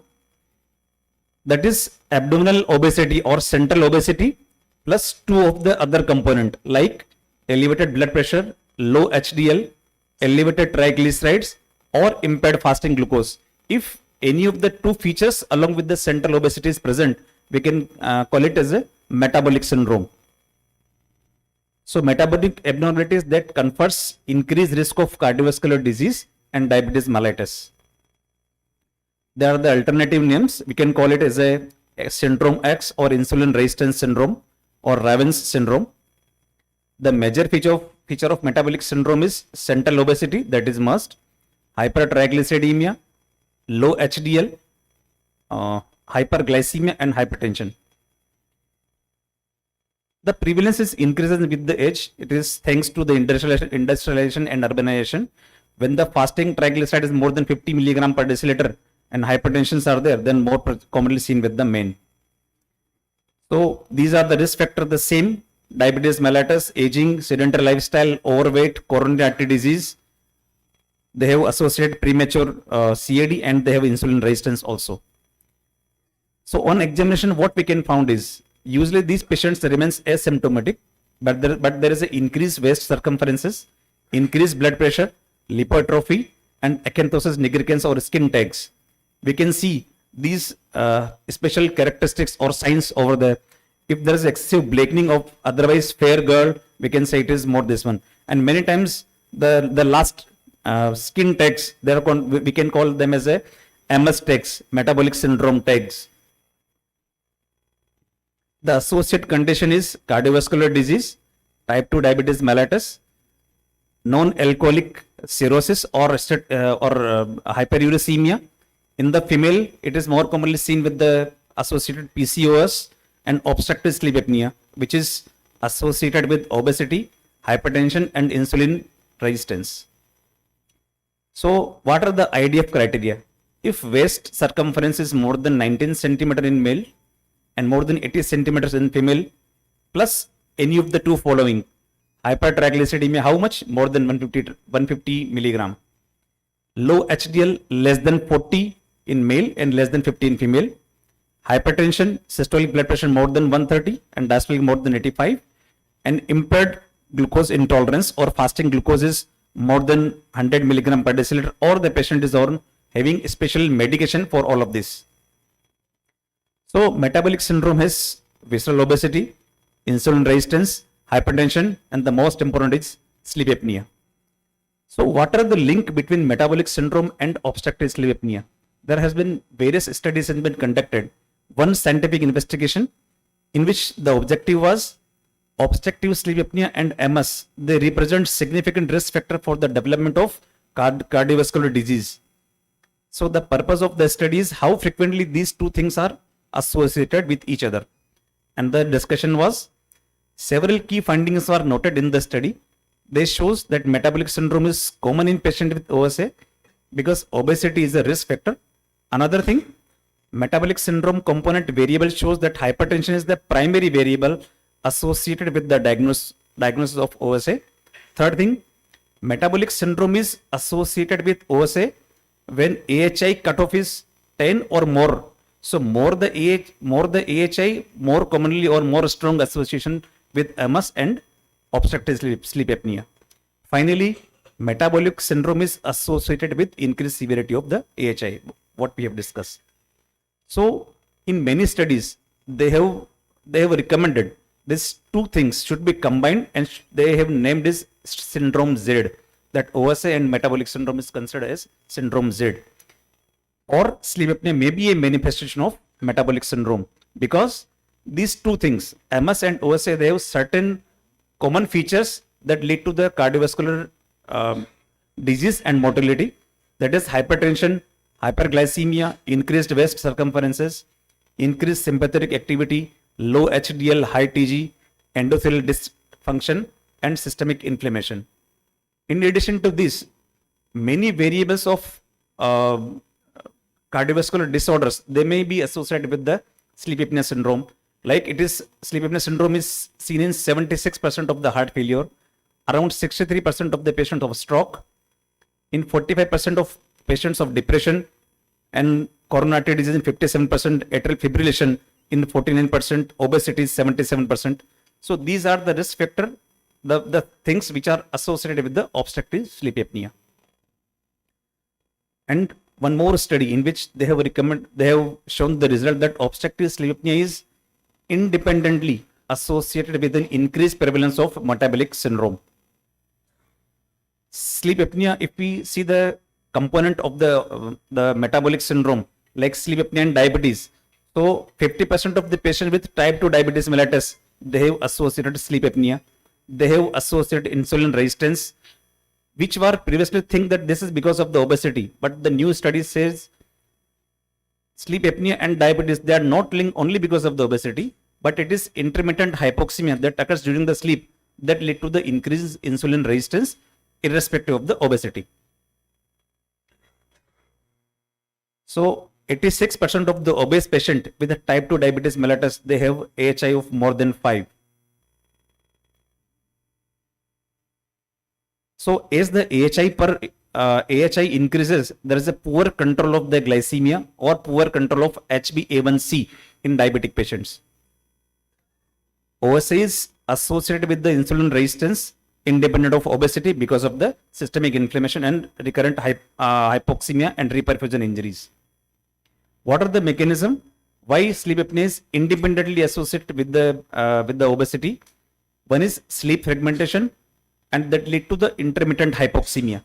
These two things that lead to the sympathetic activation, HP axis alteration means increased cortisol, oxidative stress, inflammation, release of the inflammatory mediators, and change in the adipokines. These all things simultaneously lead to the insulin resistance and pancreatic beta cell dysfunction that lead to the glucose intolerance. So these are the mechanisms. I'm not going into the details. So guidelines suggest that patient with type 2 diabetes mellitus should be screened for the OSA and appropriately should be treated. This is important mechanism, intermittent hypoxemia, because whenever the patient develop the hypoxemia during the sleep, that lead to the release of the mediators, and when the breathing is re-established, then it lead to the reperfusion. So inflammation and reperfusion. So this reperfusion injury, what we seen in the myocardial infarction patient, that lead to the increased chances of atherosclerosis and cardiovascular diseases and deaths. Increased risk of stroke is seen in patient with coronary artery disease, especially with the sleep apnea. What are the treatment? We have to treat these two conditions simultaneously. One is sleep apnea. The best therapy for the sleep apnea is we have to diagnose by doing the sleep study and then use the CPAP. CPAP is the most recommended therapy as of now. In some cases we can do the surgical management, but still the CPAP is the most recommended therapy, because it has been seen that effect of CPAP on the blood pressure after using the CPAP for continuously for the 3 months, there is a greater reduction in the blood pressure seen in patient with obstructive sleep apnea. If we treat the heart failure with the CPAP, then the patient who has been treated with the CPAP, they are better control of the heart pressure is there. Yes, sir. In type 2 diabetes mellitus patients, CPAP improves the HbA1c in various studies have been shown. So CPAP for the metabolic syndrome in patient with obstructive sleep apnea, one study is conducted in Delhi. They shown the conclusion that moderate to severe obstructive sleep apnea syndrome, after 3 months of therapy, the blood pressure and some of the abnormalities of the metabolic syndrome, they are reversed. So we have to do the lifestyle modifications. We have to do the calorie restrictions, increase physical activity, as well as behavioral modification. We have to do some modification in the diet, around 500 kilocalorie restrictions daily, which is equal to weight reduction for 1 pound per week. Diet restricted in carbohydrate. It provides the rapid initial weight loss. High quality diet which are rich in fruits, vegetables and whole grains. We should prefer that. We have to do more and more physical activity, at least for 30 minutes, which all kind of jogging, swimming, some sports activity that can reduce the weight loss. We can use the appetite suppressant like phentermine and sibutramine. We can use the absorption inhibitors like orlistat, and if BMI is more than 40, we can use the bariatric surgery. So a fasting triglyceride level we should keep less than 150. We can use fibrates is the drug of choice, which should improve the HDL, nicotinic acid or statins help us. We should control the LDL at least less than 100 milligram per deciliter. So we should control the blood pressure by using the ACE inhibitors or angiotensin 2 inhibitors, salt restricted diet. Insulin resistance, we can use the insulin sensitizers. So proper glycemic control of such patients, and if recommended, we can use aspirin or some others clot removing or clot preventers. So the summary is, obstructive sleep apnea and metabolic syndrome are characterized by same pathophysiological environment, which increases the risk of development of cardiovascular disease. Hence, patient with OSA should be evaluated for metabolic syndrome and vice versa. Especially the patient with metabolic syndrome should be inquire regarding the component of OSA, and if the OSA is present, then we should do the sleep study and treat it also to reduce the cardiovascular disorder related morbidity and mortality. Thank you, sir. Thank you, Dr. Rajadhan. Moment will be given by Dr. Rashik Lal Mood.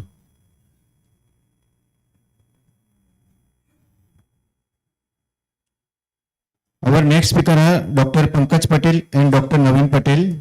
The subject is common neurological problems and its management.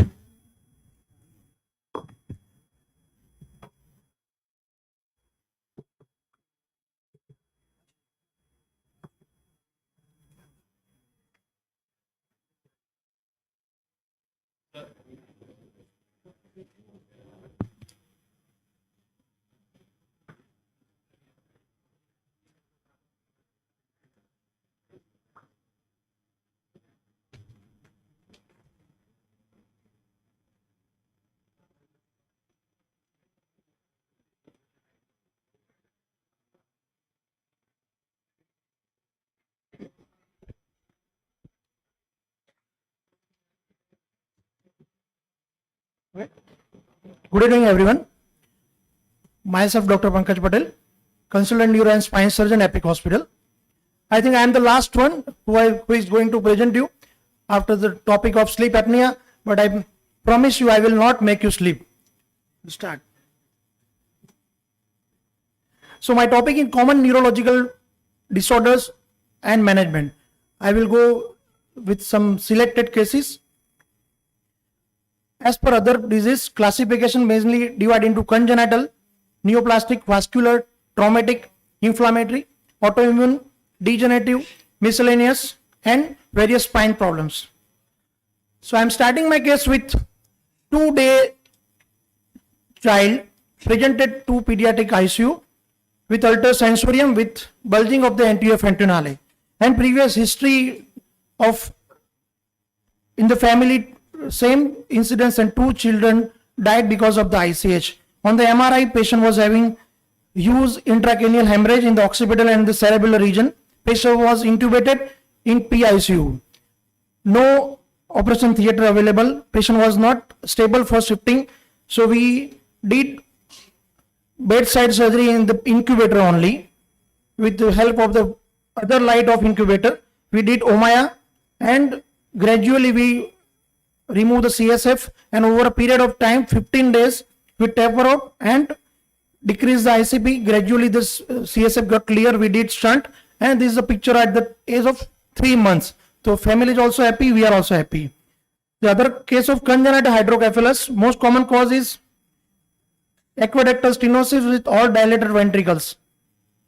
At this patient, we did ventriculoperitoneal shunt at the age of 2 months. And this is a picture at 8 of 1 year. Child also doing well. Milestone also is improving and started walking.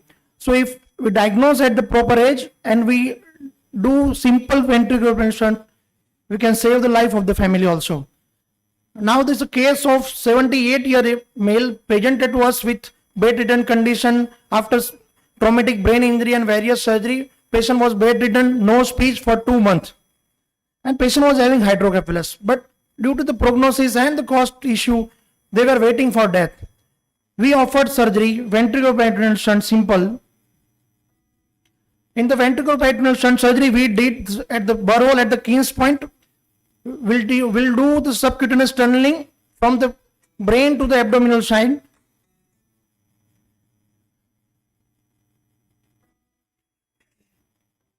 After this VP shunt, patient is standing after 1 year, this self-made video.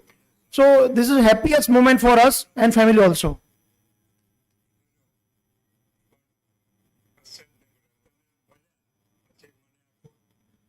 So advancing the hydrocephalus is programmable VP shunt and endoscopic third ventriculostomy.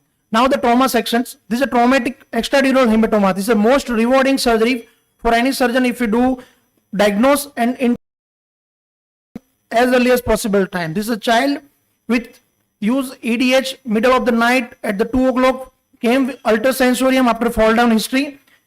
We taken the surgery, the huge EDH we can see. It was removed and this at the day of 20th post-op day for suture removal. This is a case of depressed fracture with subdural hematoma with underlying bony injury. EDH will be having very good result, while SDH will be having little bit less result because of the underlying traumatic brain injury. Taken to the Sukita frame with repair of this all underlying depressed fractures, contusion, everything removed. And after 1 month of this, our work, patient did well. We are planning for cranioplasty also. Now, this is where is a supermost emergency. Here we can see this anisocoria. Right pupil is dilated, left pupil is constricted. Patient came from directly from the police custody, assaulted head injury before 24 hours, intubated, and with here we can see diffuse cerebral edema, contusion with 2% chances. We taken for the surgery at the middle of the night.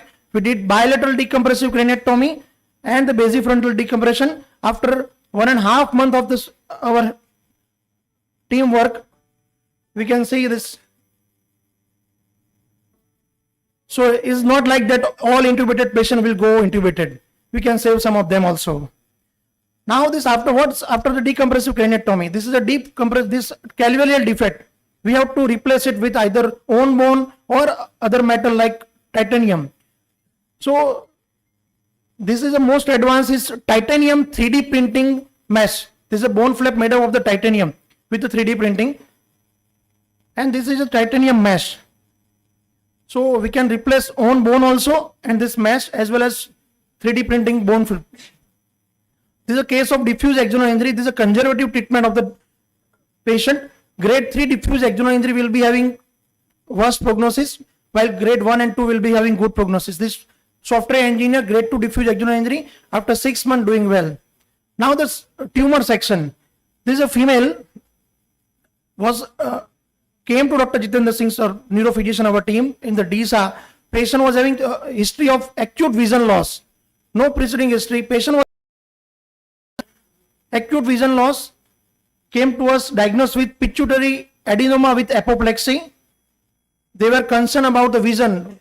So with the counsel properly, we go ahead with surgery. Patient was a complete vision loss. So this is a just informative slide.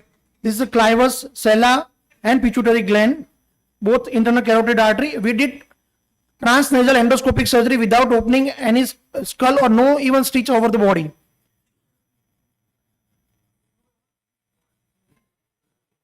This is a dura transcranial, so trans endoscopic transsphenoidal approach.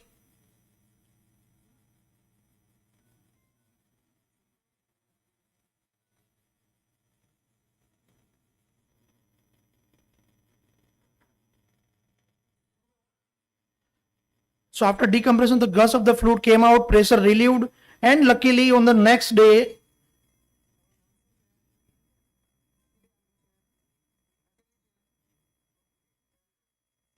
so with God grace, patient start looking. We saved the pregnancy as well as vision also. Now this most challenging case is cerebellopontine angle acoustic schwannoma. Patient will be having like tinnitus, hearing loss, deviation of gait, vision loss, or blurring of vision and headache. So these are the cases we'll do under neuromonitoring of seventh nerve, because after surgery will be chances of facial deviation will be there. So we'll monitor the seventh nerve, all muscles like frontalis, orbicularis, oris, orbicularis, oculi, and this is the incision. The CUSA machine, that's facial nerve monitoring. We'll touch this facial nerve, and our electrophysiologist will tell that where the seventh nerve exactly is there. So chances of saving the seventh nerve will be high if we go with surgery with seventh nerve monitoring.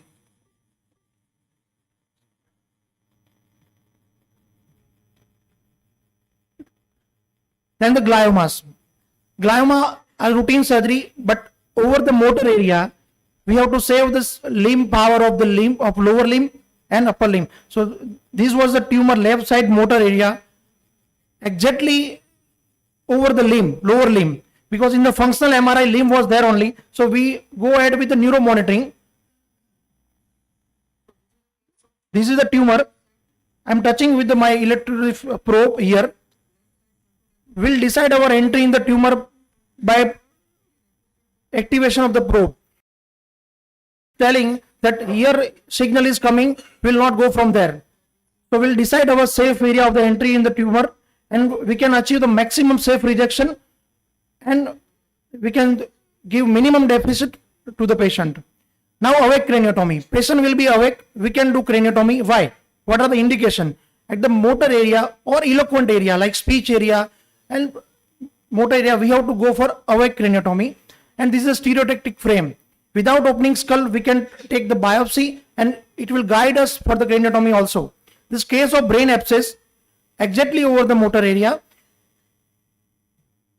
we apply frame, shifted to CT scan, we plan our entry, from where we'll go, burr was made, abscess was aspirated, patient is awake, patient is moving his right leg while operating on the leg, exactly over the left motor area. Because brain is a painless structure. Brain is a painless structure. Skin and the bone will be painful. Dura will be painful. Brain itself is a painless structure. So we can go ahead with awake craniotomy in these cases. Now this is a trigeminal neuralgia. Second name, suicidal disorder. Patient will be having severe electric shock like pain over the face, in the teeth, jaw, sometimes ear also. So this is a case of severe trigeminal neuralgia.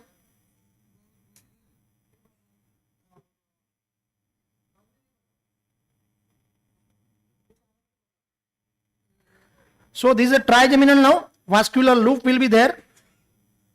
Mostly superior cerebral artery. Three approach. First is conservative all we are giving carbamazepine. Second is radio frequency thermocoagulation. I will go for that also. This is the case of microvascular decompression of seventh nerve. We'll apply this Teflon patch between the artery and the nerve, and this is an on-table picture. This is a trigeminal nerve, vascular loop, and Teflon. This is a fifth nerve. Sir. Yes, sir. And the next step, we can see the smile over the face. Now this radio frequency trigeminal neuralgia, radio frequency for trigeminal neuralgia.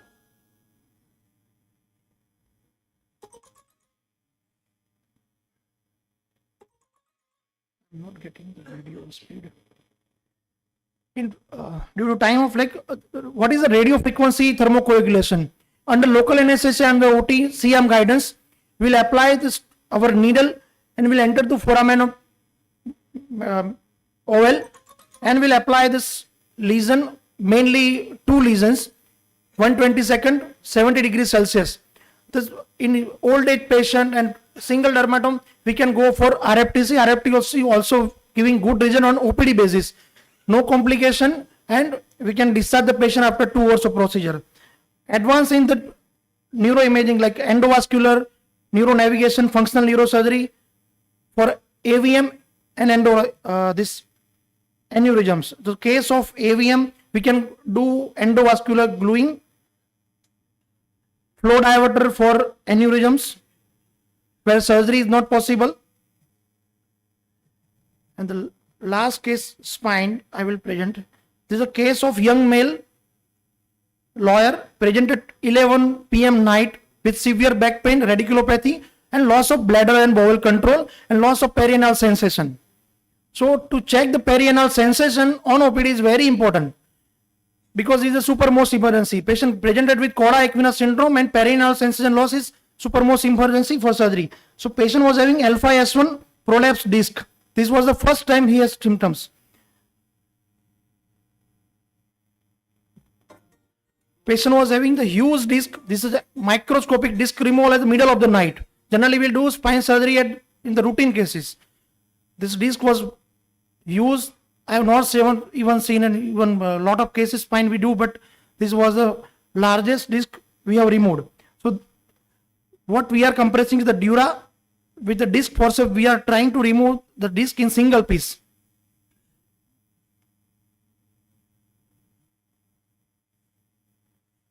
It's coming like mass. So we have to protect S1 root. If we injure the S1 root, chances of post-op bladder bowel dysfunction will be high.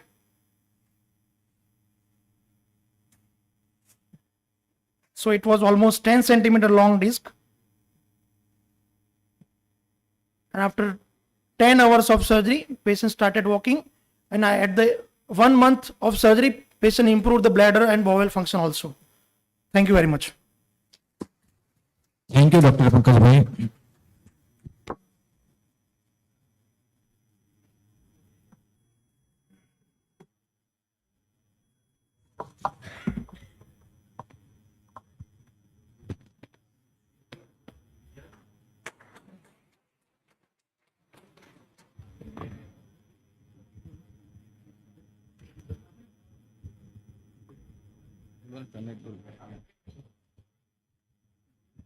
Yes.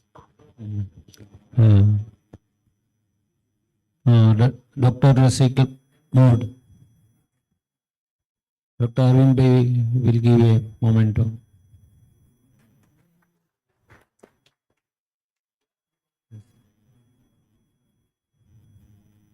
Dr. Sanjay Shah will give to Vinu Patel.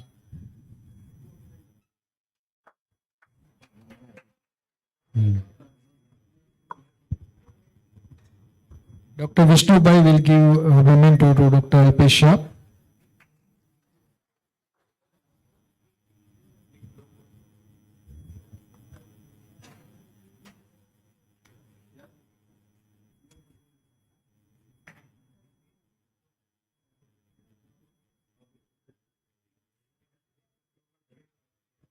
Now I request all office bearers to come on the stage